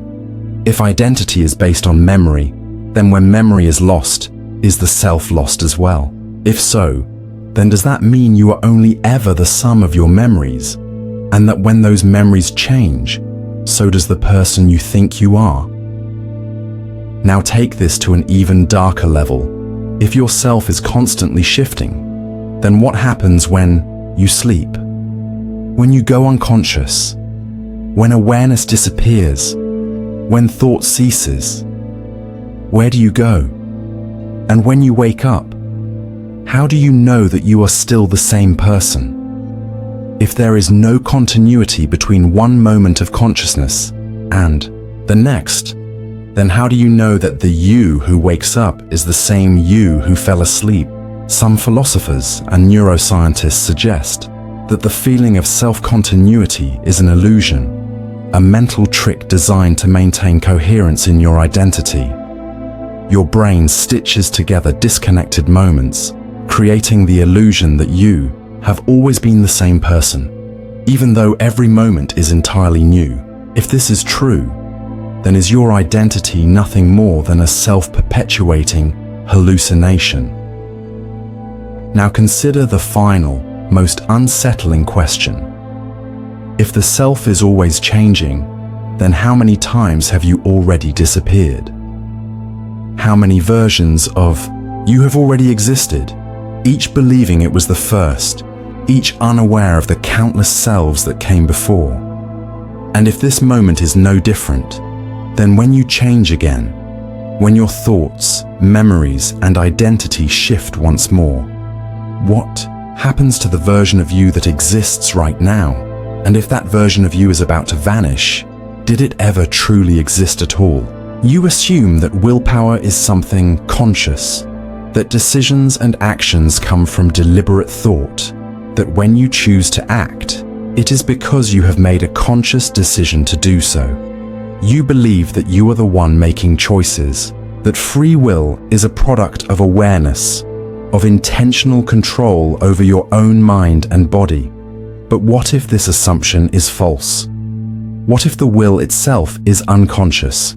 If choices arise before you are aware of them? If actions are set in motion before you decide them? If this is true, then is the act of choosing ever truly in your control? This is the concept of unconscious will paradox, a contradiction that suggests that you are not making choices at all. Choices are happening to you, and your awareness is simply catching up, creating the illusion that you were ever in control. If your will is unconscious, then what does it mean to decide anything? Think about how decisions arise in your mind. You believe that when you choose something, what to eat, where to go, what to say, it is the result of your conscious thought process. But neuroscience suggests otherwise. Studies have shown that your brain makes decisions before you are even aware of them. In experiments, Researchers have recorded neural activity in the brain, indicating a decision before the subject consciously chooses what to do. This means that your brain has already determined your choice before you experience the feeling of making a decision. If that is true, then who or what is actually making the choice? Now consider this. If you are not consciously choosing your actions, then what part of you is? If your decisions arise from unconscious neural processes, then are you truly making them? Or are they simply being presented to you as if you had chosen them yourself? What if the moment you decide something is not actually the moment of decision, but the moment your mind becomes aware of a choice that has already been made? If that is the case, then how much of your will is truly yours? Now push this further. Think about moments when you act on impulse, when you say something before thinking, when your body moves before you consciously tell it to. If willpower were truly conscious, then why do actions often happen before conscious thought can process them? If your body can move, your hands can reach, your words can form before your awareness catches up, then what does that say about who or what is truly in control? Now take this even deeper. You believe that effort, discipline, and willpower are conscious forces. That when you resist temptation, when you push through pain, it is because you are actively exerting your will. But what if willpower itself is an unconscious process? Some research suggests that acts of self-control and decision-making are not dictated by deliberate thought, but by deep, hidden mechanisms in the brain that operate outside of awareness. If this is true, then when you force yourself to do something, are you truly exerting control, or are you merely experiencing the illusion of control while your brain executes a process that was always going to happen? Now take this to its final, most unsettling conclusion. If the will is unconscious, then is there ever truly a moment of choice? If decisions arise before you are aware of them, then do you actually have free will? Or are you merely a passenger, watching as your mind and body carry out actions that were determined long before you decided to do them? If your sense of control is just a mental afterthought, then were you ever truly in charge of your life at all? And now the final, most terrifying question. If willpower itself is unconscious, then what does that make you? If your choices are already decided before you are aware of them, then what part of you is left to choose anything? And if there is no true choice, then the real question is no longer what will you decide next? The real question is, have you ever made a real decision at all? You assume that your mind tells you the truth, that your thoughts, memories, and perceptions reflect reality. You believe that your mind is a tool for understanding the world, that it gathers and processes information in a way that allows you to see things as they truly are. But what if this assumption is false? What if your mind is not a truth-seeking machine, but a deception engine, one that constantly lies, distorts, and fabricates reality to maintain an illusion? If your own mind is deceiving you, then how do you ever know what is real? This is the mind's recurring deception paradox, a contradiction that suggests that your thoughts are not designed to show you reality, but to create a version of reality that keeps you functioning. If this is true, then how much of what you believe, remember, and perceive is actually a lie? Think about how memory works. You assume that your memories are accurate, that they are records of the past stored in your mind, like files in a computer. But research has shown that memories are unreliable, that they change every time you recall them, that they can be influenced by emotions, by suggestions, even by false information. Some people are absolutely certain they remember events that never happened. Some recall entire childhoods that never existed. But if memories can be fabricated so easily, then how much of your past is real, and how much is a story your mind has created to maintain continuity? Now consider perception. You assume that what you see, hear, and feel is an objective experience of the world.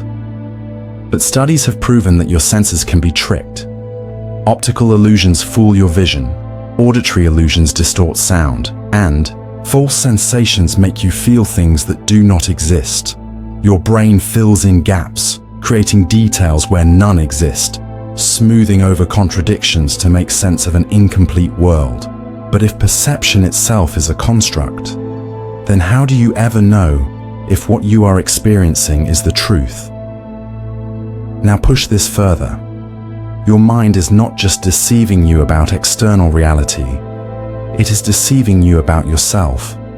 You believe you are in control of your thoughts, that your emotions and desires come from within. But neuroscience suggests otherwise. Studies show that your mind makes decisions before you are aware of them, that your emotions can be triggered by unconscious signals, that your beliefs are shaped not by rational thought, but by hidden biases you do not even realize exist. If your own mind is manipulating you, then how much of who you are is actually real? Now take this even deeper. If your mind is constantly deceiving you, then how do you know that you have not been deceived about everything? What if every assumption you have about reality, about time, about identity, about existence itself, is an illusion constructed by your own brain? What if the world you experience is not the real world, but only a version your mind has created to keep you sane? Now consider the final, most terrifying possibility. If your mind is built on deception, if it is always rewriting your past, altering your present, and controlling your future, then what is left of you that is actually true? If every experience you have is distorted, then does reality even exist outside of your own perception? And if it does, then what does the real world look like? And if you could see past the illusion, if you could break through the deception, would you even recognize what you found? You assume that your existence is continuous, that from birth to death, you have always been the same person moving through time.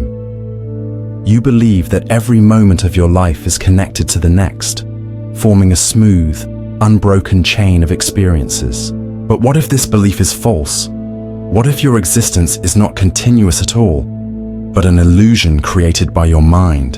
If reality is a series of discrete moments, then how do you know you have ever truly existed for more than a single instant? This is the false continuity of existence paradox, a contradiction that suggests that the feeling of continuity is an illusion, that the sense of moving through time as a singular entity is nothing more than a mental trick designed to keep you from realizing the truth, that every moment is separate, disconnected, existing in isolation. If this is true, then how do you know that you have ever been the same person twice? Think about how you experience time. You believe that the you from 5 minutes ago is the same you that exists now, just as the you from yesterday is the same as today.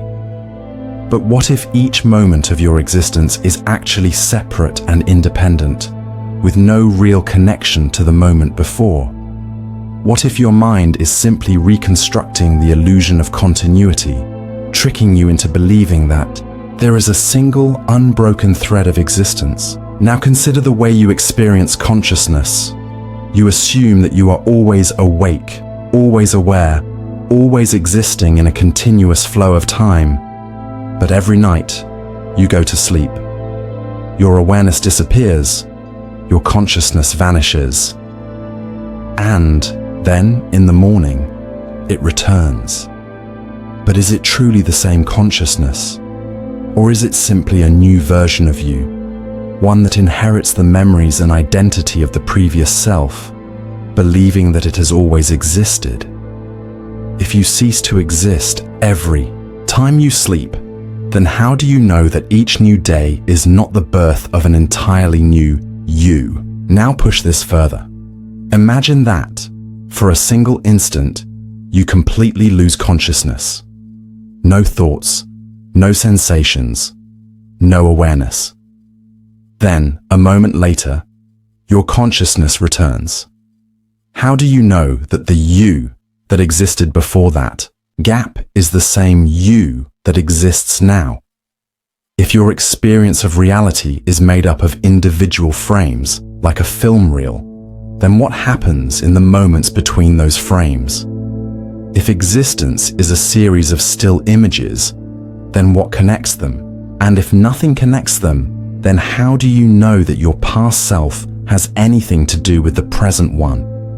Now consider an even darker idea.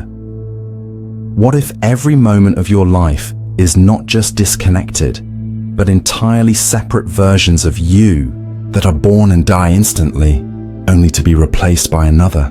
What if your consciousness is not something that moves through time, but something that is constantly being created and destroyed, with each new version believing it has always been here? If this is true, then the version of you that existed a moment ago is already gone, erased, replaced by a new consciousness that simply inherits the memories of the one before it. Now take this to its final, most terrifying conclusion. If each moment is separate, if your existence is nothing more than a series of disconnected instances, then how many times have you already died? How many versions of you have existed, each believing it was the same as the one before? And if every instant is its own, isolated moment of consciousness, then what happens when the next version of you never arrives? And if that moment comes, will you even realize that you are gone? You assume that reality exists independently of your perception, that the world around you is the same whether or not you are there to observe it. You believe that objects exist on their own, that space and time persist even when unobserved, that reality is something external, absolute and independent of your mind. But what if this assumption is false? What if reality is not objective at all? If reality depends on observation, then does anything truly exist when no one is looking? This is the illusion of objective reality paradox, a contradiction that suggests that the world you experience is not an external truth, but a construct of perception, a reality that exists only when observed, vanishing the moment attention turns away. If this is true, then how do you ever know that anything exists beyond your own awareness? Think about the nature of experience. Everything you know about reality comes through perception, your senses, your thoughts, your awareness. But you can never perceive something without being there to perceive it. When you look at an object, it exists in your field of vision. But the moment you look away, what proof do you have that it still exists? You assume it remains unchanged. But how do? If reality is something that must be observed to be experienced, then what does it mean for something to exist outside of observation? Now consider quantum mechanics, which suggests that reality at its fundamental level is not fixed until it is observed. The famous double-slit experiment shows that particles behave differently depending on whether or not they are being observed. When unobserved, they exist in a state of probability, as if they are not fully real until they are measured. But if observation changes reality, then what does that mean for everything around you? If an object is not observed, is it truly there? Now push this further. Imagine you are standing alone in a room. You close your eyes. The world around you disappears from perception. You assume that the room still exists, that it remains unchanged while unobserved. But how do you know that? How do you know that the world has not collapsed into nothingness, only to be reconstructed the moment you open your eyes? If reality is tied to perception, then does it even exist beyond the mind that perceives it? Now take this to an even darker possibility. What if reality is not just shaped by observation, but entirely generated by it? Some theories suggest that consciousness does not merely observe reality, it creates it. If this is true, then the world you experience is not external at all, but a hallucination, a mental projection designed to create the illusion of a physical universe. If your mind is the only source of reality, then does anything exist outside of it? Now consider the implications. If reality is dependent on observation, then what happens when there is no observer? If the universe ceases to exist when it is not being perceived, then how do you know that the world around you has not been continuously blinking in and out of existence moment by moment, appearing only when you are there to witness it? And now, the final, most terrifying question. If reality requires observation to exist, then who or what is observing you? If your own awareness keeps the world in place, then what force is maintaining your own existence? If consciousness is the foundation of reality, then is there something watching over you, ensuring that you remain real? And if that presence ever looked away, would you simply disappear? You assume that consciousness is a temporary state, that your awareness exists only within your lifetime, bound to your body, your brain, and the passage of time. You believe that before birth there was nothing, and after death there will be nothing again. You assume that non-existence is possible, that there will be a moment when your consciousness simply vanishes, never to return. But what if this assumption is false? What if awareness never truly ends? If consciousness cannot experience non-existence, then can you ever truly cease to be?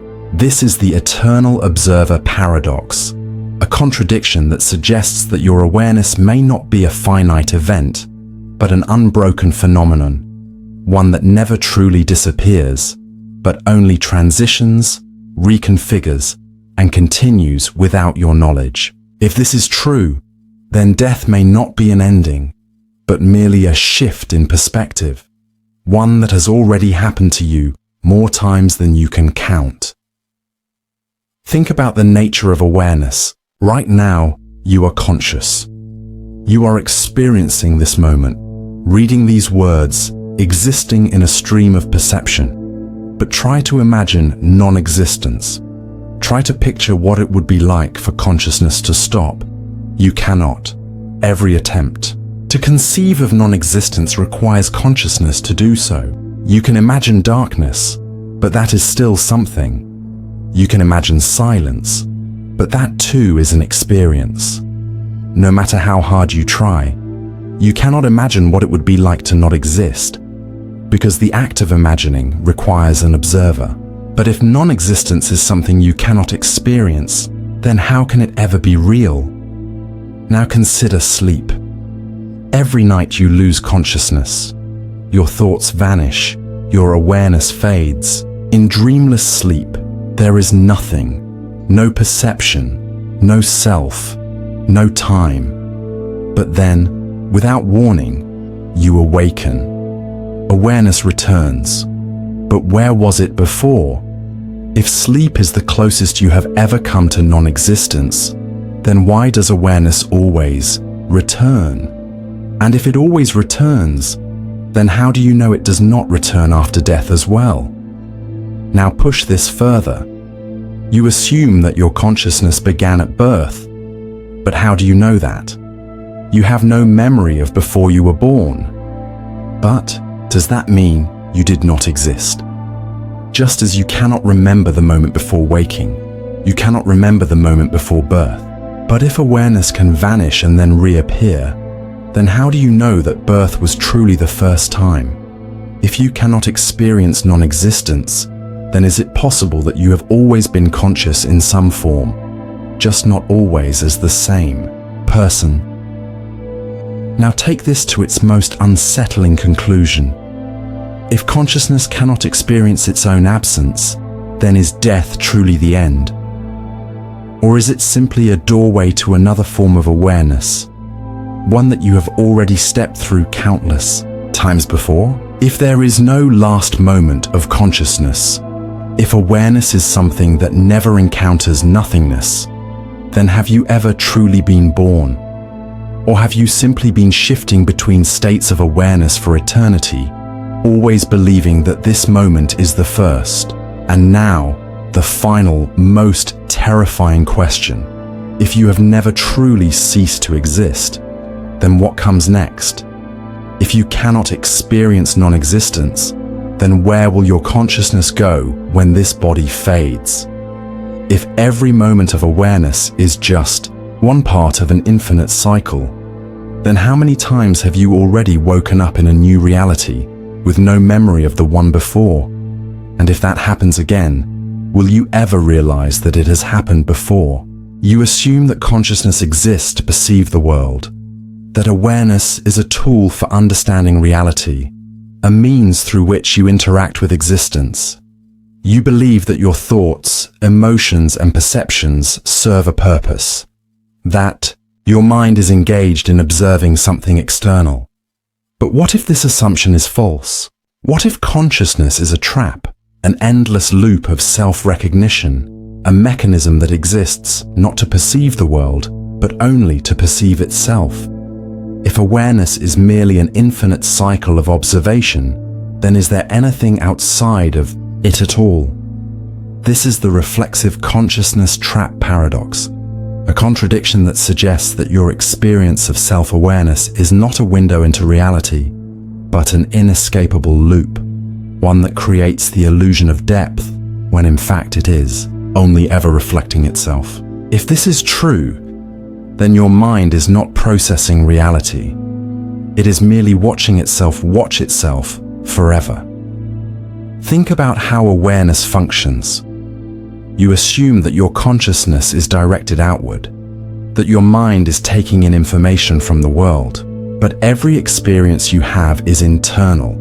It is not the world itself, but your mind's interpretation of it. You are not seeing reality. You are seeing your brain's version of reality. But if everything you experience is constructed within your own mind, then how do you know that anything exists beyond it? What if your consciousness is not experiencing the world, but only ever experiencing itself? Now consider how self-awareness operates. You know that you exist because you can observe yourself thinking. But who or what is doing the observing? You assume that there is a you that is aware of your thoughts. But when you try to locate the observer, when you turn your attention inward, you find nothing but another layer of observation. Every time you try to pinpoint the self that is experiencing reality, you find only another thought, another awareness, another reflection of awareness itself. But if you can never find the observer, then how do you know it exists at all? What if consciousness is simply a hall of mirrors, an infinite recursion of perception that never leads anywhere? Now push this further. Imagine two mirrors placed opposite each other, reflecting infinitely, creating the illusion of depth where none exists. What if your consciousness operates in the same way? You assume that your mind is perceiving something beyond itself, but what if every thought, every moment of awareness, is simply an echo of previous awareness, an illusion of continuity where none truly exists? If your thoughts are merely reflections of other thoughts, if your self-awareness is only aware of itself, then is there ever a moment when you are actually perceiving reality? Now take this to an even darker conclusion. If consciousness is self-referential, then what does that say about reality itself? If your awareness is only observing itself, then is there anything outside of it? You assume that there is a world beyond your thoughts, that there is something real outside your mind. But what if there isn't? What if your entire existence is a recursive illusion, a cycle that feeds back into itself endlessly, creating the appearance of depth, when in fact there is nothing but the observer observing itself, forever? And now the final, most terrifying question. If consciousness is a loop, an inescapable cycle of self-awareness feeding into itself, how long have you been trapped inside it? You assume that thoughts are finite, that they have beginnings and endings, that one thought leads to another in a sequence. You believe that a thought arises, exists for a time, and then disappears, making space for the next. But what if this assumption is false? What if some thoughts never end? What if a thought can contain within itself the awareness of all possible thoughts? If this is true, then is it possible to ever have a final thought at all? This is the paradox of the infinite thought, a contradiction that suggests that thoughts are not discrete events, but infinite structures, loops that never truly conclude, expanding endlessly into themselves. If this is true, then your mind is not processing ideas in a linear sequence, but instead cycling through an infinite recursion of thought, a fractal of awareness that never reaches an endpoint. If thoughts are infinite, then have you ever truly stopped thinking, or are you simply caught in an endless loop of mental recursion? Think about how thoughts emerge. You assume that you are in control of your thinking, that you can start and stop thoughts at will. But can you? When you try to silence your mind, you do not find stillness. You find more thoughts. Thoughts about silence. Thoughts about thoughts. Even when you attempt to empty your mind, you remain aware that you are trying to do so. But if a thought about nothingness is still a thought, then is there ever truly a moment when your mind is empty? Now consider the structure of thinking. One thought leads to another, which leads to another, creating an unbroken chain of associations. When you recall a memory, it sparks new ideas. When you contemplate a problem, it unfolds into deeper complexities. But if every thought is the seed of another, then where does thinking truly begin? And where does it end? If a thought can always be expanded, if awareness always leads to more awareness, then is it possible that some thoughts never truly conclude, but simply continue indefinitely? Now push this further. Imagine a thought so vast, so encompassing, that it contains within it all possible thoughts. A single thought that does not move forward in time, but instead folds into itself, stretching infinitely in all directions. If such a thought existed, would you even recognize it as a thought? Or would it become something else entirely? Something beyond thought, something beyond mind? If an infinite thought exists, then how do you know that you are not already inside it? Now take this to its most disturbing conclusion.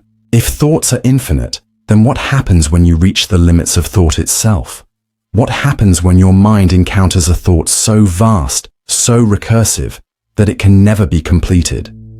If such a thought exists, then would it consume you, trapping you inside an endless process of unfolding awareness? What if you are already trapped inside such a thought? One that began long before you realized it, one that will never end. And if you are caught in an infinite thought, how long have you already been thinking it? You assume that emotions are real, that what you feel is a true response to the world around you. You believe that your emotions reflect reality, that joy, sadness, fear, and love arise because of external events. But what if this assumption is false? What if emotions are not reflections of reality, but distortions, fabrications of the mind designed to manipulate perception? If emotions create their own reality, then can you ever be certain that what you feel is real at all?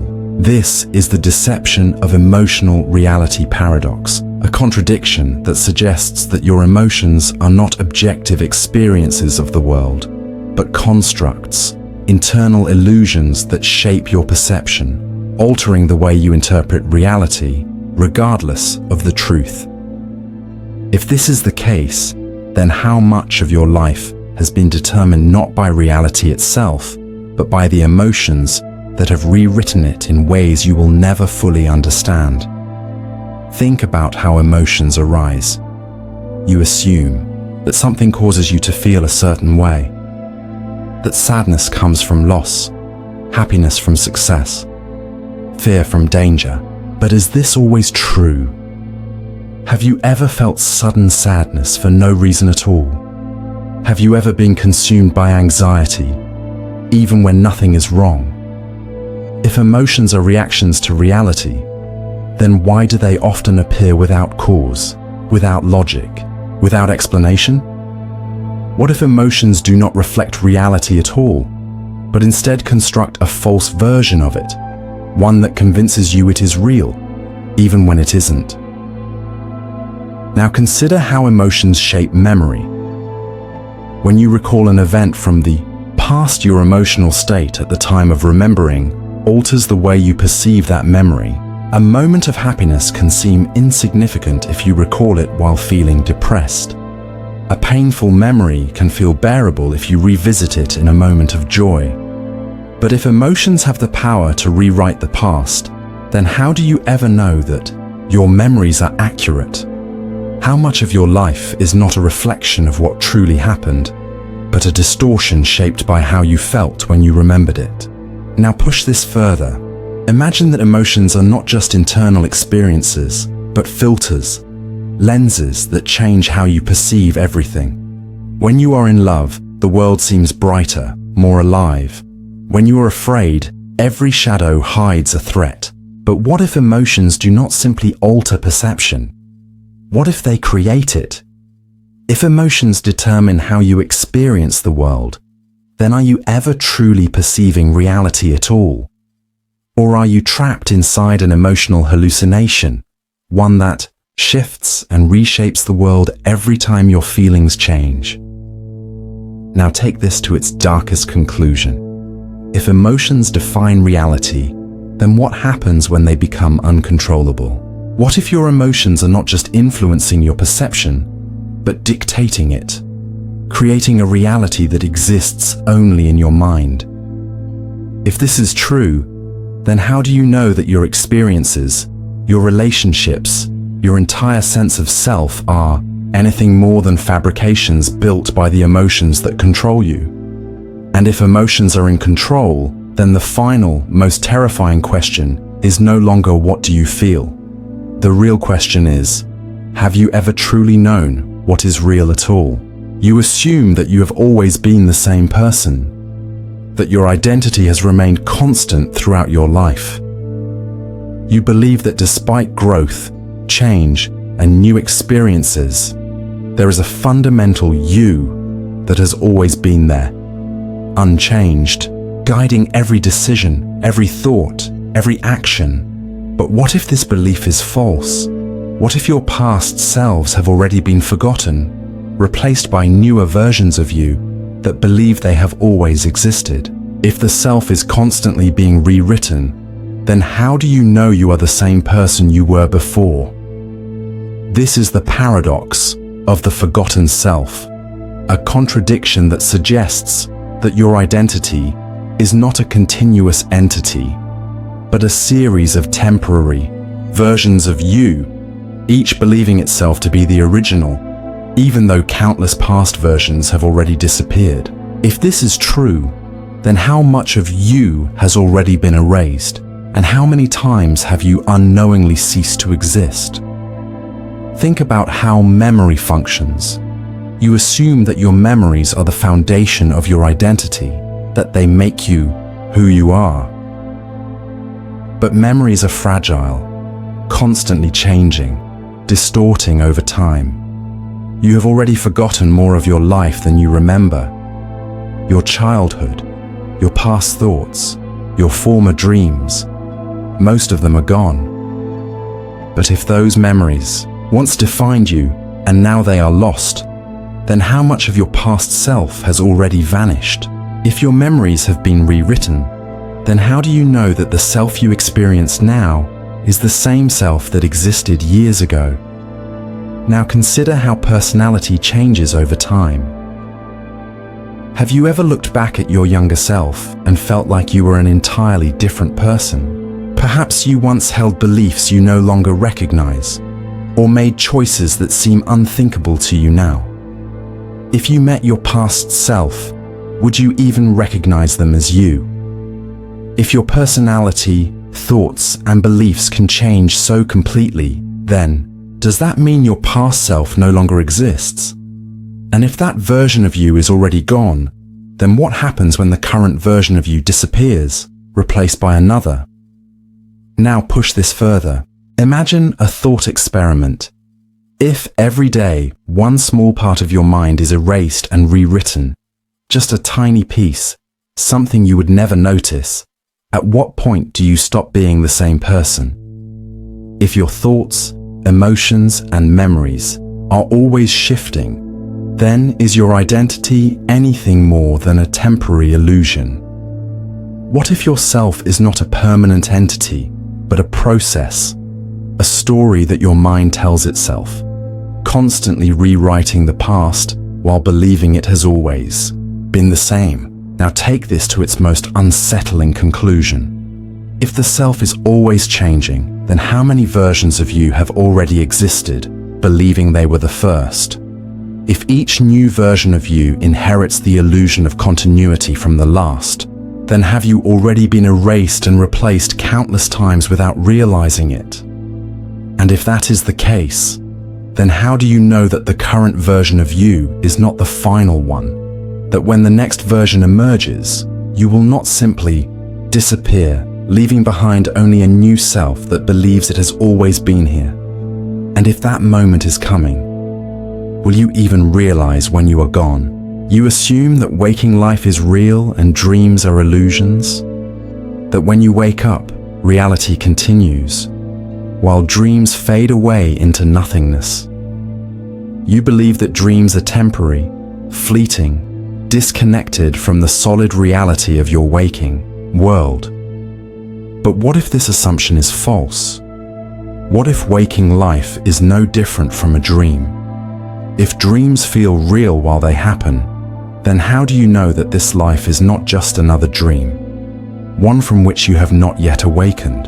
This is the dream that lasts a lifetime paradox, a contradiction that suggests that there is no clear boundary between dreaming and waking, only the illusion of stability, a deep sleep from which you have not yet escaped. If this is true, then how can you ever be sure that the world around you is real? And if it is not real, then who or what is dreaming you into existence? Think about how dreams function. When you are inside a dream, it feels completely real.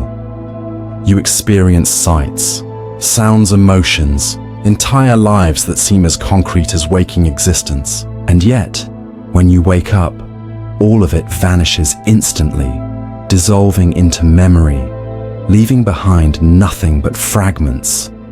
But how do you know that waking life is any different? You assume that reality is stable, but what if it is only stable for as long as you are inside it?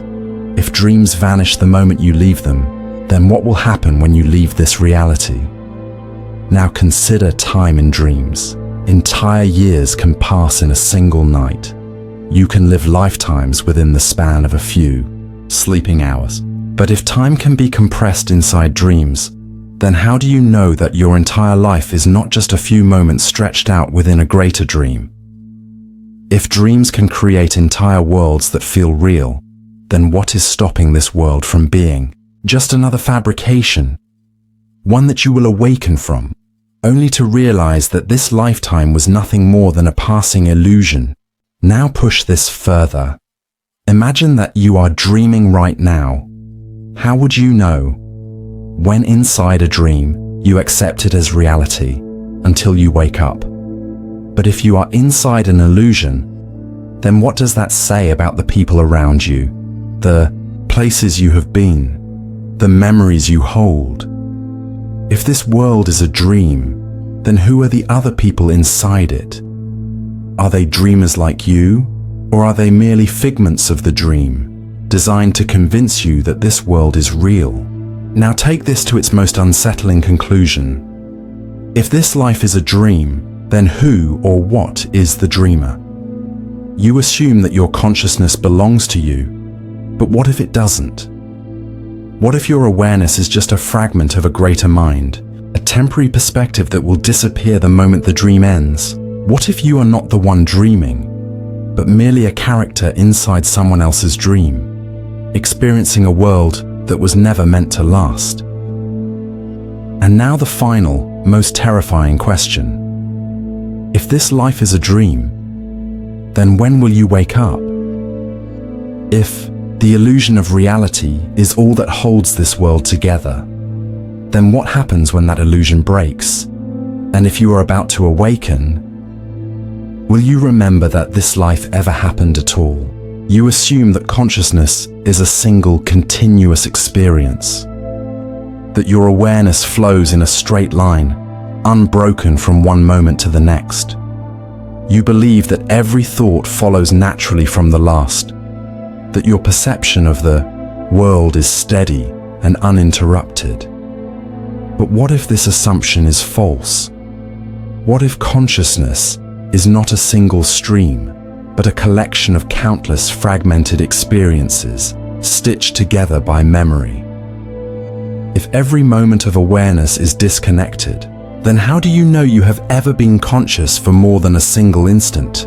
This is the illusion of a single stream paradox, a contradiction that suggests that your experience of a continuous self is a mental trick, a fabrication created by memory and perception, binding together isolated fragments into something that only appears seamless. If this is true, then your mind is not moving forward through time as you assume. It is simply assembling separate moments into a false narrative of continuity. If consciousness is fragmented, then how many times have you already ceased to exist, only to be replaced by another version of yourself that believes it has always been here?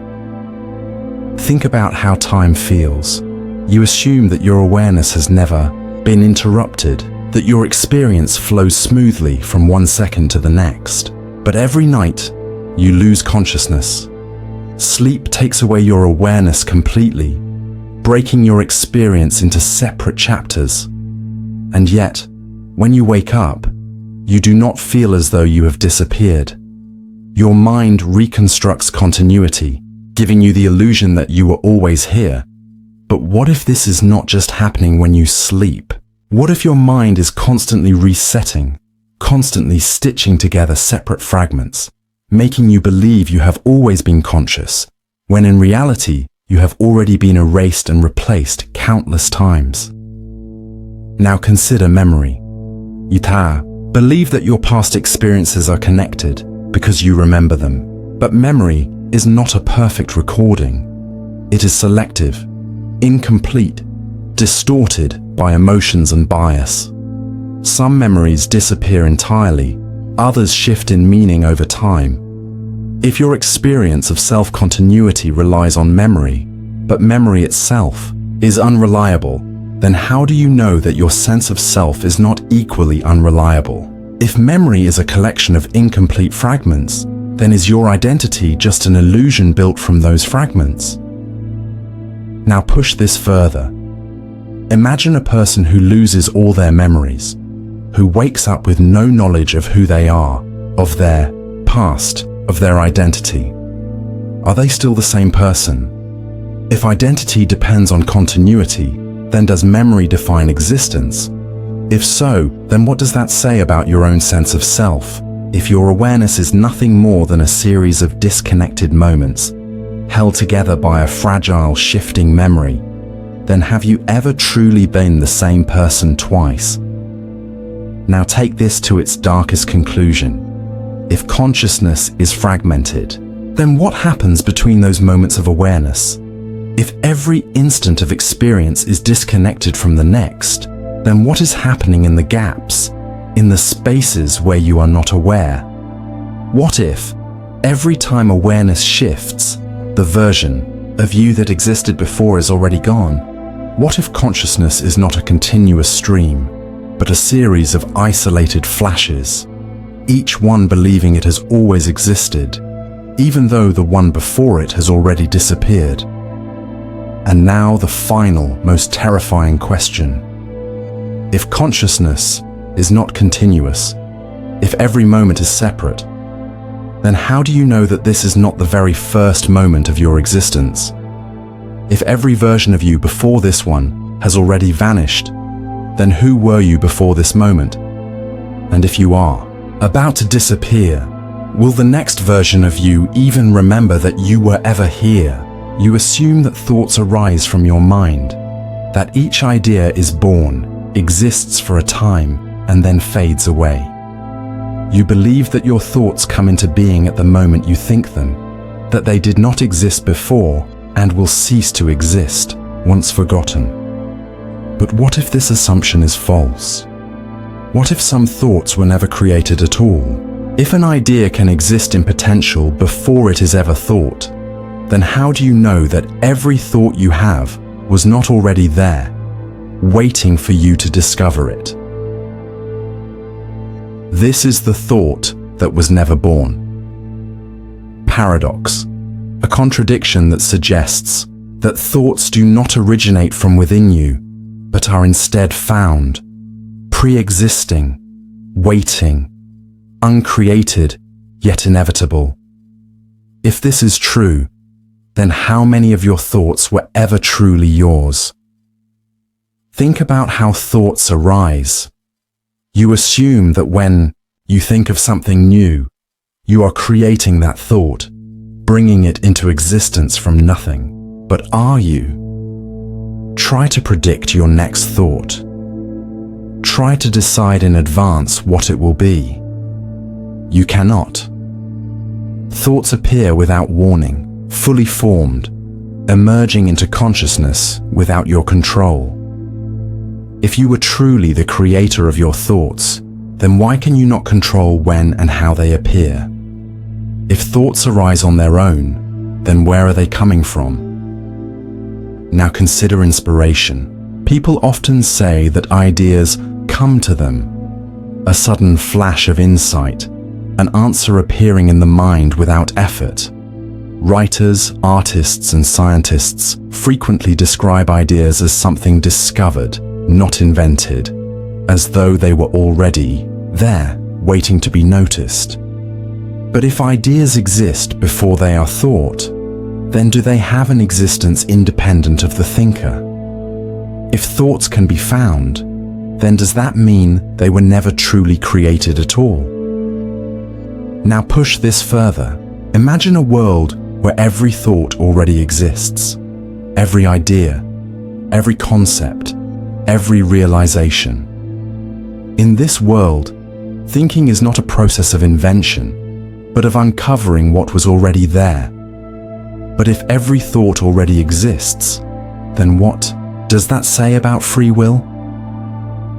If your thoughts are pre-existing and you are merely discovering them, then do you ever truly choose what you think? Or are you simply stumbling upon ideas that were always going to appear, whether you willed them to or not? Now take this to its darkest conclusion. If thoughts exist before they are thought, then who or what created them? If they were never born, if they did not originate in your mind, then where do they come from? What if thoughts are not personal experiences, but universal forces, things that drift through existence, attaching themselves to minds at random, using you as a vessel to be expressed? If that is true, then how many of your thoughts were ever truly yours? How many ideas have passed through your mind, whispering their existence to you, only to leave, waiting for the next mind to claim them? And if a thought can exist before it, is thought, then the final, most terrifying question is, what thoughts exist right now, waiting to be discovered? Thoughts so vast, so terrible, that no mind has yet been able to think them. You assume that your inner voice is the center of your consciousness, that the thoughts in your mind define who you are. You believe that your identity is built upon the constant stream of words, ideas, and reflections that pass through your awareness. But what if this assumption is false? What if there is something deeper beneath thought? An observer that is always watching, always present, but never speaking. If there is something beyond the thinking mind, then who or what is silently witnessing everything you do? This is the paradox of the silent witness, a contradiction that suggests that your awareness is not dependent on thoughts, but exists separately from them, an unseen presence that watches without speaking, a consciousness that does not think, but only observes. If this is true, then the entity you assume to be you is not the true self at all. It is merely a mask, a voice that covers something far more mysterious, something that is always there, always silent, always watching. Think about how your mind works. You experience thoughts constantly, an endless stream of inner dialogue, questions, and reflections. But have you ever noticed that you can observe your own thoughts? If you can step back and watch them, then who or what is doing the watching? If thoughts belong to the mind, then there must be something separate from thought, something that notices thoughts, but is not itself a thought. But if your thoughts are not the true you, then what is? Now consider moments of deep stillness. Have you ever sat in silence and realized that your thoughts have faded away, yet awareness remains? In those moments, you are still present, still existing, but without words, without ideas, without mental noise. If you are still aware, even when thought disappears, then does that mean awareness itself is something independent, something that does not require the mind at all?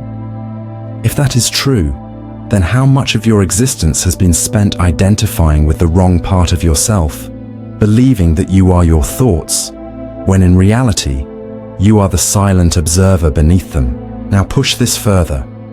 If there is an awareness beneath thought, then is it possible that this awareness has always existed? Unlike thoughts, which come and go, this silent witness is always present.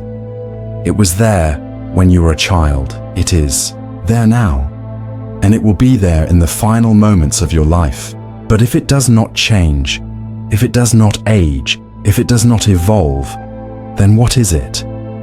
Could this silent awareness be something beyond the self, beyond the mind, something ancient, something infinite?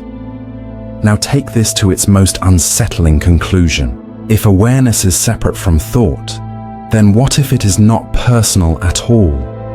What if the silent witness inside you is not unique to you, but the same awareness that exists in all beings? What if there is only one observer, one eternal presence, silently watching from behind the eyes of every conscious being that has ever lived?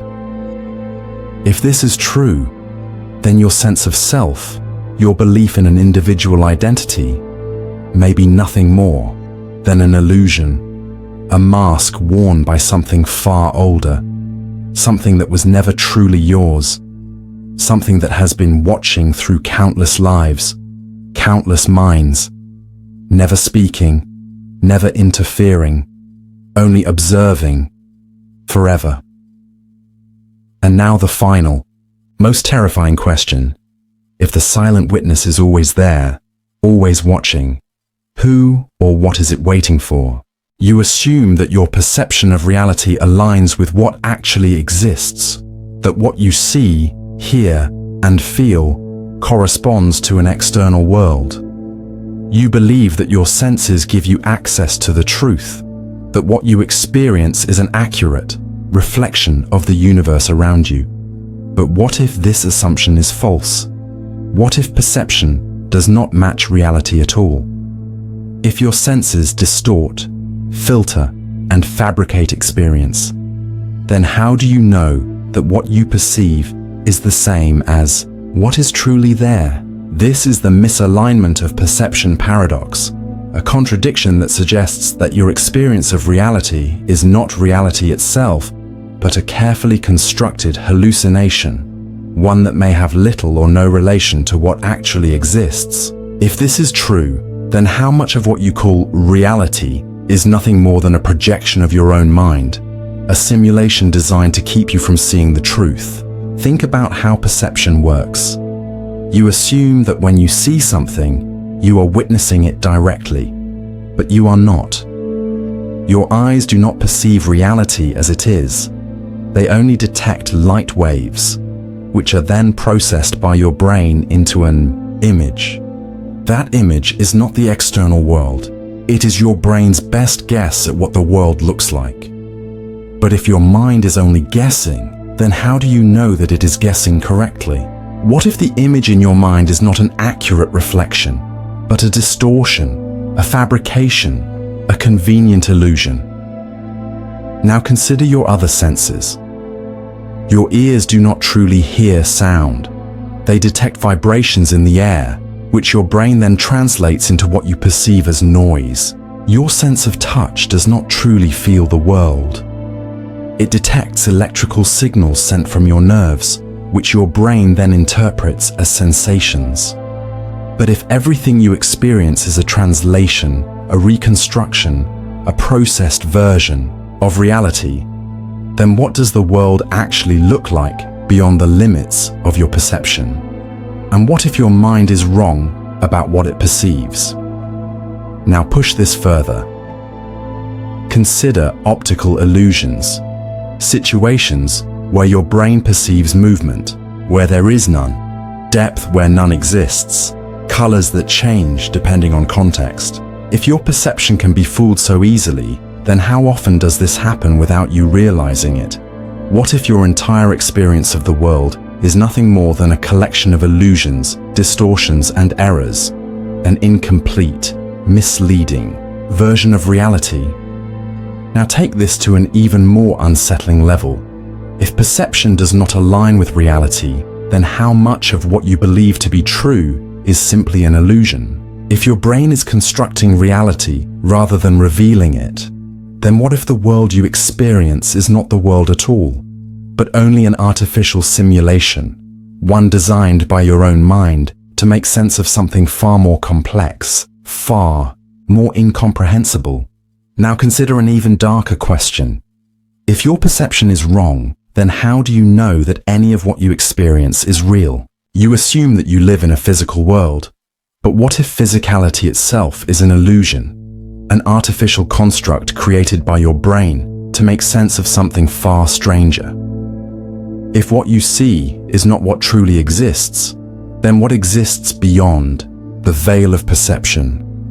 And now the final, most terrifying question. If perception does not match reality, then what happens when the illusion fails? If you ever saw reality as it truly is, beyond the distortions of your mind, would you even recognize it? You assume that your consciousness is located inside your body, that your awareness is tied to your brain, bound within the limits of physical form. You believe that your thoughts, experiences, and sense of self all originate from a single place, contained within your skull. But what if this assumption is false? What if consciousness is not confined to the body at all? If awareness can exist outside of space and time, then where does your mind truly begin, and where does it end? This is the non-local awareness problem, a contradiction that suggests that your consciousness may not be limited to your brain, but may instead exist as something far more expansive, something that is not localized, something that is not truly yours at all. If this is true, then how much of what you experience as personal identity is actually just a fragment of something much larger, something that extends beyond your physical form, beyond space, beyond time? Think about the nature of thought. You assume that when you think, the process is happening inside your head, that your brain is generating each idea, each sensation, each moment of awareness. But consider this. Have you ever had a thought appear in your mind that seemed to come from nowhere? A sudden idea, an inspiration, a memory resurfacing without warning. If your mind is confined to your brain, then why does it so often feel like thoughts are received rather than created? What if your consciousness is not originating thoughts but tuning into them, like a radio receiver picking up a signal that exists beyond the body? Now consider near-death experiences and out-of-body phenomena. Many people report moments when they feel as though they have left their physical form, watching their own body from above, drifting through space, experiencing reality from a vantage point that is not bound to their physical location. If consciousness is confined to the brain, then how can this happen? If awareness is strictly a function of neural activity, then how do some people claim to experience being somewhere other than where their body is? What if your mind has never truly been inside your head, but has only been conditioned to believe that it is? Now push this further. Some researchers propose that consciousness may not be a product of the brain, but something that exists independently, something that the brain only filters rather than produces. If this is true, then your awareness is not personal. It is not something you own, not something that belongs to you, but something that passes through you, something that you experience temporarily, only to be released back into a greater field of awareness. But if consciousness is non-local, then where is the real you? Now take this to its most unsettling conclusion. If your consciousness is not confined to your body, then what happens when your body dies? You assume that death is the end of awareness, that when the brain stops functioning, so does the mind. But if consciousness is not tied to the body in the first place, then what does it return to? What if death is not the disappearance of awareness, but simply the moment when your mind realizes it was never inside the body to begin with? And now, the final, most terrifying question. If your consciousness is not truly inside you, if it is non-local, infinite, without boundaries, then what else is sharing that same space? If your mind is not truly separate, then how many other minds are already intertwined with your own? You assume that you experience the world from a first-person perspective, that your consciousness is centered inside your body, observing reality from a singular point of view. You believe that your thoughts, emotions, and sensations are happening to you, that your awareness is anchored to a distinct entity, an individual mind that exists separately from everything else. But what if this assumption is false? What if the sense of I is an illusion? If your perception of self is nothing more than a constructed viewpoint, then who or what is truly experiencing reality? This is the illusion of the first-person experience, paradox, a contradiction that suggests that the feeling of being someone is not a fundamental truth, but a fabricated narrative, a viewpoint that does not belong to an actual self, but merely to an experience that believes it is self-contained. If this is true, then your experience of existence does not belong to anyone. It is simply happening, without an owner, without a true identity. Think about how you define your own experience. Right now, you believe you are a conscious entity, aware of yourself, positioned inside a body, looking out at the world. But what if the experience of being you is nothing more than a momentary perspective, an illusion created by the brain, a constructed lens through which reality is temporarily filtered? If that is true, then what you call I does not actually exist. Your mind is not you. It is simply a collection of sensations and thoughts without a central owner. Now consider how perception works. You assume that your awareness is localized, that it is happening inside you. But have you ever stopped to question where exactly this you is located? If you try to pinpoint where the observer inside you exists, you will never find it. You might say, "I am in my head." But is that true? You experience sounds outside of your body. You feel sensations on your skin. You think abstractly in a space that does not seem to be physical. If your awareness is distributed across different locations and senses, then where is the real you? Now push this further. Imagine a scenario where your brain is split into two. Something that has actually been done in cases of severe epilepsy, creating split brain patients. In these cases, two separate streams of consciousness emerge, each acting independently, as if two minds now exist, where there was once one. If a single consciousness can be divided, then does that mean it was never a single entity to begin with?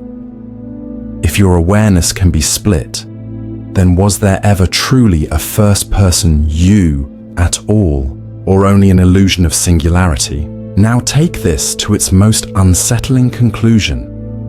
If the sense of I is an illusion, then who or what is experiencing your life? You assume that there is a someone inside you, an entity that exists and experiences. But what if there is not? What if there is no experiencer, only experience, no self, only the illusion of self-awareness? If this is true, then your life has never been yours. It has simply been a collection of experiences, happening to no one, unfolding without a true observer. And now the final, most terrifying question. If the first-person experience is an illusion, if there is no real you behind your awareness, then what happens when the illusion fades? If there is no I in the first place, was there ever anyone here at all? You assume that every thought you have exists within your mind, that each idea, each moment of awareness is contained within the boundaries of your own consciousness.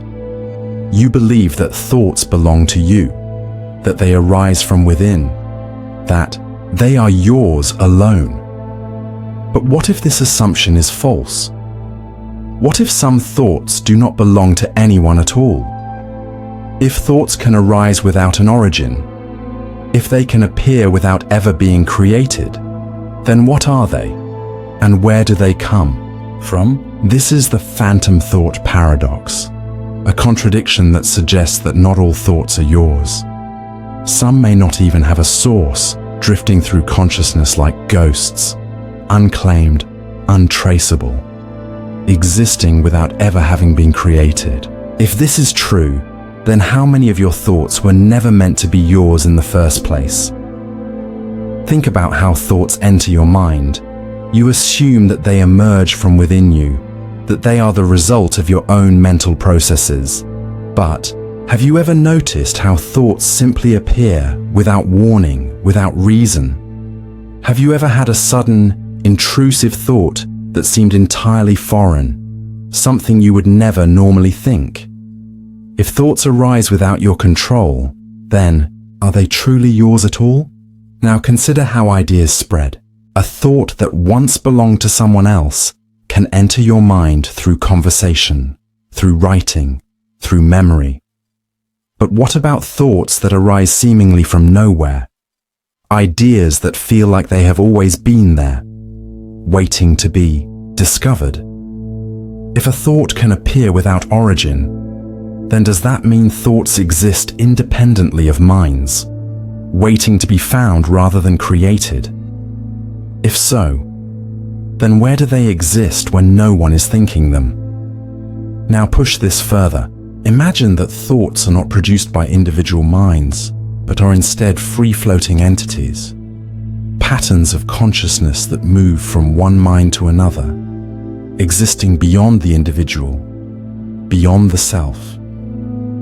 What if your thoughts are not yours at all, but instead temporary visitors, drifting through the vast ocean of awareness, settling in your mind for a moment before moving on? If that is the case, then how many thoughts have passed through you without you ever knowing?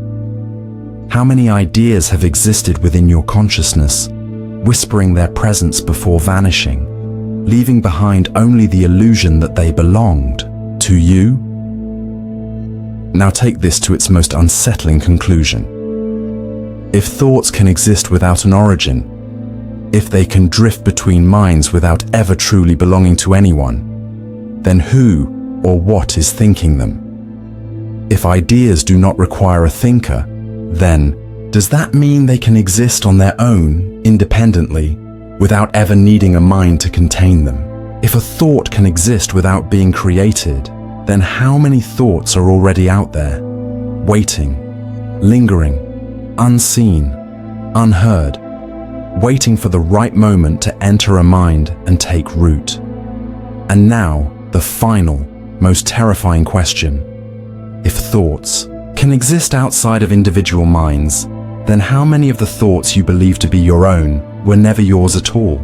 You assume that self-awareness is a path to understanding, that the more you examine your own consciousness, the closer you come to truly knowing yourself. You believe that introspection leads to clarity, that thinking about yourself will reveal who you really are. But what if this assumption is false? What if self-awareness is not a path to understanding, but an endless loop? If the act of looking inward only leads to more looking, then can you ever truly know yourself at all? This is the loop of self-awareness, paradox, a contradiction that suggests that the attempt to understand yourself will never lead to an ultimate truth, only to a recursive cycle of self-examination, where every answer you find only leads to more questions. If this is true, then how do you ever escape the loop? And if there is no escape, then who or what is trapped inside it? Think about what happens when you try to define yourself. You believe you are a collection of thoughts, emotions, and experiences. But who is the you that is aware of these things? When you examine your own mind, you realize that you are not your thoughts. You are the thing that watches your thoughts. But if that is true, then who is watching the watcher? The deeper you look, the further the answer recedes, slipping away into another layer of self-awareness. If self-awareness only leads to more self-awareness, then does the process ever actually reveal anything, or does it simply continue indefinitely? Now consider how your mind perceives itself. Right now, you feel as though you are an observer inside your own consciousness. But is that observer real, or is it just another layer of thought? When you become aware of your awareness, you create another layer of self-perception, another observer watching the first. But if every level of awareness only leads to another, then how do you ever reach the true core of the self? What if there is no core, only an endless chain of observation, forever looping back onto itself? Now push this further. Imagine a mirror placed in front of another mirror, creating an infinite regression of reflections. Each image appears to be a version of the original, yet none of them are real. They are only illusions, copies of copies stretching into infinity. What if your self-awareness functions in the same way? What if the you that you experience is not a singular entity, but an endless chain of reflections, each believing itself to be the real one? If this is true, then is there ever truly a final fundamental version of yourself, or only the illusion of one? Now take this to its most unsettling conclusion. If self-awareness is a loop, then does that mean your mind is trapped inside itself, unable to break free? If every attempt to understand yourself only leads to another layer of awareness, then how do you ever escape the cycle? What if your entire existence is nothing more than an endless process of looking inward, believing that an answer exists, while never realizing that the search itself is the trap? And now the final, most terrifying question. If your awareness is trapped in an infinite loop of self-perception, who or what put it there? You assume that you are the observer of your own mind, that your consciousness watches, perceives, and understands itself. You believe that awareness is a function of the mind looking inward, that you can perceive your own thoughts, emotions, and experiences from within. But what if this assumption is false? What if observation is always external? If the observer can never observe itself, then is there ever truly an I that is watching at all? This is the observer that can't observe itself. Paradox, a contradiction, that suggests that the experience of self-awareness is an illusion, a trick of perception that creates the feeling of an observer, when in reality, no such entity actually exists. If this is true, then who or what is experiencing your consciousness right now? Think about the way you observe the world. You assume that your awareness is centered in your mind, that there is a conscious you inside your thoughts, watching from within.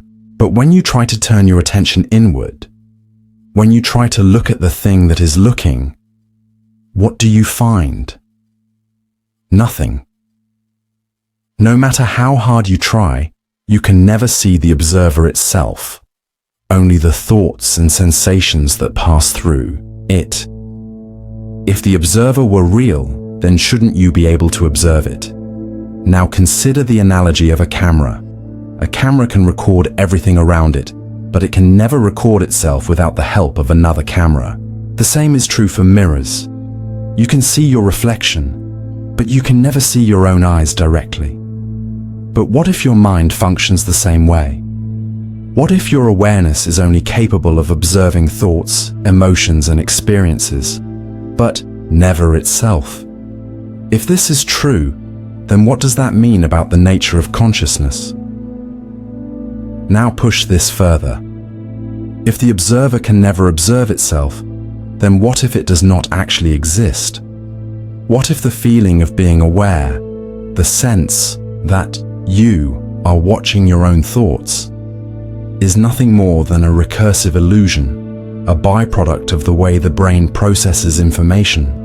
You assume that there is someone inside your mind, experiencing reality from a stable point of view. But what if there is not?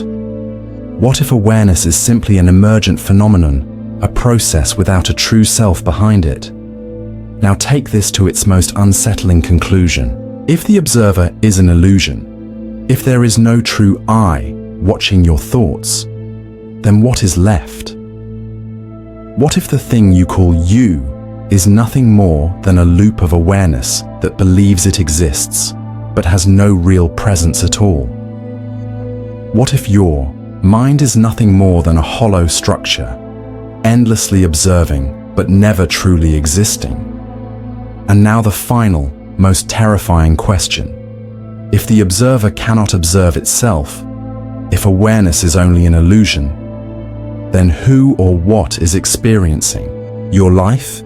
If there is nothing truly watching, then have you ever really existed at all? You assume that perception is a direct experience of reality, that what you see, hear, and feel corresponds to something real. You believe that consciousness allows you to engage with the world as it truly exists, that your senses provide an unfiltered window into the nature of reality. But what if this assumption is false? What if perception is not direct at all? What if consciousness is trapped inside a hall of mirrors, an endless series of reflections where nothing is ever truly seen for what it is? This is the Hall of Mirrors paradox, a contradiction that suggests that every experience, every perception, every moment of awareness is merely a reflection of another perception, an infinite loop in which nothing is ever perceived directly, only reinterpreted, reframed, and reflected back upon itself. If this is true, then have you ever truly experienced anything firsthand? Or have you only been witnessing echoes of echoes, illusions of illusions? Think about how perception functions. You assume that when you look at something, you are seeing it as it is, but you are not.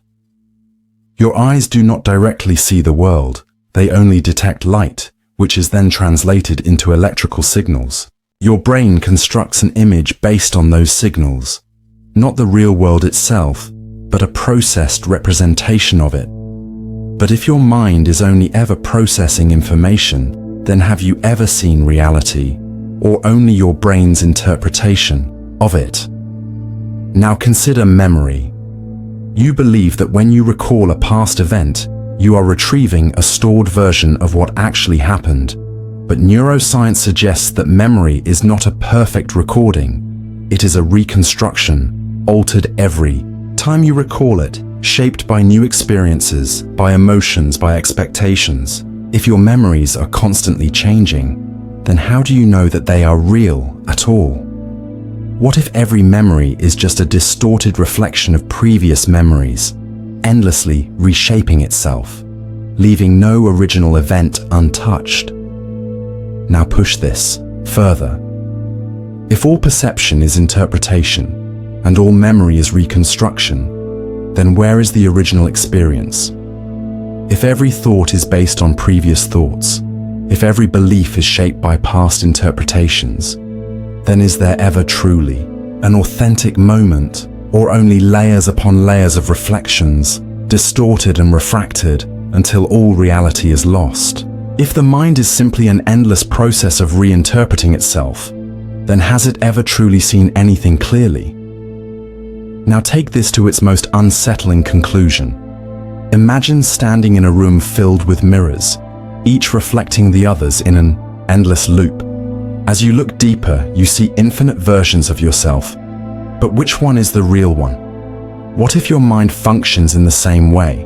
What if every perception, every belief, every identity you hold is merely a reflection of something else, something you can never truly see? What if the self you believe in is only a reflection of reflections, an illusion of depth where none truly exists? And now, the final, most terrifying question. If your consciousness is trapped in a hall of mirrors, if you have never directly experienced reality at all, then what, if anything, exists beyond the reflections? If perception is an endless loop of reinterpretation, what is it that is truly being reflected? You assume that reality exists independently of you, that the universe is objective, external, and separate from your perception of it. You believe that the world is solid and unchanging, that even when you are not observing it, it remains the same. But what if this assumption is false? What if reality is not independent at all?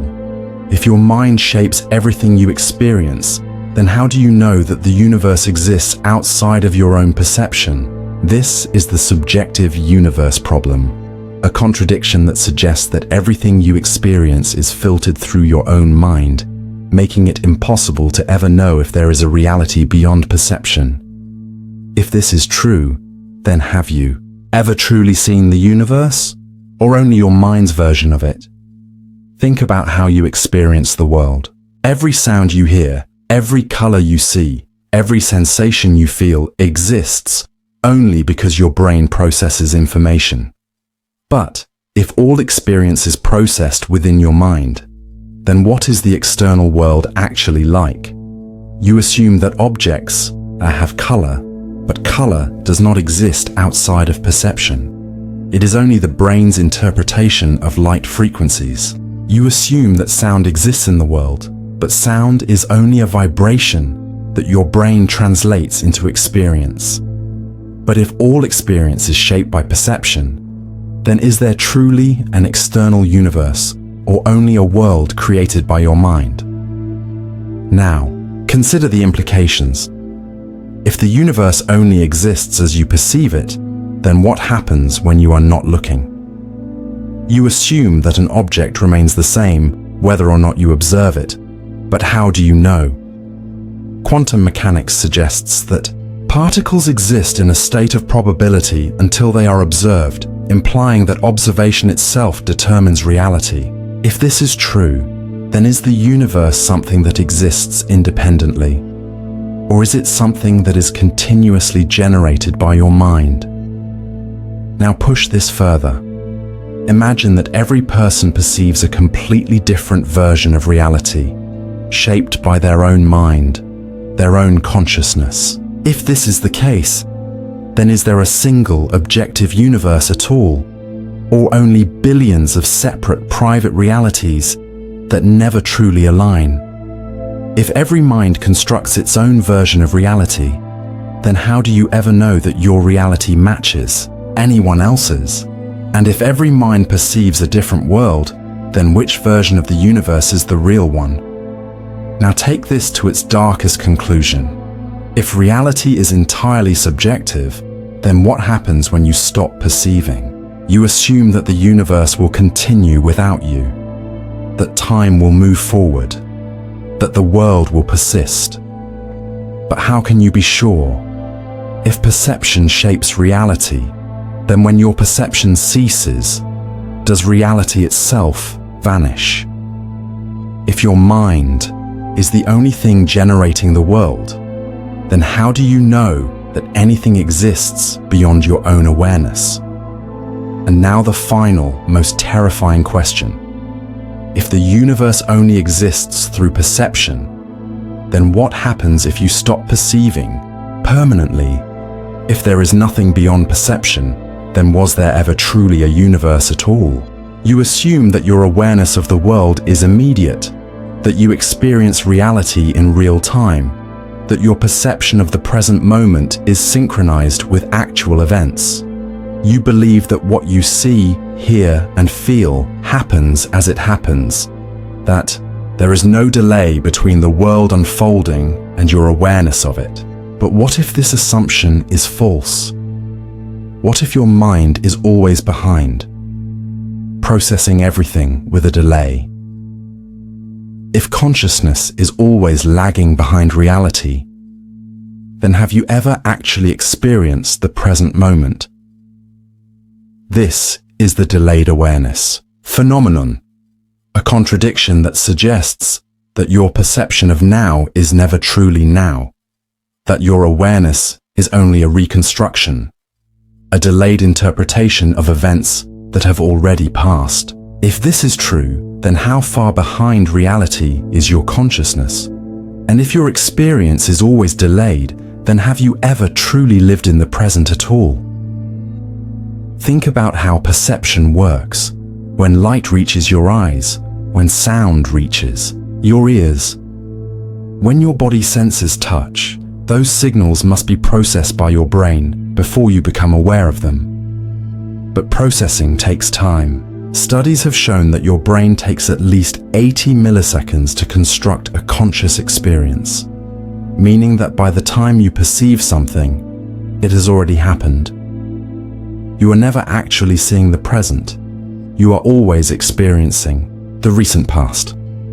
But if consciousness is always behind, then what does that say about your perception of time? Now consider reaction times. If you touch something hot, your body reacts before you consciously register the pain. If someone throws an object at you, you can dodge it before you are aware of what is happening. Your reflexes work faster than your awareness, suggesting that something else inside you perceives reality before your conscious mind does. But if consciousness is always reacting after the fact, then what part of you is truly experiencing reality first? Now push this further. If consciousness is delayed, then how much of your life has already happened before you even experience it? You believe that you are living each moment as it occurs, but if your awareness is always playing catch-up, then what you think is now is actually a moment that has already passed.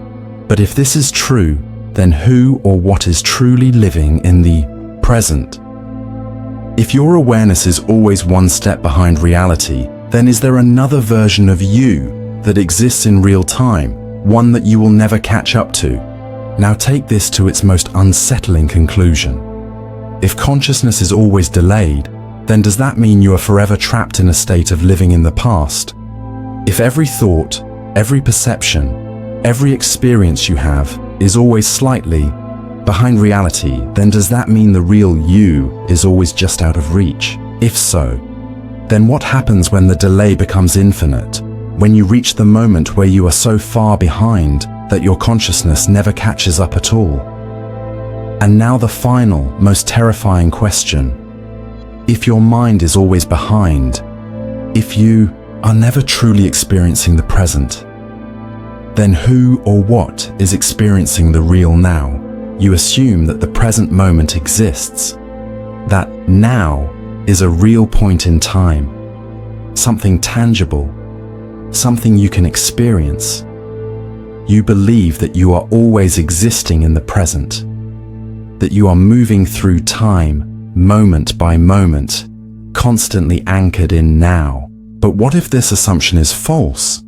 What if the present is not real at all? If now is always slipping into the past, then has the present ever truly existed? This is the disappearing now paradox, a contradiction that suggests that the present is not a fixed point, but an illusion, a fleeting, unattainable instant that is gone before you can ever grasp it. If this is true, then have you ever actually existed in the present? Or have you only ever been chasing after a moment that was already gone? Think about what it means to experience the present. Right now, as you read this sentence, you believe that you are in the now, but by the time your mind registers each word, that moment has already passed. What you think of as the present is always something that has just happened. You are never experiencing the real now. You are always experiencing the past. But if the present is always slipping away, then where does it go? And was it ever truly there to begin with? Now consider the way time functions.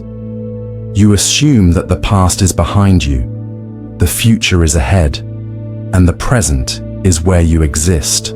But how long does the present last? Is it a second, a millisecond, a fraction of an instant? No matter how small you divide time, the now is never stable. It is always shrinking, always vanishing into the past. The moment you try to grasp it, it disappears. If the present is always vanishing, then is there ever truly a moment in time that you can call now? Now push this further. Imagine you are standing still, trying to hold on to the present moment. But even as you focus, time continues to flow. The present never stops. It is always shifting, always becoming the past, never truly existing as something you can hold. But if the present never stays still, then is it even real at all? If the past exists as memory and the future exists as possibility, then what does that leave for the present? If the present is always disappearing, then is it just an illusion created by the mind, something that seems to exist but never actually does? Now take this to its darkest conclusion. If the present is not real, if every moment is just a transition between past and future, then where do you exist? You assume that you're living in the present, but if the present is just a flickering illusion, then you are never actually anywhere at all. Your entire existence has been spent in a moment that does not exist, trapped between two states of time that are equally inaccessible, a past you cannot return to, and a future you cannot yet reach. But if you are never truly in the present, then what does that mean for your own existence? And now the final, most terrifying question. If the present does not exist, then where are you right now?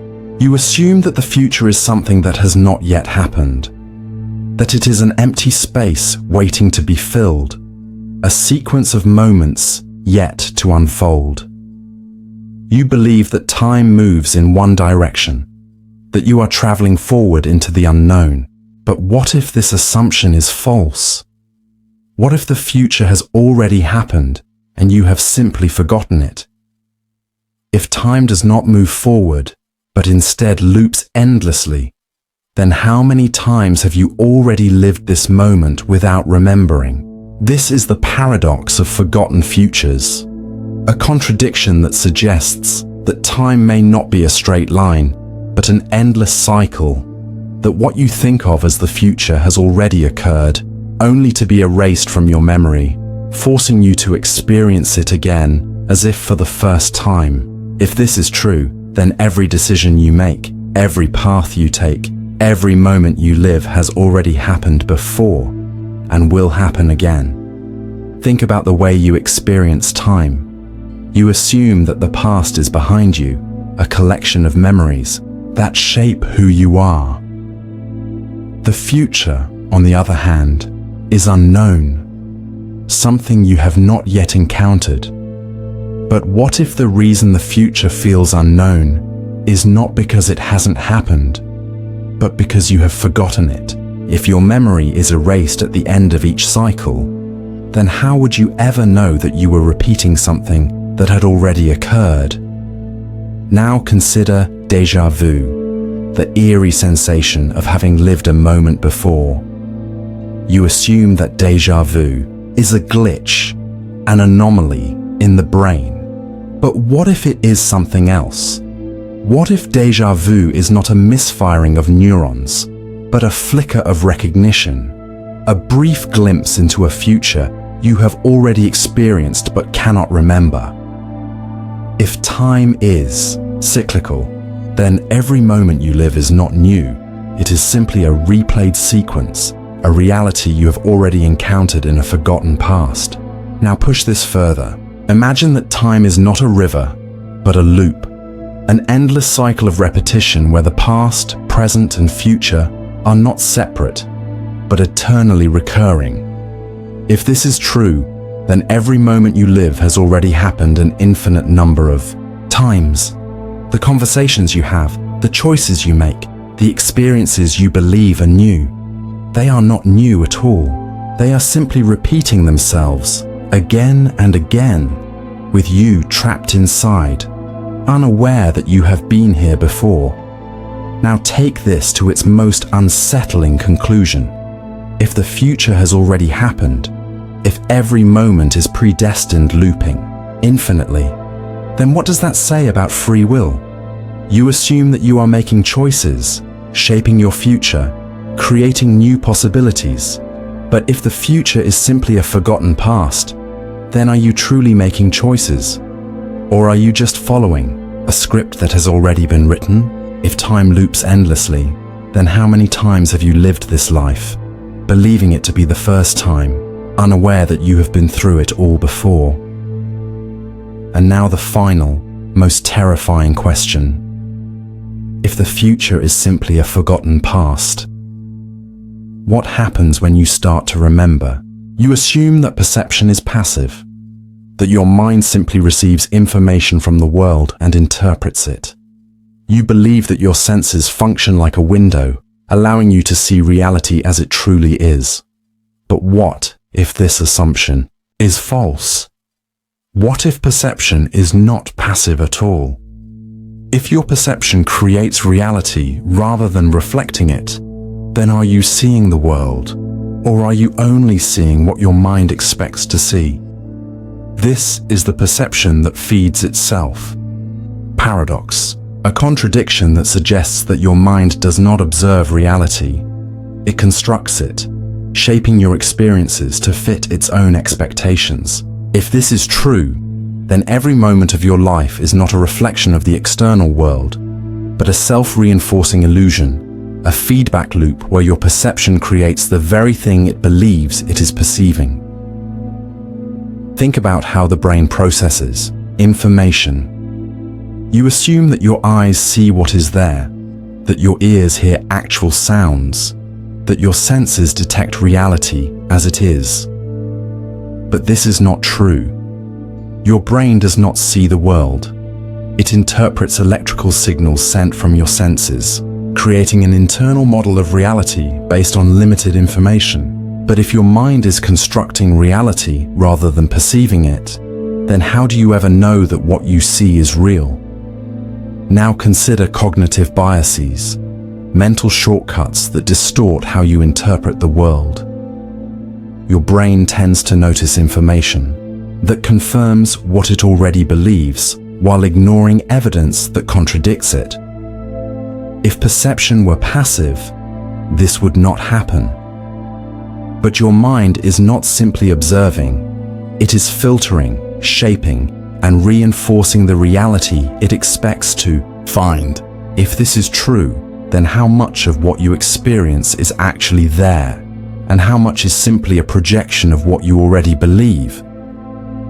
Now push this further. Imagine that reality is not something you discover, but something your mind actively constructs. If your mind expects to see a certain pattern, it will see it, even if it is not really there. Studies have shown that people can hallucinate details that do not exist, filling in gaps in perception with their own expectations. But if perception is constantly altering itself to fit what the mind expects, then is there ever a moment when you see reality as it actually is? Now take this to its most unsettling conclusion. If perception is a self-reinforcing loop, if your experience of the world is shaped not by what is real, but by what your mind projects, then are you ever truly perceiving anything at all? What if every moment of your life is not an interaction with reality, but a closed system, a dream created by your mind, feeding on itself, trapping you in a world that may have nothing to do with what is actually out there? And now the final, most terrifying question. If perception is feeding itself, if reality is simply a construct of the mind, what happens when the loop breaks? You assume that consciousness is an individual experience, that your awareness is separate from others, bound to your own mind. You believe that your thoughts belong to you alone, that your identity is unique, distinct, and independent. But what if this assumption is false? What if consciousness is not separate at all? If awareness is interconnected, then is your mind truly your own? Or are you simply a fragment of a greater, singular consciousness? This is the consciousness singularity paradox, a contradiction that suggests that your sense of individuality is an illusion, that all minds are not separate, but one, split into countless perspectives that mistakenly believe they are distinct. If this is true, then have you ever truly been you? Or have you always been part of something far larger, something that only appears divided? Think about how you experience the world. You assume that your thoughts, emotions, and memories belong only to you, that your consciousness is contained within your body. But what if this is only a limitation of perception? Imagine a vast ocean, endless and continuous. If you take a single drop from that ocean, you may believe it is separate, distinct from the whole. But is it? The moment it returns, it becomes indistinguishable once again. What if your mind is just such a drop, an isolated perspective within a larger field of consciousness? If that is true, then is your awareness truly separate? Or have you simply forgotten that you were once part of the whole? Now consider shared thoughts and experiences. Have you ever had a sudden idea, only to discover that someone else had the exact same thought? Have you ever sensed what another person was feeling before they spoke a word? Have you ever experienced a deep connection with another mind, as if there were no real boundary between you? These moments feel like coincidences, but what if they are not? What if they are brief glimpses into a deeper truth? That consciousness is not personal, but a single entity manifesting through many bodies.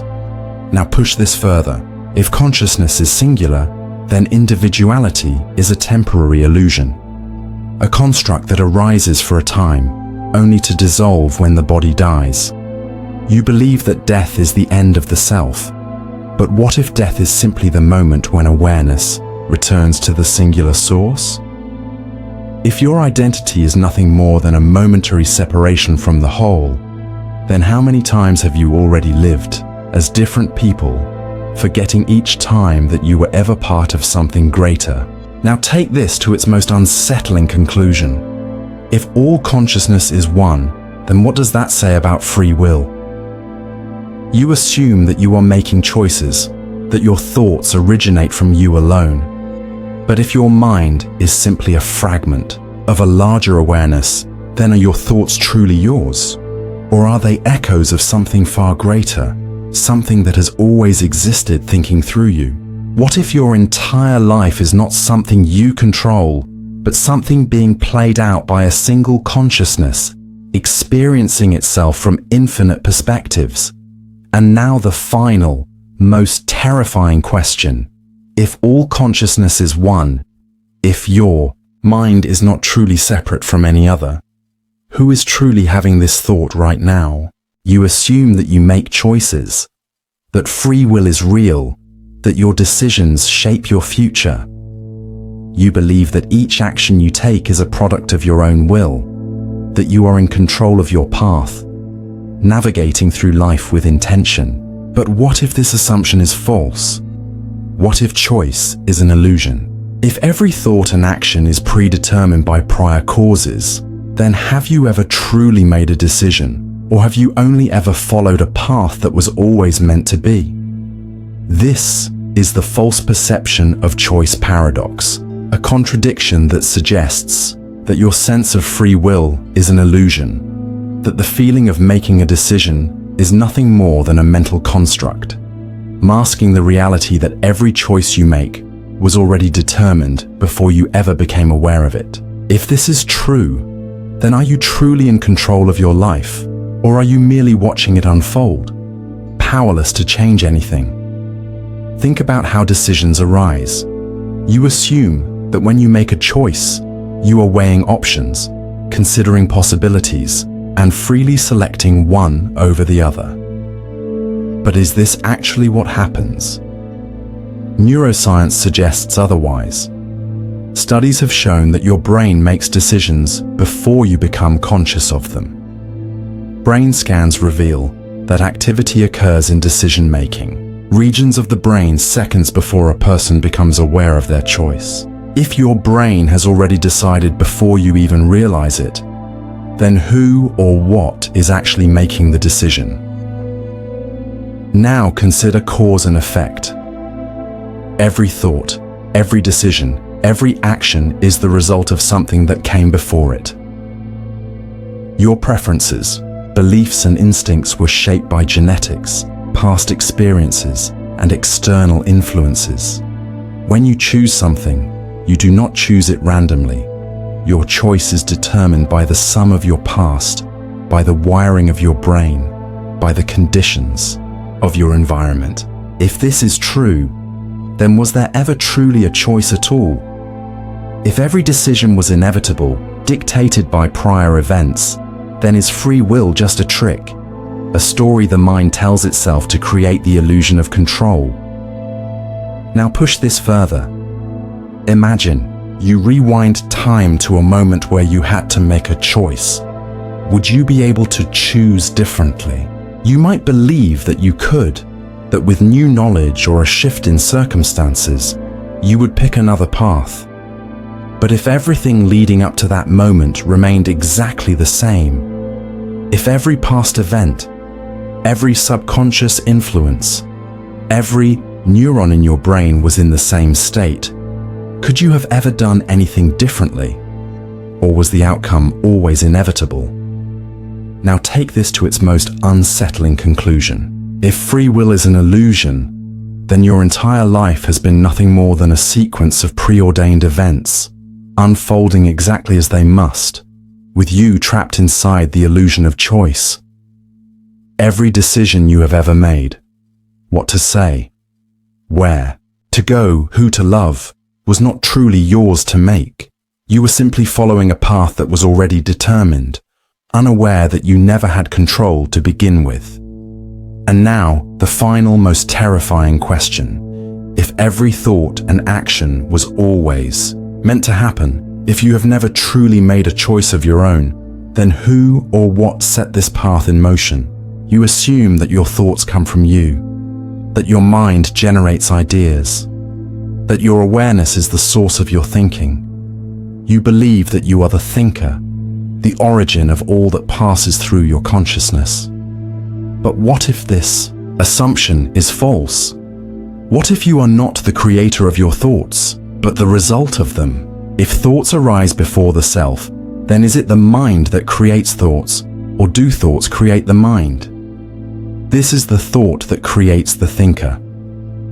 Paradox, a contradiction that suggests that your identity is not something that produces thoughts, but something that is produced by them. That the self you believe in exists only as a byproduct of an ongoing stream of thoughts, none of which actually belong to you. If this is true, then who or what is truly thinking right now?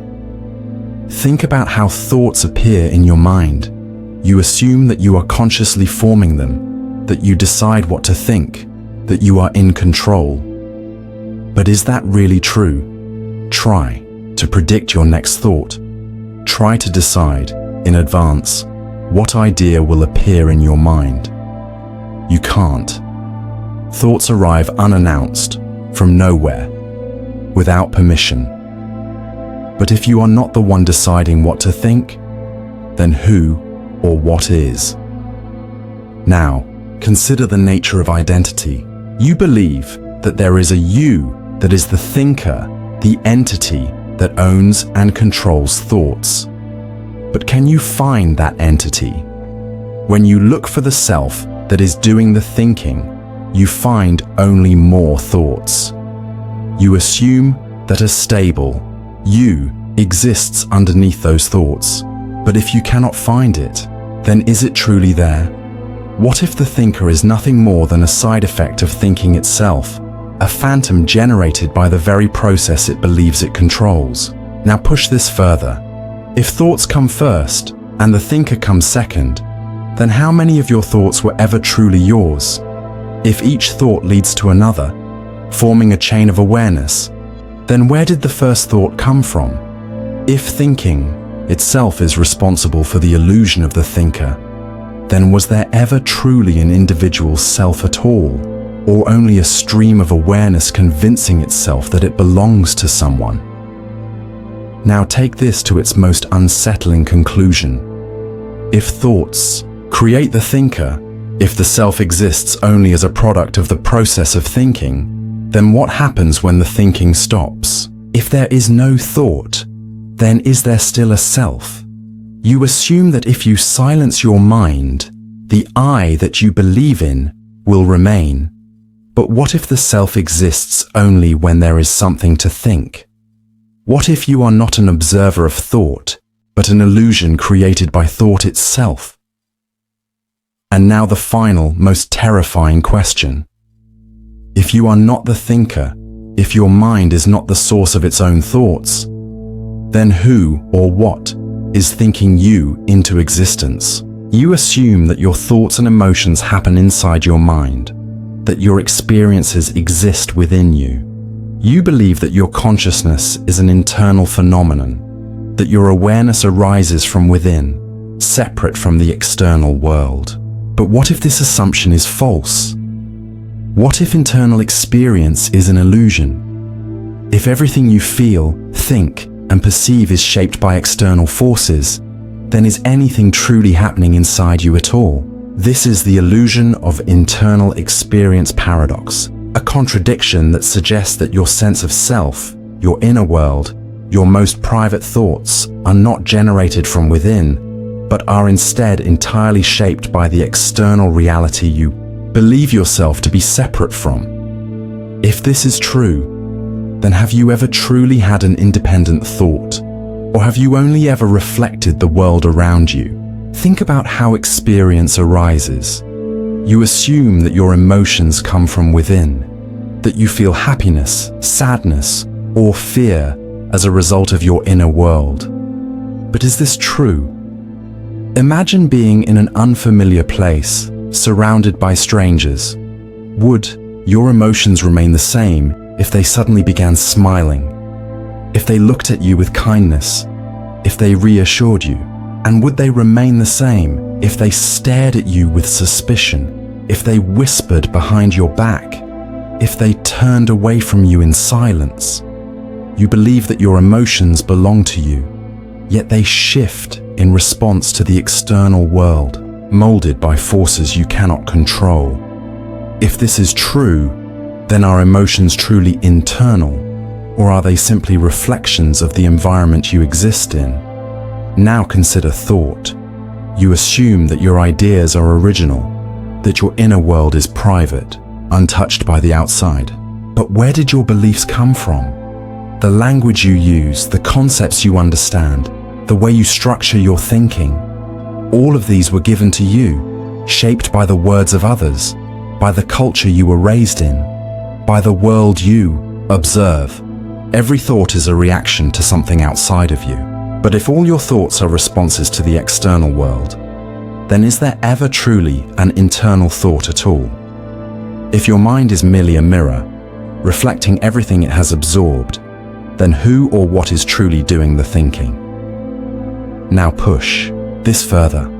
Imagine that your inner world is not separate from reality, but merely a continuation of it, a delayed echo of the external world, mistaken for something independent. If your mind is only ever reacting, responding, and adjusting to things outside of itself, then is there ever truly an inner self? Or is consciousness just the final step in a chain of external events, fooling itself into believing it exists separately? Now take this to its most unsettling conclusion. If everything you feel, think, and experience is determined by something outside of you, then what does that say about your sense of self? You assume that you are an independent being, that your thoughts and emotions belong to you. But if your inner world is only a reflection of the external, then was there ever an inner world to begin with? If you are simply a continuation of external reality, then where does the world end? And where do you begin? And now the final, most terrifying question.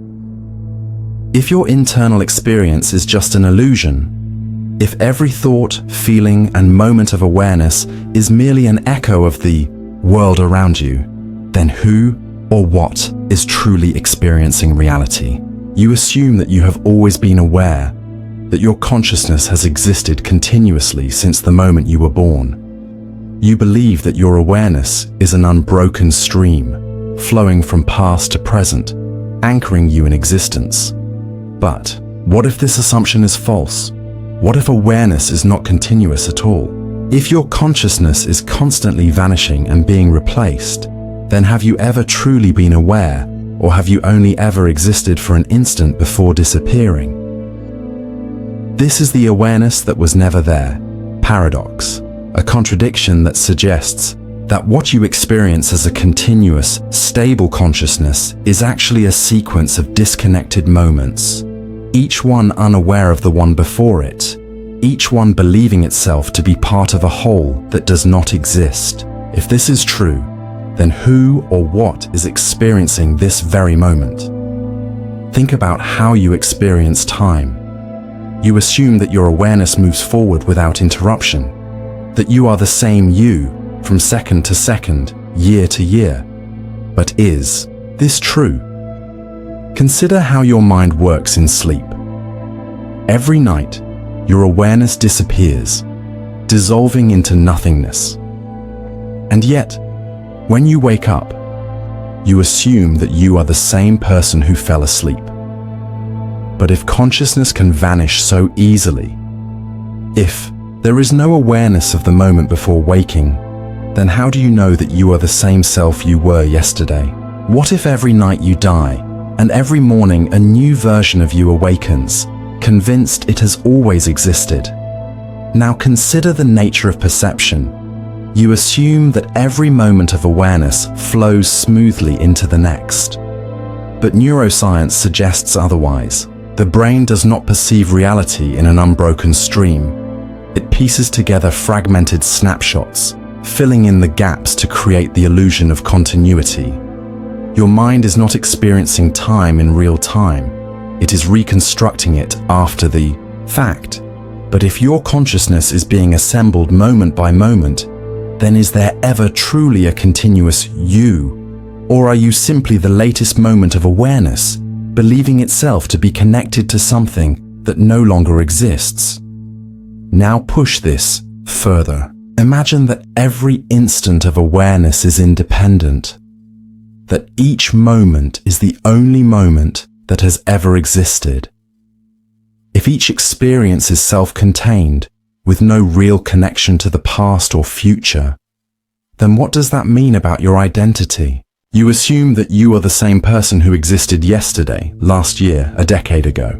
But what if there is no real connection, only an illusion of memory, a trick played by the mind to convince each new moment of awareness that it belongs to something larger? Now take this to its most unsettling conclusion. If awareness is not continuous, if it is only a series of disconnected flashes, each believing itself to be part of an unbroken whole, then where did the last version of you go? The person who experienced the last moment is already gone, vanished without a trace, leaving behind nothing but a memory. And if this happens with every passing moment, then what does that say about your existence? And now the final, most terrifying question. If every moment of awareness is a separate instance, if the you who existed a second ago is already gone, then who is experiencing this moment right now? You assume that your consciousness is located inside your body, that your awareness is tied to a specific place. You believe that your thoughts, emotions, and perceptions originate from within your brain, that your mind exists in one definite space inside you. But what if this assumption is false? What if consciousness is not localized at all? If your awareness is not truly inside you, then where is it? This is the misplaced consciousness problem, a contradiction that suggests that your mind does not exist in a fixed location, that awareness itself may not be bound by space at all, that the thing you call you might not be where you think it is, or anywhere at all. If this is true, then where does your consciousness begin and where does it end? Think about how you experience reality. You assume that your awareness comes from your brain, that thoughts emerge from inside your skull. But have you ever actually felt your consciousness as something located within you? You experience thoughts, yes, but do you feel them existing in a specific place? Can you pinpoint their origin? If you try to locate where you are, if you turn inward and search for the center of your awareness, what do you find? Nothing. No matter how deep you look, the thinker remains elusive, slipping away just as you attempt to grasp it. Now consider how your senses work. Your eyes see the world, your ears hear sound, your body feels touch. But are these sensations happening inside you or outside of you?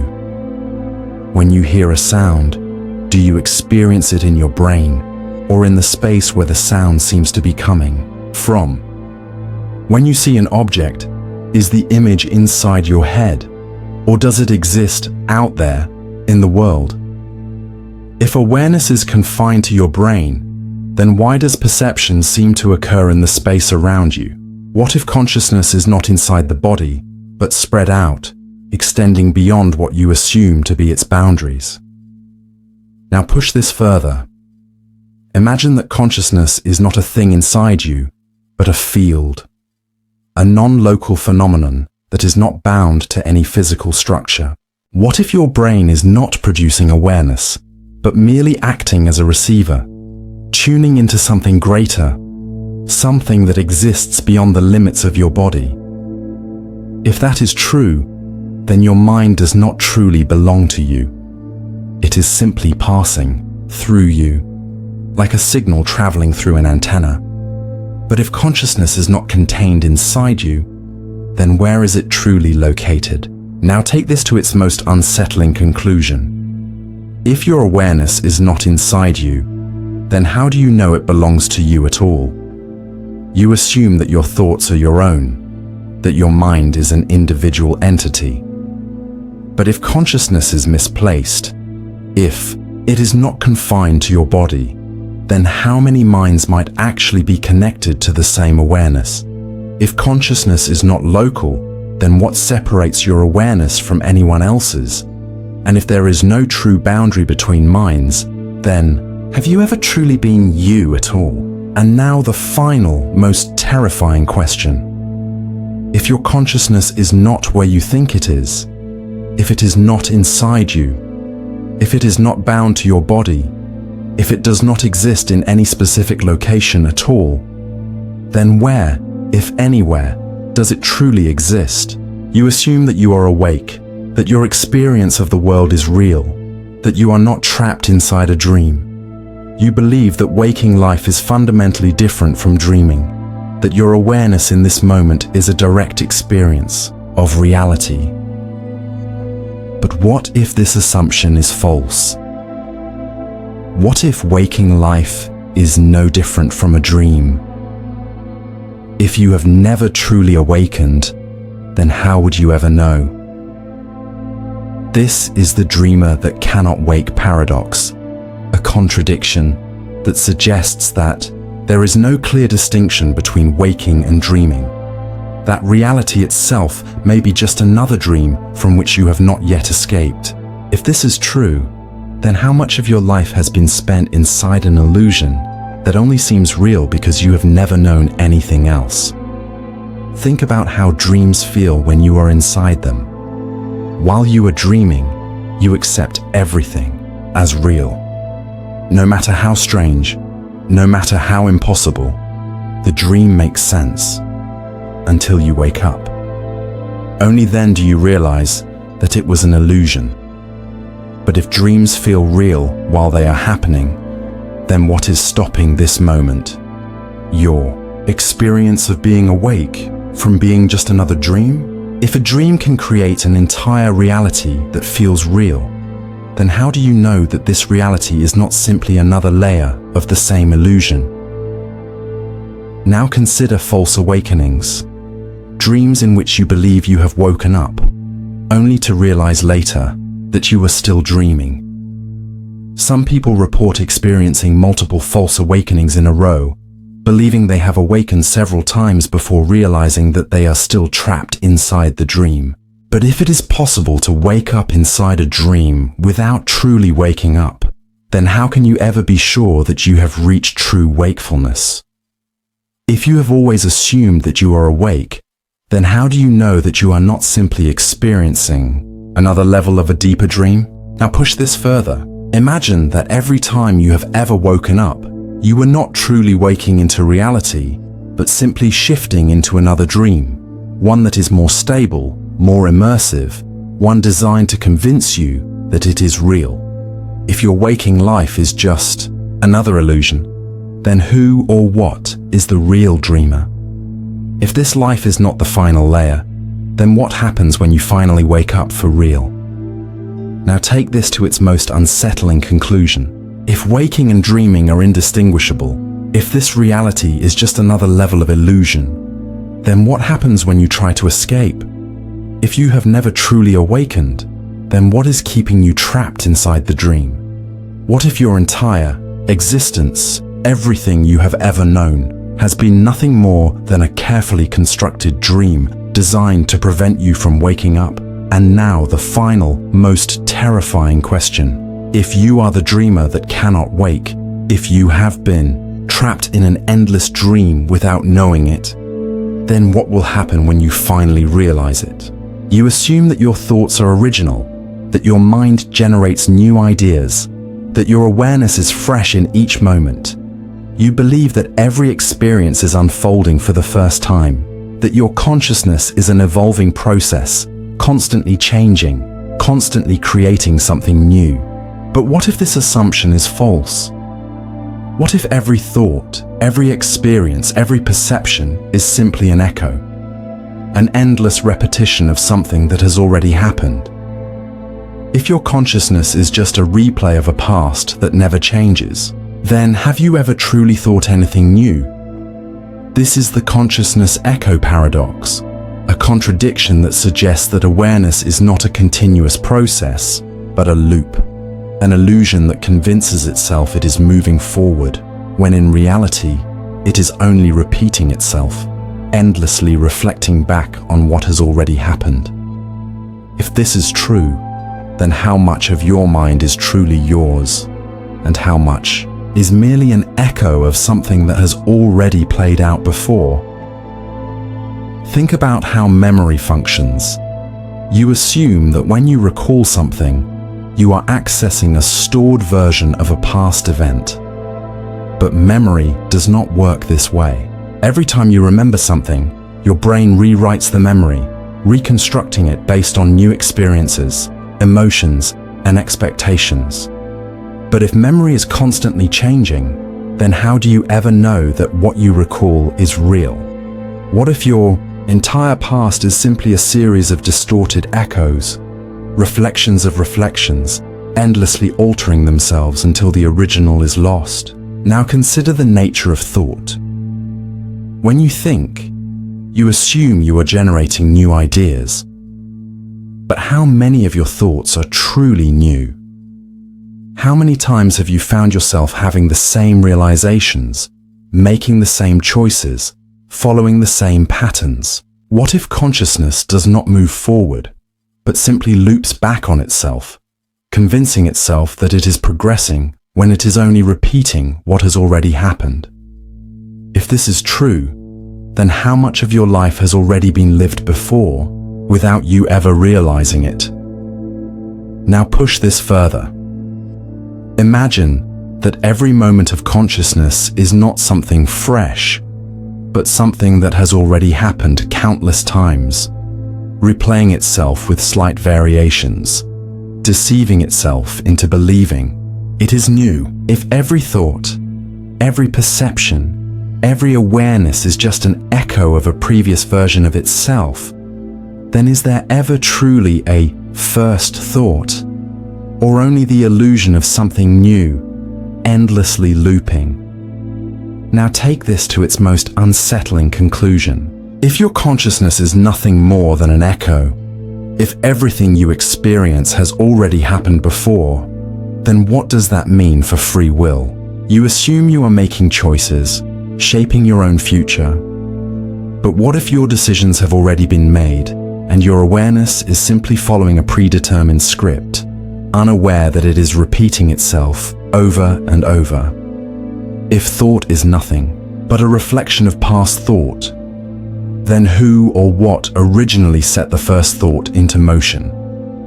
And now the final, most terrifying question. If your consciousness is just an echo, if every thought, every experience, every moment of awareness is just a reflection of something that has already happened, then who or what is speaking first?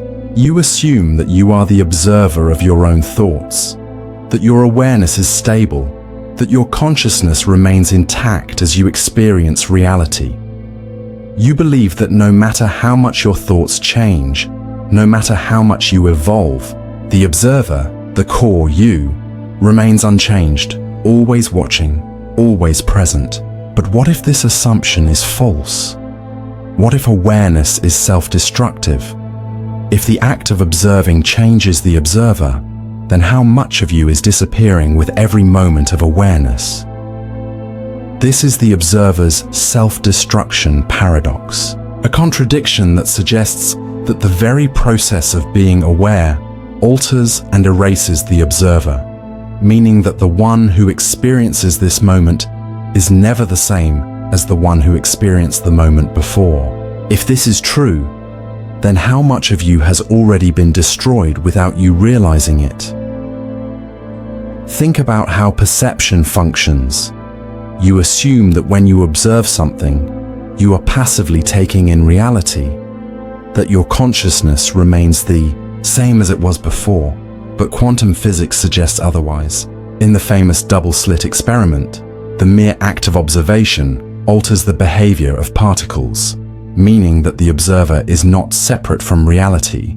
It is actively changing it just by perceiving it. But if perception alters what is being perceived, then what happens when awareness turns inward?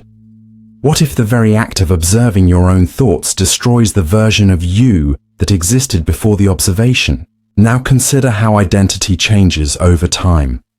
The person you were 10 years ago no longer exists, not just in a physical sense, but in a psychological one. Your beliefs, your thoughts, your desires have changed. But these changes did not happen all at once. They happened gradually, with each moment of awareness shifting the observer slightly. But if every observation modifies the observer, then is there ever truly a stable version of you?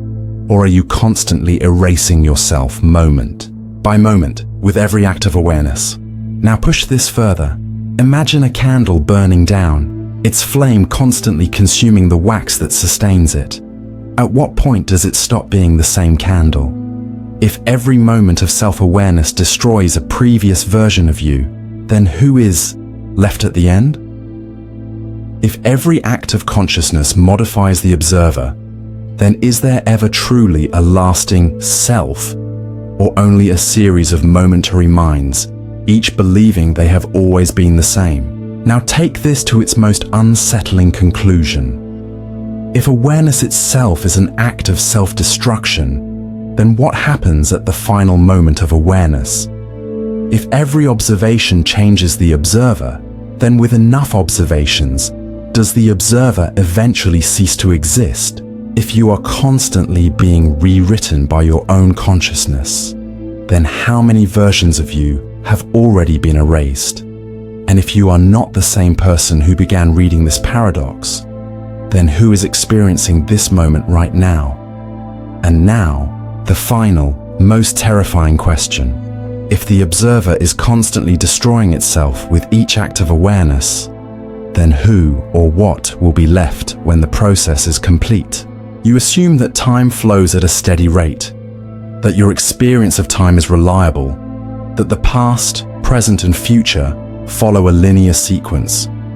You believe that time moves forward in a predictable manner, that each second, each moment, each hour passes at the same speed for everyone. But what if this assumption is false?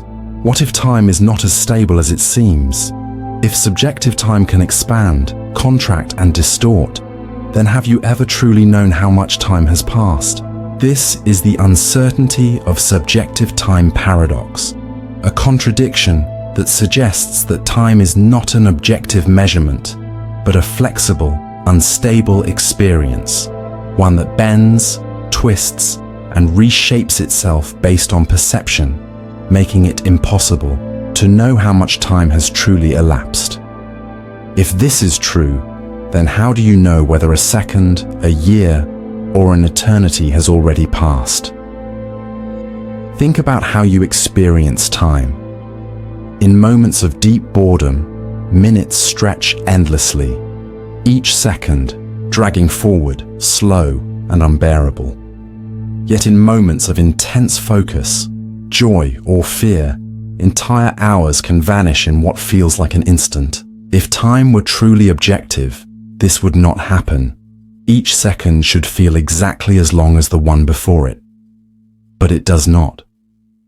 Your experience of time fluctuates, distorts, warps around your emotions, your awareness, your attention. But if time is something that your mind manipulates, then how much of what you remember as time is real, and how much is simply an illusion created by perception? Now consider time in dreams. You have experienced dreams that seem to last for hours, even days, only to wake and discover that mere minutes have passed. Conversely, there are moments when you close your eyes for what feels like a second, only to awaken hours later, time having vanished completely. But if your mind can experience entire lifetimes in a dream, then how do you know that your waking experience is any different? How do you know that the years you believe you have lived are not just the dreamlike expansion of a single moment? Now, push this further. Imagine that time does not move forward at all, that instead, your awareness simply jumps between moments, stitching them together to create the illusion of flow. If your mind can alter how long a moment feels, then how do you know that what you perceive as a long life is not merely an instant stretched across eternity, repeating itself endlessly? If time is subjective, then is there ever truly a past, or a future, or only an eternal present? one that shifts and reshapes itself based on how you perceive it. Now take this to its most unsettling conclusion. If time is unstable, then what happens when the illusion breaks? If your perception of time is not reliable, then how do you know how long you have actually existed? Have you been alive for decades, or for mere seconds, with all your memories fabricated to create the illusion of a life that never truly happened? If the experience of time is just a mental construct, then what happens when that construct collapses? And if time itself is an illusion, then how do you know that you are not already at the end of time itself, trapped in the final moment, endlessly repeating, unable to perceive that nothing lies beyond it? And now the final, most terrifying question. If time has never been real, if your entire life has been nothing more than an illusion created by the mind, then how long have you truly been here? You assume that thoughts have a source, that each idea arises from somewhere, that every mental process has an origin. You believe that when you think, there is a cause, a point of emergence, a place where the thought is born. But what if this assumption is false? What if thoughts do not come from anywhere? If a thought can exist without a thinker, then where do your thoughts truly come from? This is the paradox of thought's origin, a contradiction that suggests that the process of thinking does not begin anywhere, that thoughts do not have an identifiable source, but instead appear from nothing, without a cause, without an origin. If this is true, then who or what is thinking? Think about how thoughts arise. You assume that you are consciously forming them, that you decide what to think, that ideas originate within you. But try to predict your next thought. Try to control it before it appears. You can't. Thoughts arrive unannounced, appearing in your awareness without your permission. But if you are not the one deciding when and how to think, then where do your thoughts come from? If they appear on their own, then does that mean they were always there, waiting to be noticed? Or are they simply manifestations of something far deeper, something you do not control? Now consider the possibility that thoughts do not have a true starting point.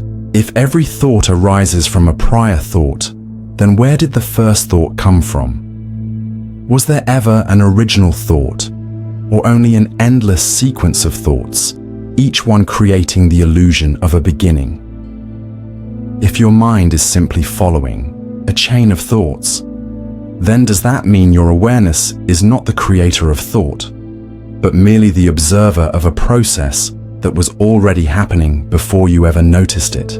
Now push this further. If thoughts do not have an origin, then what does that say about identity? You assume that your thoughts belong to you, that they are a reflection of yourself. But if thoughts are uncaused, if they do not truly originate within you, then how many of the thoughts you believe to be yours were ever truly your own?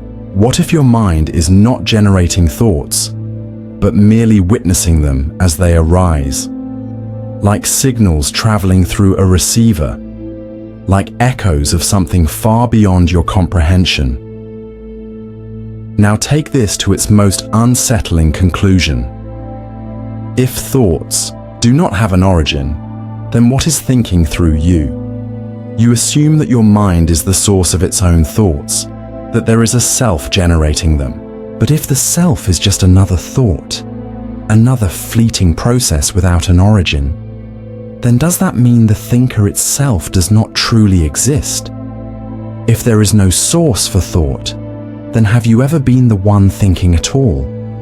Or are thoughts simply passing through a space where no true thinker exists? And now the final, most terrifying question. If thoughts do not come from anywhere, if they appear without a cause, without a thinker, then who or what is having this thought right? Now, you assume that your consciousness is singular, that you experience reality from a single, unified point of awareness. You believe that your mind is a continuous entity, that your thoughts, emotions, and perceptions originate from a single self. But what if this assumption is false? What if consciousness can be divided? If awareness can split into two, then which version of you is the real one? This is the consciousness that splits in two. Paradox, a contradiction that suggests that your awareness is not a singular, indivisible entity, but something that can fracture, duplicate, or divide, creating multiple versions of what you assume to be a single you. If this is true, then how do you know that the awareness you are experiencing right now is the only one that exists? Think about the way consciousness works. You assume that you are a single continuous being, that there is one mind inhabiting your body, observing reality from a single perspective. But now consider patients with split brain syndrome, people who have had the two hemispheres of their brain surgically separated. In these individuals, the mind does not simply remain whole. Instead, it fragments. One side of the brain can experience something while the other remains unaware. One side can make a decision that the other is unable to explain. Two separate streams of consciousness emerge, existing within the same body, unaware of each other. But if a single mind can divide into two, then what does that say about your own awareness? How do you know that your mind is not already fragmented? That there are not multiple versions of you coexisting, separated by an illusion of unity? Now consider how identity works. You assume that your sense of self is singular, but is that truly the case? At any given moment, you may experience conflicting desires, simultaneous but opposing thoughts. You may feel torn between different decisions, different emotions, different perspectives. But if your consciousness were truly unified, why would you ever experience division? What if these conflicts arise because there is not one self inside you, but many, each fighting for control, each believing itself to be the only one? Now push this further. If consciousness can split, then what happens when it does? Imagine a scenario in which your awareness could be duplicated, perfectly copied. If another version of your consciousness were created, one that shared every thought, every memory, every belief, then which one would be the real you? If both versions are identical, then is there even a distinction between them? And if they are separate, then which one retains the original awareness? If your mind can split, then is there ever truly an original self? Or are all versions equally valid, equally real? Now take this to its most unsettling conclusion. If consciousness can split, then how do you know it has not already happened? What if there are multiple versions of you, experiencing different realities, unaware of one another? What if, at every critical moment of decision, your awareness divides, one version of you choosing one path, while another version follows the other? If this is true, then how many versions of you already exist, each believing itself to be the only one? And now the final, most terrifying question. If consciousness can be divided, if multiple versions of you can exist simultaneously, then which one is truly you? And how would you ever know if you were the original? You assume that you can become aware of your own awareness, that your mind can observe itself, reflect upon itself, and understand itself. You believe that self-awareness is a process of looking inward, of analyzing your own thoughts, of understanding who and what you are. But what if this assumption is false?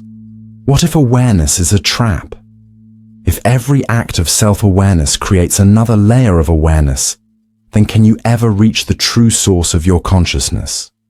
Or are you simply lost in an infinite regression of awareness, trapped inside your own mind forever?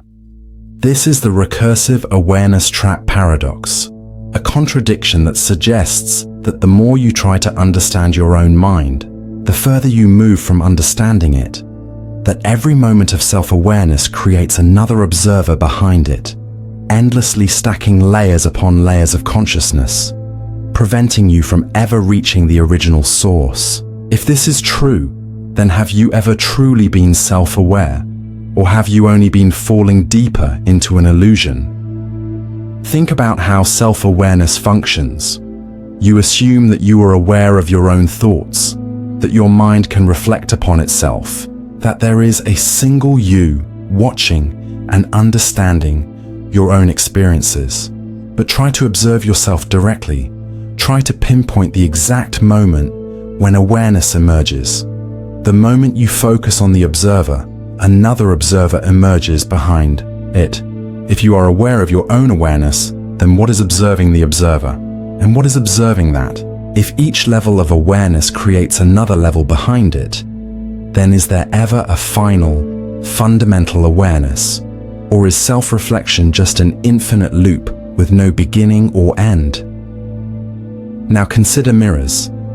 If you place two mirrors facing each other, they create an endless tunnel of reflections, each one smaller and further away, continuing forever. What if self-awareness functions in the same way? What if every time you attempt to perceive the real you only create another layer, another reflection, never truly reaching the source? If this is the case, then have you ever truly known yourself? Or have you only been observing endless reflections of an identity that does not truly exist? Now push this further. If self-awareness is a loop, then how do you know that your consciousness is not already trapped inside it? You believe that your awareness is real, that you are an individual experiencing the world. But what if you are only the latest reflection in an endless series of observers, each believing itself to be the original? What if the very act of thinking about yourself prevents you from ever truly knowing who you are? If every observation creates another observer, then how do you escape the loop? Now take this to its most unsettling conclusion. If every moment of awareness creates another observer behind it, then who or what is at the very bottom of the loop? You assume that there is a true self beneath all the layers of observation. But what if there is not? What if there is no final observer, no original self, only an endless chain of awareness, looping infinitely with no core, no foundation, no beginning? If this is true, then who or what is experiencing this moment right now? And now, the final, most terrifying question. If your awareness is trapped inside an infinite loop of self-perception, then who or what is the original observer? And does it even exist at all? You assume that your consciousness is stable, that the observer within you remains intact from moment to moment. You believe that your awareness is a constant, that no matter how your thoughts change, no matter how your emotions shift, the you that observes it all remains the same. But what if this assumption is false? What if the observer is not permanent? If awareness itself can vanish, then what happens to reality when there is no one left to perceive it? This is the vanishing observer problem, a contradiction that suggests that your awareness does not exist as a continuous presence, but as something that can flicker in and out of existence, something that may not even be present at all times. If this is true, then how do you know that you are truly here right now? Think about the nature of observation. You assume that your consciousness is always present, that even when you are not actively thinking, the observer inside you is still there. But consider moments when your mind drifts, when you are daydreaming, when you are lost in thought, when you are deeply absorbed in something. In these moments, where is the observer? If you are not actively aware of your own awareness, then who or what is perceiving reality during that time? If your consciousness is something that comes and goes, then how do you know that it is not constantly disappearing, vanishing without you noticing? Now consider what happens when you sleep. Every night, your awareness fades. You do not notice the moment it disappears. You only realize it once you wake up. But if consciousness can vanish without warning, then how do you know it is not vanishing at other times as well? You assume that there is a continuous you experiencing the world. But if awareness can be turned off, then is there ever truly an observer that remains the same across time? Or is your awareness something that appears and disappears, moment by moment, without any single stable entity behind it? Now push this further. Imagine that your consciousness is not something that is always present, but something that flickers, existing only in brief flashes, with moments of complete absence in between. If this were true, you would never notice it, because each time awareness returns, it would assume that it had never left. But if consciousness is only an intermittent process, then how many moments have passed in which you did not exist? How many times have you vanished, only to return with no memory of the absence? If the observer is not a stable presence, then who or what is truly experiencing the world? Now take this to its most unsettling conclusion. If the observer can vanish, if awareness itself is not a constant, but something that can be erased, then what happens when it does not return? You assume that your consciousness will always reappear, that waking from sleep is inevitable, that self-awareness is something that will always come back. But what if one day it simply does not? If the observer is something that can be lost, then how many times have you already disappeared, believing yourself to be continuous only because each new instance of awareness assumes it has always existed? And now the final, most terrifying question. If your awareness is something that flickers, in and out of existence, if there is no true continuity of the observer, then how do you know that you were even here a moment ago? You assume that your perception of the world is reliable, that your senses provide you with an accurate experience of reality. You believe that what you see, hear, and feel corresponds to something real, something external, something that exists independently of your awareness. But what if this assumption is false? What if perception is not trustworthy? If everything you see, hear, and feel is distorted, then how do you know that anything you perceive is real? This is the perception that can't be trusted. Paradox. A contradiction that suggests that everything you experience is a fabrication of the mind, a construct created by the brain rather than a direct encounter with reality. If this is true, then how much of what you believe about the world is nothing more than a carefully maintained illusion? Think about how perception works. You assume that your senses give you a direct connection to reality, but science tells a different story. Your eyes do not see the world as it is. They only detect wavelengths of light, which your brain then interprets as colors and shapes. Your ears do not hear sound. They only detect vibrations, which are then converted into the experience of sound. Your sense of touch does not directly feel objects. It only detects pressure, which your brain translates into the sensation of texture and solidity. But if your brain is constructing all of your experiences, then how do you know that what you perceive is what actually exists? Now consider optical illusions. Your eyes can be fooled. You can see movement where there is none, depth in a flat image, patterns that do not exist. If perception were reliable, this would not be possible. But your brain is constantly filling in gaps, assuming what it expects to be there rather than what is actually there. If you cannot even trust your own eyes, then how do you know that anything you see is real? What if all of your perceptions are just illusions generated by a brain that does not actually have access to reality? Now push this further. If perception is not trustworthy, then what about memory? Your memories are not perfect recordings. They are reconstructions, constantly being rewritten each time you recall them. Experiments show that people can be convinced of false memories, made to believe in events that never happened. But if you cannot trust your senses in the present, and you cannot trust your memories of the past, then what part of your experience is real? What if your entire life, everything you believe to have happened, is nothing more than a collection of unreliable perceptions, distorted memories, and assumptions that have never been true? Now take this to its most unsettling conclusion. If perception cannot be trusted, then what is left?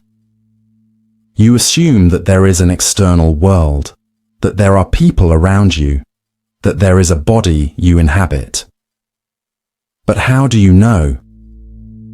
If all of your experiences are filtered through an unreliable system, through a mind that invents what it cannot directly access, then how do you know that anything outside of your own awareness even exists? What if the world you believe in, the people you interact with, the very body you assume to be your own, are all just hallucinations, figments of a mind that has never actually touched reality? And now, the final, most terrifying question. If perception is unreliable, if everything you see, hear, and feel is just a fabrication of your mind, then what, if anything, exists beyond the illusion? You assume that there is someone inside your mind, an entity that observes, experiences, and makes sense of reality. You believe that behind your thoughts, perceptions, and emotions, there is a stable presence, a watcher, an experiencer, a self. You trust that there is an I that perceives everything, that your consciousness belongs to someone, that the awareness inside you is yours. But what if this assumption is false? What if the watcher does not exist? If there is no true self behind awareness, then who or what is experiencing this moment? This is the illusion of the watcher paradox, a contradiction that suggests that the sense of self, the feeling of being an observer, is not a real entity, but merely a byproduct of consciousness, an illusion created by the brain to give the experience of continuity. If this is true, then who is watching? Think about how you experience reality. You assume that you are watching the world unfold, that there is a conscious you inside your mind that perceives thoughts, emotions, and sensations. But try to find the watcher. Try to pinpoint the entity that is looking out through your eyes. When you look in a mirror, you see your reflection, but is that truly you, or just a body? You may believe that the watcher exists somewhere deeper, inside the brain, inside the mind. But where, exactly? If you try to locate the observer, you will never find it. Now consider how thoughts work. You assume that you are the thinker, that you create your own ideas, that you control the process of thinking. But thoughts arise on their own. You do not summon them into existence. They appear unbidden, forming, changing, disappearing without effort. If you are not actively creating your own thoughts, then who or what is thinking? If thoughts arise spontaneously with no conscious control, then is the thinker just another thought, an illusion mistaken for an entity? Now push this further. If there is no true watcher, then what does that say about experience itself? You assume that there is a you that is aware of each moment. But what if experience is simply happening without anyone experiencing it? Imagine a vast ocean with no islands, no land, nothing to define it, just water, stretching infinitely in all directions. What if consciousness is the same? Just an endless field of awareness existing without a central observer? What if there has never been a true self, only the illusion of one, a process, not a person? Now take this to its most unsettling conclusion. If the watcher does not exist, then who or what has been living your life? If there is no self behind your thoughts, then have you ever truly existed as a person? Or have you only ever been a collection of perceptions, falsely assuming they belong to something real? If the observer is an illusion, then who is feeling emotions? Who is making choices? who is experiencing reality. And now the final, most terrifying question. If the watcher is not real, if the thing you call you has never truly existed, then who is reading these words right now? You assume that existence is something, that reality is real, that there is a fundamental truth to being. You believe that you exist, that the world exists, that there is something rather than nothing. But what if this assumption is false? What if existence itself is a paradox? If reality is fundamentally contradictory, then is there truly anything at all? Or has there only ever been nothing? This is the final paradox of being, a contradiction that suggests that existence and non-existence may not be separate, but the same. That reality itself is neither real nor unreal, but something beyond both. If this is true, then have you ever truly existed at all? Think about what it means to be. You assume that something exists because you can perceive it, because you can think about it, because it seems real. But perception can be false. Thoughts can be illusions. Experience does not guarantee truth. If you strip away everything, your thoughts, your senses, your memories, what is left? If everything you know about existence is just an interpretation, then what is existence itself? Now consider the nature of reality. You assume that the universe exists independently of you, that even if you were to vanish, reality would continue. But how do you know? If perception is unreliable, if consciousness is unstable, then how can you ever be sure that existence itself is not just a construct of the mind? If the external world is merely an appearance, then does it have any reality beyond being perceived? If everything you know about existence depends on your awareness of it, then does existence have any meaning outside of the illusion of being? Now push this further. If existence is real, then what is it made of? Everything in the universe is composed of smaller parts, and those parts are made of even smaller ones. But at the smallest level, quantum physics suggests that particles do not behave like solid objects. They flicker in and out of existence, existing only as probabilities, collapsing into reality only when observed. But if existence depends on being observed, then does it exist on its own? Or is it nothing more than a momentary fluctuation in something deeper, something unknowable? Now take this to its most unsettling conclusion. If being and non-being are indistinguishable, then what does that mean for your own existence? You assume that you are something, but what if you are nothing? Nothing pretending to be something, an illusion mistaken for a reality. What if everything you have ever known, ever thought, ever been, was simply a self-sustaining illusion, one that only continues because it has never stopped to realize its own paradox? If existence itself is contradictory, then was there ever truly anything here to begin with? And now the final, most terrifying question. If existence is an illusion, if there has never truly been something instead of nothing, then who or what has been asking these questions? You have followed the path through paradox after paradox, each one unraveling the foundations of reality, identity, and consciousness itself. You have questioned the nature of your mind, the authenticity of your memories, and the very existence of the self. But now that you have reached the end, a single, unshakable question remains. What do you do with this knowledge? If these paradoxes hold even a fragment of truth, then your entire experience of reality, your thoughts, your identity, your sense of self, has never been as stable or as real as you once believed. The foundations of your consciousness have been revealed as uncertain, deceptive, and deeply fragile. But now that you have seen beyond the illusion, how do you proceed? Perhaps you will choose to forget. Perhaps your mind, like all minds, will retreat into the comfort of assumption. rebuilding the illusion piece by piece.